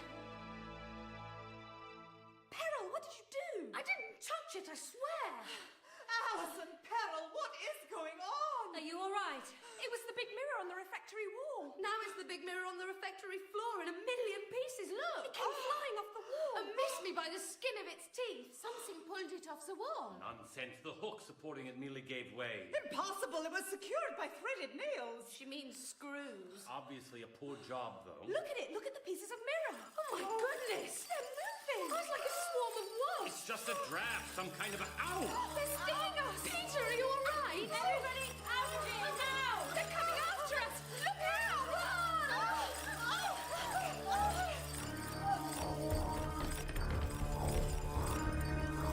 It's all right. We're too quick for it. Don't slow down.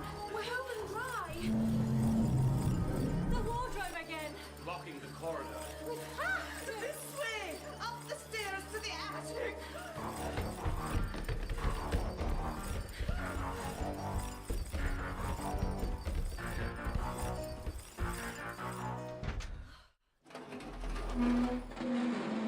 I don't know what that was, but we're safe now. Nothing can get in here now. What's that then? What? Those trunks in the corner. They're moving. It's just some kind of vibration. Dear. Commend your souls to the Lord. Satan is at hand. It's inside. It's in here with us. Help! Someone, please. What is it? It looks like it can't be. It says police on it. About time. What is that?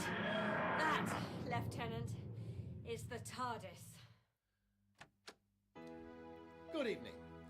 I assume it's evening, if not good morning or afternoon. And this is the Doctor. Have I arrived at an inopportune moment? An agent of Satan. Ah, no, madam. I assure you I'm very much Miss Tremaine! my own agent. Oh dear, poor woman. She has fainted.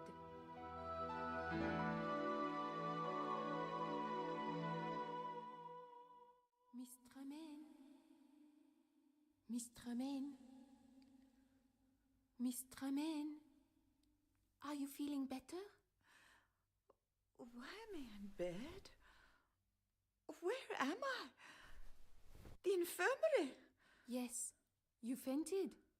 I carried you here with the help of the lieutenant. That filthy swine! He's old enough to be Peril's father. Where is he? Trying his luck on the school's shortwave radio, I believe. And that other man, the one who arrived so strangely. Still in the attic. Alison, come away from the TARDIS. I touched it. It's almost as though the surface of it is alive. Indeed. It makes a hum you can feel right down to your toes. It's a shame Nissa doesn't seem to share your enthusiasm about our arrival, Alison. It took you long enough to find me, Doctor. I'm sorry. I can't tell you how relieved I am to attract you down. Relieved and lucky. Yes, I know you're angry with me, but luck had nothing to do with it. When I accidentally teleported you, I made sure I traced your destination. What does it mean, teleported? It's a very unpleasant experience. You can't just leave the explanation at that, Nissa. Oh, all right. It's a way of getting from one place to another in a very swift fashion. Very swift and rather stomach-turning. True, it's much better to have the cushioning effect of the TARDIS, but I didn't just teleport you here for the fun of it. I thought it was purely an accident. On the contrary.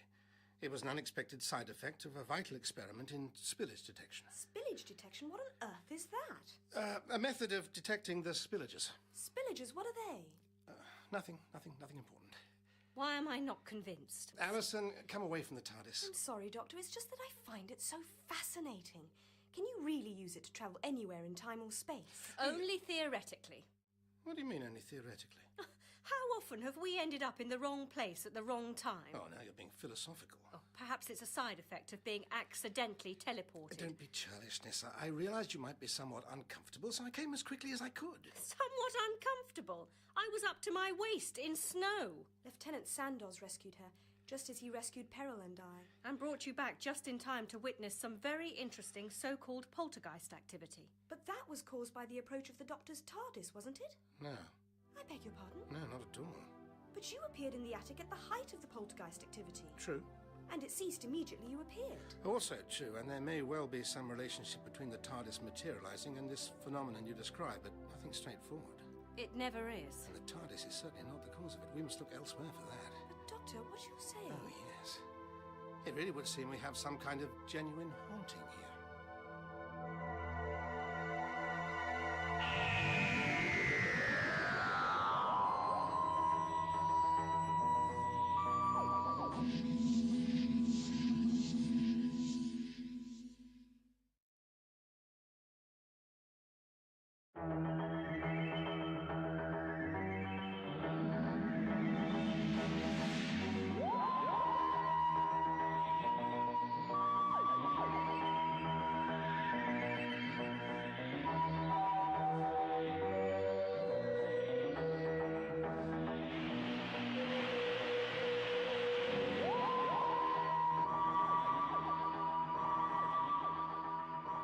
Spillages, what are they?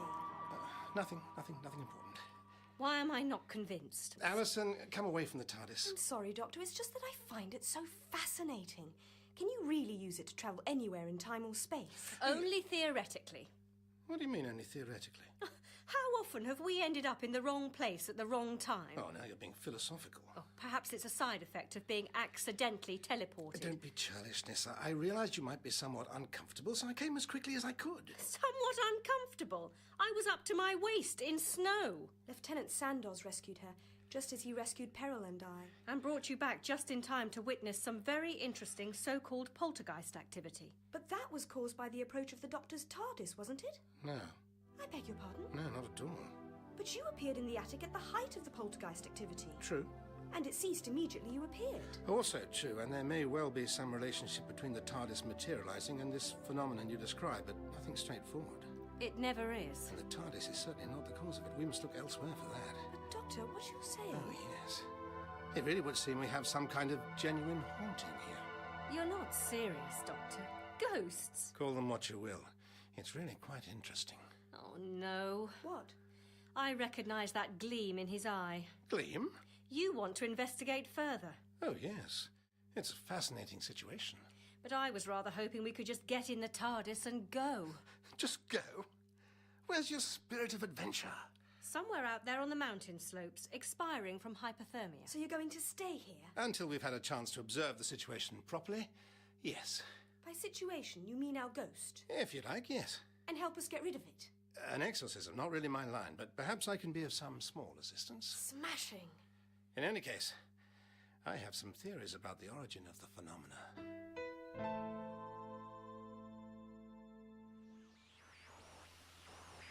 Nothing? No, Peril. I'm afraid there seems to be some sort of interference. I can't raise a soul. Oh, don't talk about raising souls. You don't mean to say you believe in any of this superstitious nonsense? You were here, Peter. You saw. I'm confident there's a rational explanation. Oh, that's good. While you're at it, see if you can come up with one for this doctor fellow and the contraption he arrived in. I suspect the two explanations are the same. What? You think the doctor's behind the haunting? Yes. He has the look of some kind of charlatan. We'll soon discover that it's all his doing. Well, why? What's his game? What's he doing here? I mean, why would anyone come to this place? I'm only still here because my escape attempt failed. Yes, and that was very foolish of you, my dear. That's it. Call me your dear. My darling. Oh, hold me, Peter. That's better. If only Mum could see us. You might have frozen to death. I'm warm enough now. How could you risk your precious life in that fashion? Because I wanted to see you. But I was on my way. I got impatient. I'm impatient now. It's not good to be too impatient. Oh, shut up and kiss me.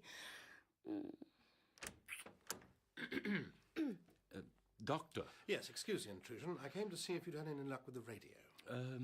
No. Peril and I were just trying to get it to work. That's what we were doing, all right. But unfortunately, we don't seem to be able to pick anything up. I'm not surprised. No? I believe this haunting of yours involves some form of electromagnetic radiation. It could have affected the radio. Allow me to take a look at it.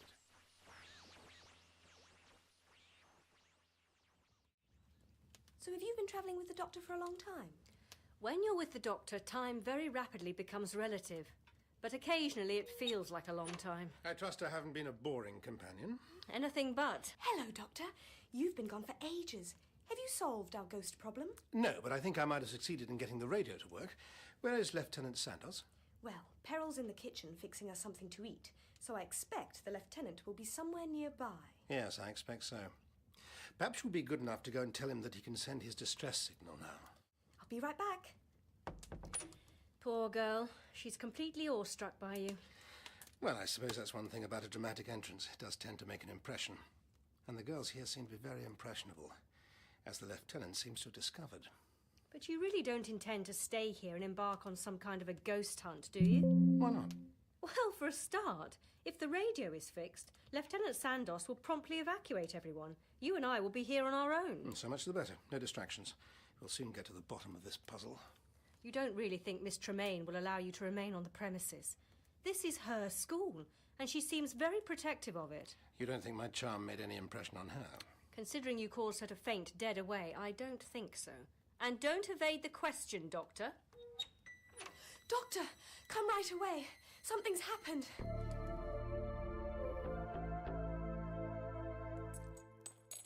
I don't believe it.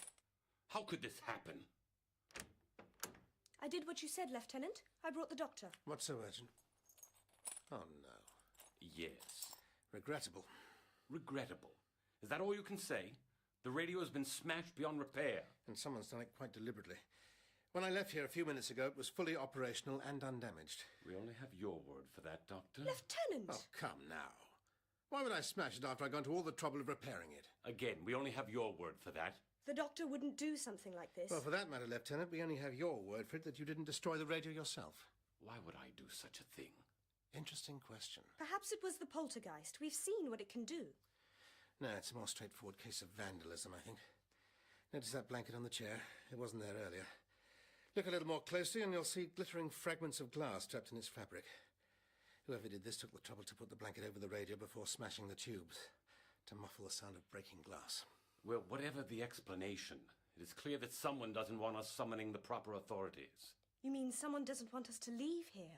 Well, if that's the case, then they're going to be disappointed. Before coming out to the school, I took the precaution of arranging a contingency plan. Very sensible. Yes, I thought so. And if I don't make contact, the plan automatically goes into operation. An evacuation by helicopter. It will begin this evening, a few short hours from now. In that case, I'd better make good use of the time remaining. Now, where's Nissa? Why did you have to land the TARDIS in the attic? Why not somewhere more convenient? I was looking for you. The attic is where you happen to be. How exactly did you manage to track me down, by the way?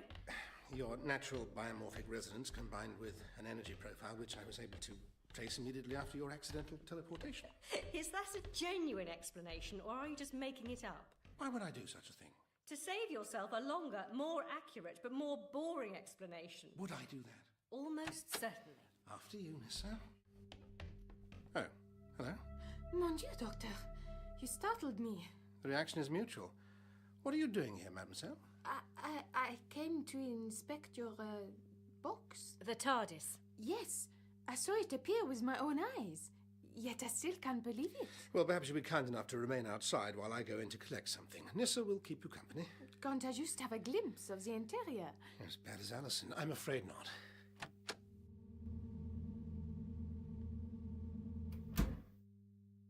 How is the headmistress? Miss Tremaine? She recovered from a faint, but was very distraught when she awoke. I finally coaxed her to sleep. How did you manage that? With the help of pills, I fear. Seconal. Sorry to keep you waiting. I think I've collected everything I need.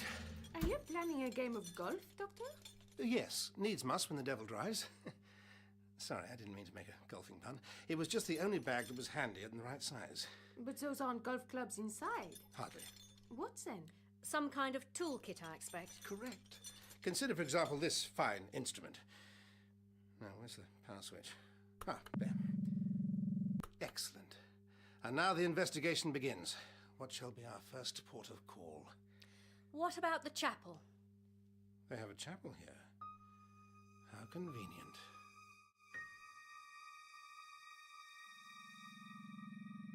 Your suggestion has proved excellent, Nissa. This chapel seems to be the epicenter of some strange electromagnetic activity. But why here? Yes, well, I admit that it's an unlikely site for finding anything except perhaps some very bored schoolgirls. Perhaps not. You didn't manage to make the acquaintance of Miss Tremaine before she fainted. The headmistress? Yes. She has very strong religious convictions. Ah, I see what you mean. So this place would have a deep psychic significance for at least one member of the school. But how could that have any bearing on the poltergeist activity? We need merely to imagine the presence of Miss Tremaine here in the chapel. She would be responding to the environment and no doubt giving off a very particular form of energy. Energy? Yes.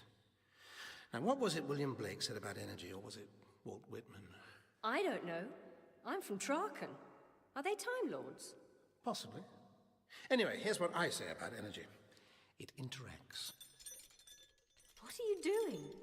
It almost sounds like you're playing a tune. Well, that's not surprising, considering these devices are all designed for vibrational interaction. In other words, they are, in a sense, tuned. Now, how on earth do I turn this on? I'm sure I found the switch earlier. It was... Here. Oh, yes, thank you. Right, here we go. Notice how it varies in tone and volume. In other words, the waves are increasing in size or frequency. But also note the change in timbre. That indicates a change in the very shape of the waveform. Waveform of what? Energy, a particular type of energy. Its source is what we're seeking. Ah, signal's getting stronger. Do you hear? Yes, it's in this direction, by the long wooden bench. It's called a pew. Oh, really? No, seriously, it's called a pew. People sit on it and worship. And this is where the signal peaks. Definitely here. But there's nothing here. Agreed. Unless it's invisible. No, there is nothing here now. You mean you're detecting some kind of residual energy? Yes, the faint signature of something that was once here. Perhaps from a person who once sat here. I doubt it. No human being could leave such an intense and yet diffuse trace. Hello, Alison. No human being? There's no need to sound so worried, Alison. You must admit it is a rather worrying concept, Doctor. Not from my standpoint. You see, the Doctor is... Not now, Nissa. What's that thing? It's just a device I'm using for a scientific investigation. What sort of investigation? Well, never mind about that now. Shall we see if Peril Bellamy has managed to prepare lunch for us? She's certainly been in the kitchen a long time. Yes, assuming she's used some of that time for food preparation will be all right. I see you share my concerns. She certainly seems to like Lieutenant Sandoz. I wish I could say the same. You're just angry because he accused you of smashing the radio. Doctor, look at this. What is it? A plaque on the wall commemorating a dead mountaineer called Harding Wellman. Oh, yes. We girls often have discussions on Harding, what he might have looked like, and if he would have been ravishingly handsome. Poor bloke. Yes. According to this, he died quite young, didn't he? Do you think he has something to do with the... Strange energy waveforms in this room. Imprint left by a violent death. Let's find out. Now, where's that switch? There! Oh, yes, of course, I remember. There. It's amazing. It's amazing if it works. Well? No, not a thing. Now, let's see about lunch.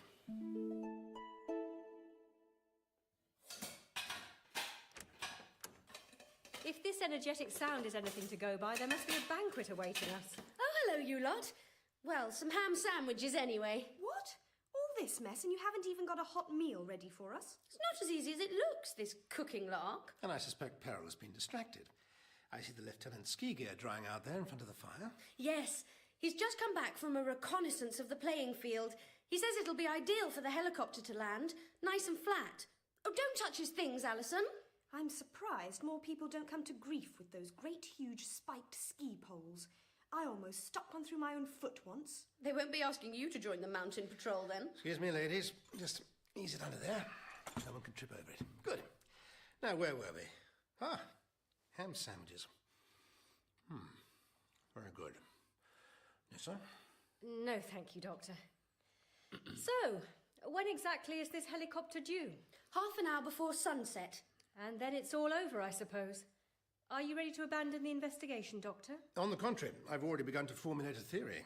I don't suppose you'd care to share it with us? Not just yet. I'm sure Peril can tell you what happens if you open the oven too soon when baking a souffle.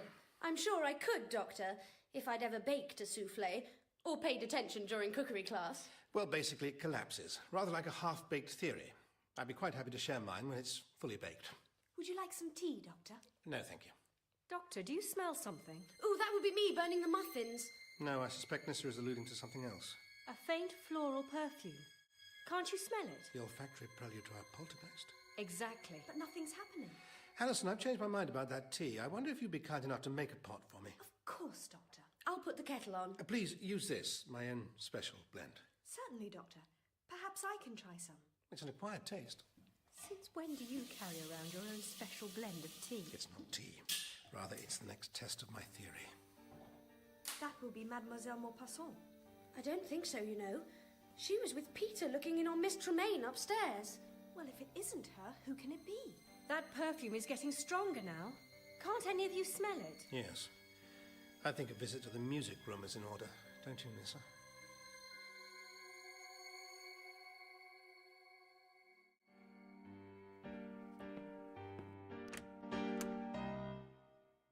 It seems the recital is at an end. Doctor, there's no one here. Let me see. Only one door, the one we came in, only 2 windows, both shut.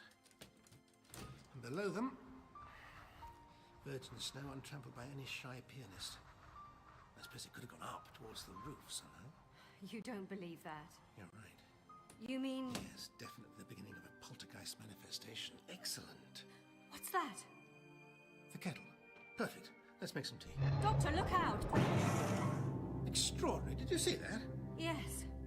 I think we should get back to Peril and Alison, Doctor. Shifted the piano across the room as if it was a toy. That requires really quite a powerful force. Let's get out of here. In just a moment. Please. Quick inspection. Make sure there were no hidden wires to drag it, no concealed magnets. Nothing I can detect. Poor thing's been knocked quite out of tune. Doctor, it's moving again. Yes, it does appear to be. And towards us. What do we do? Run, I think. Quickly, shut the door. What is it? Where's Peril? She took some food up to Miss Tremaine's room. Well, let's hope she's safe with the others.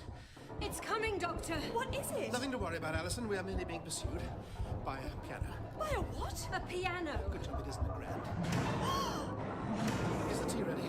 The what? The tea? Yes, please. Pour a cup now. It should have had ample time to brew. It doesn't seem to be moving anymore, Doctor. No. Although, come to think of it, if it had been a grand, it would have been too large to come down the corridor after us. Has it definitely stopped moving? I don't know. I can't hear. Alison, is it really necessary for those taps to be running? I didn't turn them on. Ah. They're stuck. Here, I'll give you a hand. They really are stuck. That's it, they're off. More or less. But I'm not sure I didn't prefer them running full blast.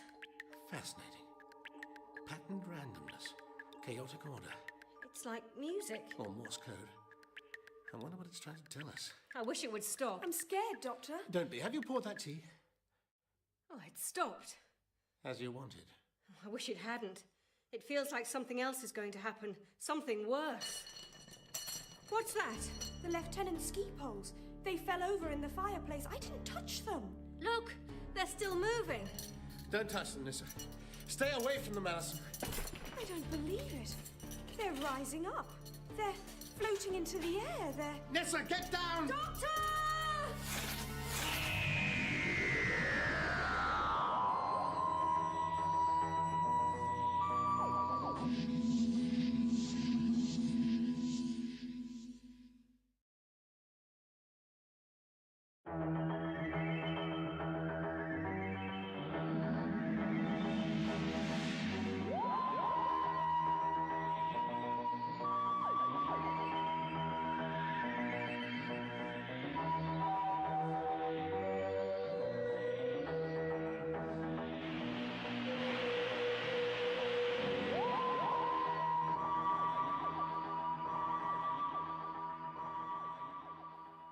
Stopped. As you wanted. I wish it hadn't. It feels like something else is going to happen. Something worse. What's that? The Lieutenant's ski poles. They fell over in the fireplace. I didn't touch them. Look, they're still moving. Don't touch them, Nissa. Stay away from them, Alison. I I don't believe it. They're rising up. They're floating into the air. They're... Nessa, get down! Doctor! I said... down. Thank you, Doctor. You saved me. You were right in their path. Yes. Look at this. Stay away from them, Doctor. No, it's all right. They seem to be quite inert now. Extraordinary. The spikes are buried in the wall with incredible force. They were almost buried in me. She would have been killed. Ah, that old familiar melody. It won't leave us alone. What are we going to do? I think we'll start by pouring that tea. How can you worry about that when all this is happening? Here we go. Yeah, sit down and drink this. What? Go on, it's really very nice. My favourite brew. Tastes... Yes? Tastes very... Yes. Just as I thought. What did you do, Doctor? There was a mild sedative in that herbal tea. In other words, you drugged her. Nissa, it was a mild sedative related to valerian. Did you notice how the poltergeist activity stopped immediately when she lost consciousness? It did, didn't it? I have a fascinating hypothesis about that. Shall we test it? Alison, can you hear me? Now listen. Doctor, what are you doing? Oh, nothing much. Now, where did I put my bag? Bag? I stored it here somewhere for safety. Ah, yes. Here it is, under the table. Excellent. I think this is the tool for the job. Don't ask me how to switch it on. Oh, I don't have to. This one switches itself on. There. What is it? Another sort of scanner. For scanning what exactly? In this case, Alison. What are you scanning her for? I'm trying to detect a particular kind of psi energy. Psi energy, now I understand. You think she might have telekinetic powers? Very astute, yes. And that in fact she is the source of the so-called poltergeist activity? Yes, that's right. There is no ghost moving things around, it's her. Indeed. Remember how she remarked on the lethal sharpness of the ski poles shortly before they were deployed against us as weapons? Against me? She tried to kill me. No, absolutely not. We're talking about the chaotic energy of the id spilling out. She has no control over it. Don't take it personally. I don't see how else I can take it, Doctor. Still, it explains the poltergeist. Yes. It was a very elegant theory. Was? Yes. What's the matter? Elegant but utterly erroneous. According to my readings, this girl has no telekinetic abilities whatsoever. Then why did the poltergeist immediately cease when she fell asleep?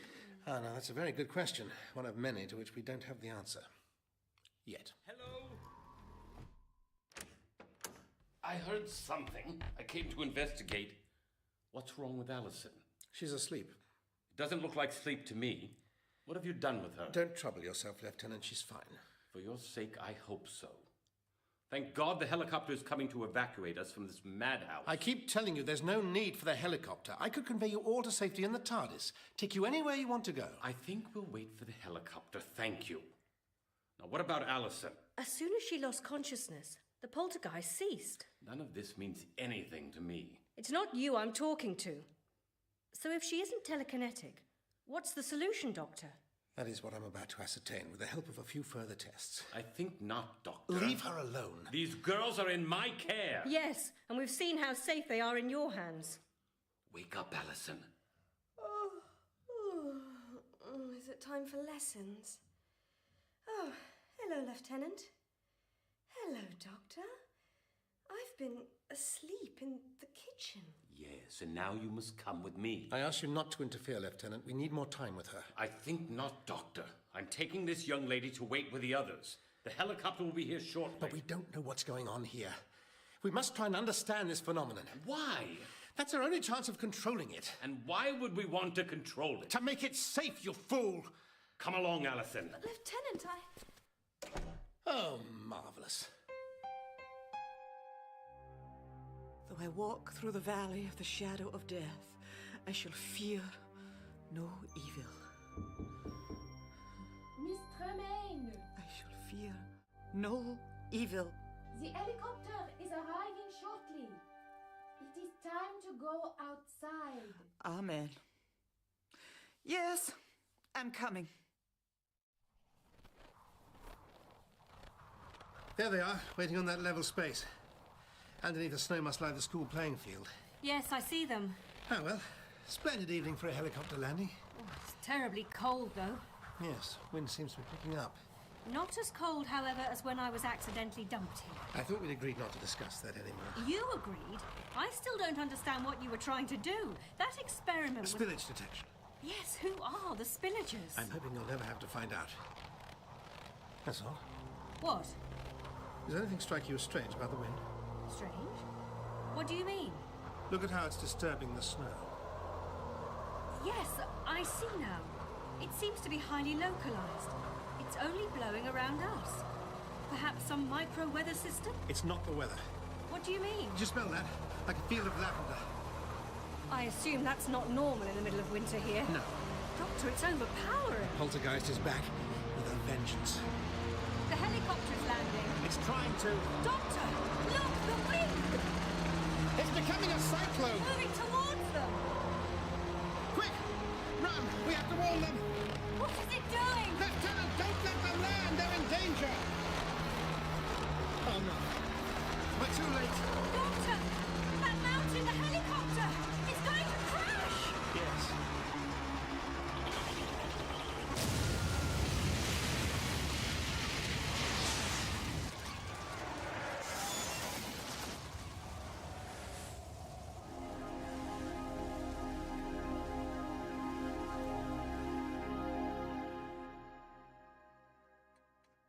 I can't get it out of my mind. It's all right, my dear. It's all right.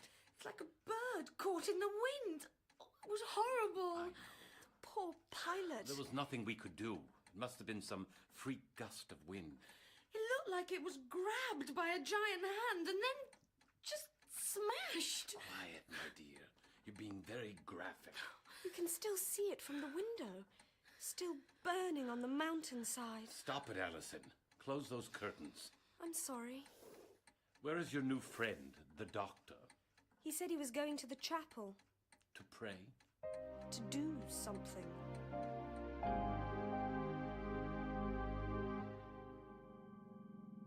There's no mistake. This chapel is definitely the focal point of the activity. You confirmed that before. Shouldn't you be doing something? Doing something? To put a stop to this thing. Nissa, I know you were shocked by what happened to the helicopter, so was I. Trust me, I am doing something. But we're going over the same ground. Yes, and for the first time, I think I'm beginning to recognize the terrain. Look at this plaque. Harding Wellman. Died in the mountains. Very moving.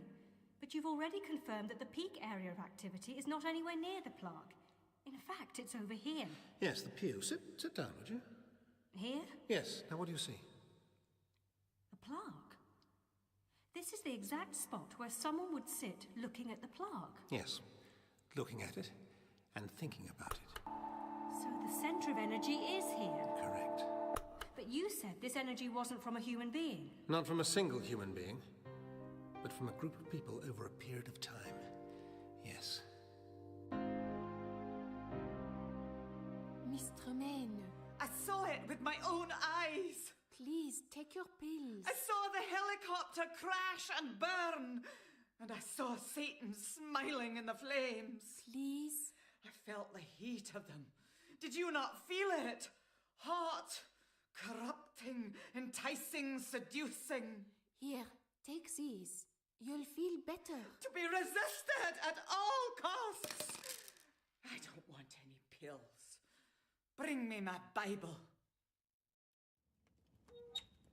Ah, Alison. I was hoping I'd find you here. Hello, Doctor. Nissa. Why were you looking for me? I'm afraid I need to run some further tests on you. Will I have to drink the tea again? No, that won't be necessary. Do you remember how I planted a post-hypnotic suggestion in your mind earlier? No. While you were in a trance under the influence of the tea? No. Well, let me assure you that on some level you do remember. Now, please resume that trance. But I don't feel anything. Oh, dear, quick, help me catch her, Nissa. There, got her. Thank you. Should have told her to sit down. Yes, you should. There, that's better. So are you still trying to test your psi theory? Yes. If the good lieutenant hadn't interrupted me, we might have avoided the helicopter crash and the death of that poor pilot. Now, where's my golf bag? It really is the most ridiculous object. Here. Good. Now, help me with this, please. Must I? Yes, what's wrong? It bears an uncanny resemblance to the device that accidentally teleported me here. No, it doesn't. It does. Doesn't. Look, just hold it for a moment. That's what you said last time. Don't be ridiculous. I don't fancy being instantly sent to another planet. All right, I'll do it myself. Really, Nessa, this is a completely different device. It appears suspiciously similar. It was a hastily improvised unit for spillage detection. You still haven't explained what that really means. Spillage detection. That's because I'm hoping I won't detect any. The spillages are a species to be avoided at all costs. Anyway, this is a completely different mechanism, a more or less mass-produced trinket available on any advanced planet. You'll get a better idea when I switch it on. Once again, it's a kind of vibrational scanning tool. It will tell me if Alison has any psi abilities. But you've already answered that question. No, I merely tested her for telekinesis. The ability to move objects at a distance. And she has no such power, but just listen to this. Conclusive. What is? While Alison may not have any telekinetic ability, she does possess another sort of psi talent. What sort? She's a natural telepath. So what does that mean? It's the ability to detect or transmit I thoughts. know that. You might recall I'm prone to it myself. Yes, of course, the Zeraphim. And those Permian creatures. Oh, but your gift is passive. What we have here is active. Aggressively so.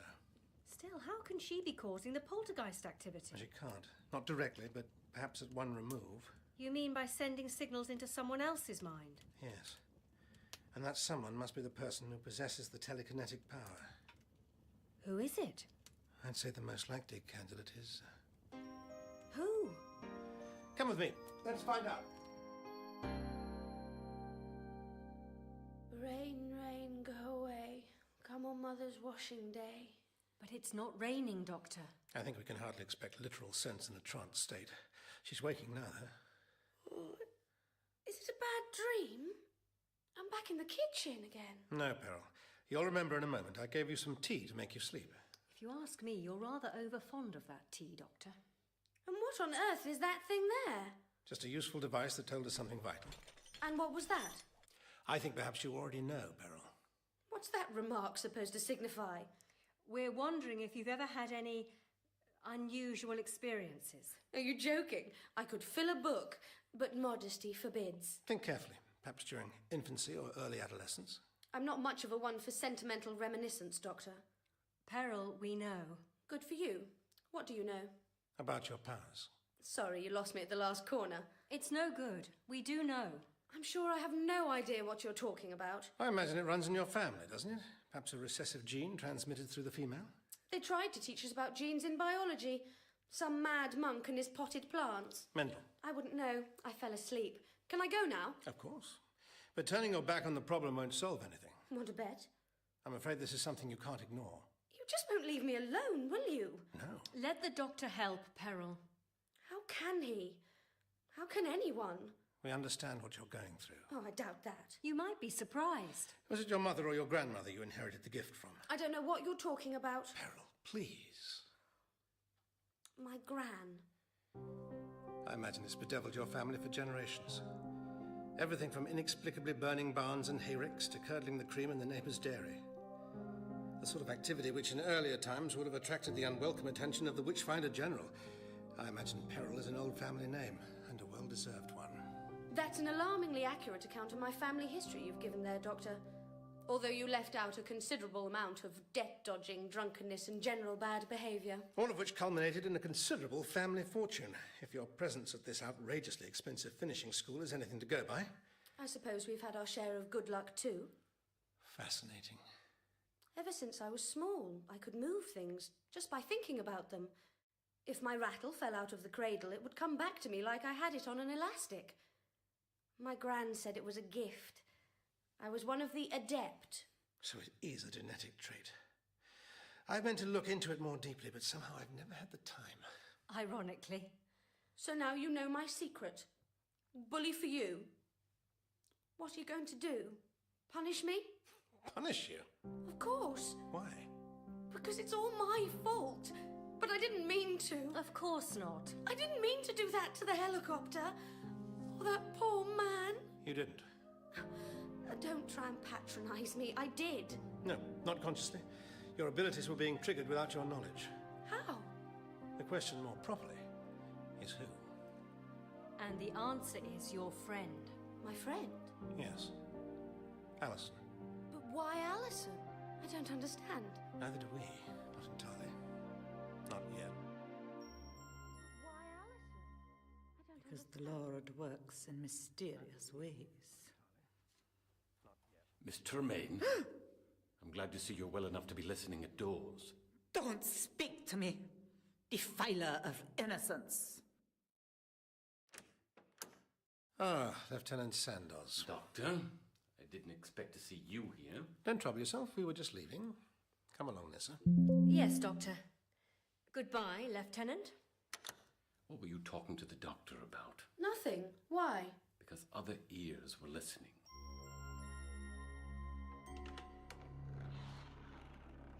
Miss Tremaine, I found you at last. Found me?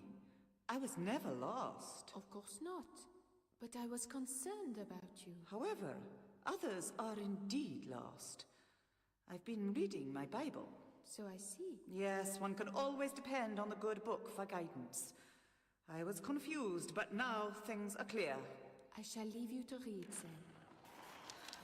Very clear. Thou shalt not suffer a witch to live. It's very good of you to do lunch for everyone, Alison. I was afraid that they'd ask me again. After yesterday's meal, I don't think there's much danger of that. You mean my cooking's no good? A little too much salt, perhaps. Now don't pull your punches. It was dreadful and you know it. But that's my motto. Do a job badly enough and no one will ask you to do it again. It certainly worked. Now, have you seen the knife? Knife? No. The big chopping knife. It was here a minute ago. Listen, Ali, there was something I've been wanting to ask you. Something that the doctor said. Never mind what the doctor said. Miss Tremaine. That would be where your knife has gone then. Can I have it, please, Miss Tremaine? I need it for making lunch. And I need it to serve a much higher purpose. I think they're in here, Doctor. Excellent. Girls, we need to... I'm glad you've come, Doctor. It's Miss Tremaine. I'm also glad you've come, Doctor. It saves me seeking you out. What's she doing with that knife? That's what we were wondering. This blade is merely an instrument. Just as I am merely an instrument of the Lord's wrath. The time has come for purification. Purification, I see. I have taken an adder unto my bosom. Miss Tremaine, I'm not even sure that's an accurate quotation. Now, put down the knife. So speaks the stranger. Careful, Doctor. And his harlot. What's a harlot? Not Alison. Whore of Babylon. No, I'm afraid I still don't understand the reference. I think Miss Tremaine has gone nuts. Yes. Mock me, you little Jezebel. You are the worst of them. Unbridled lasciviousness. I suspect your precious parents sent you an electric blanket, concealed in a package from home. What an interesting hypothesis. Please tell us more. That's right. Come close and show me the cord that ties you to Satan. I shall cut that cord.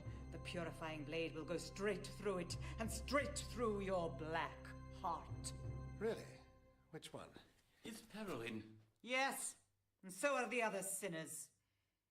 It is time for purification to begin. Miss Tremaine. Starting with the doctor. Don't touch him.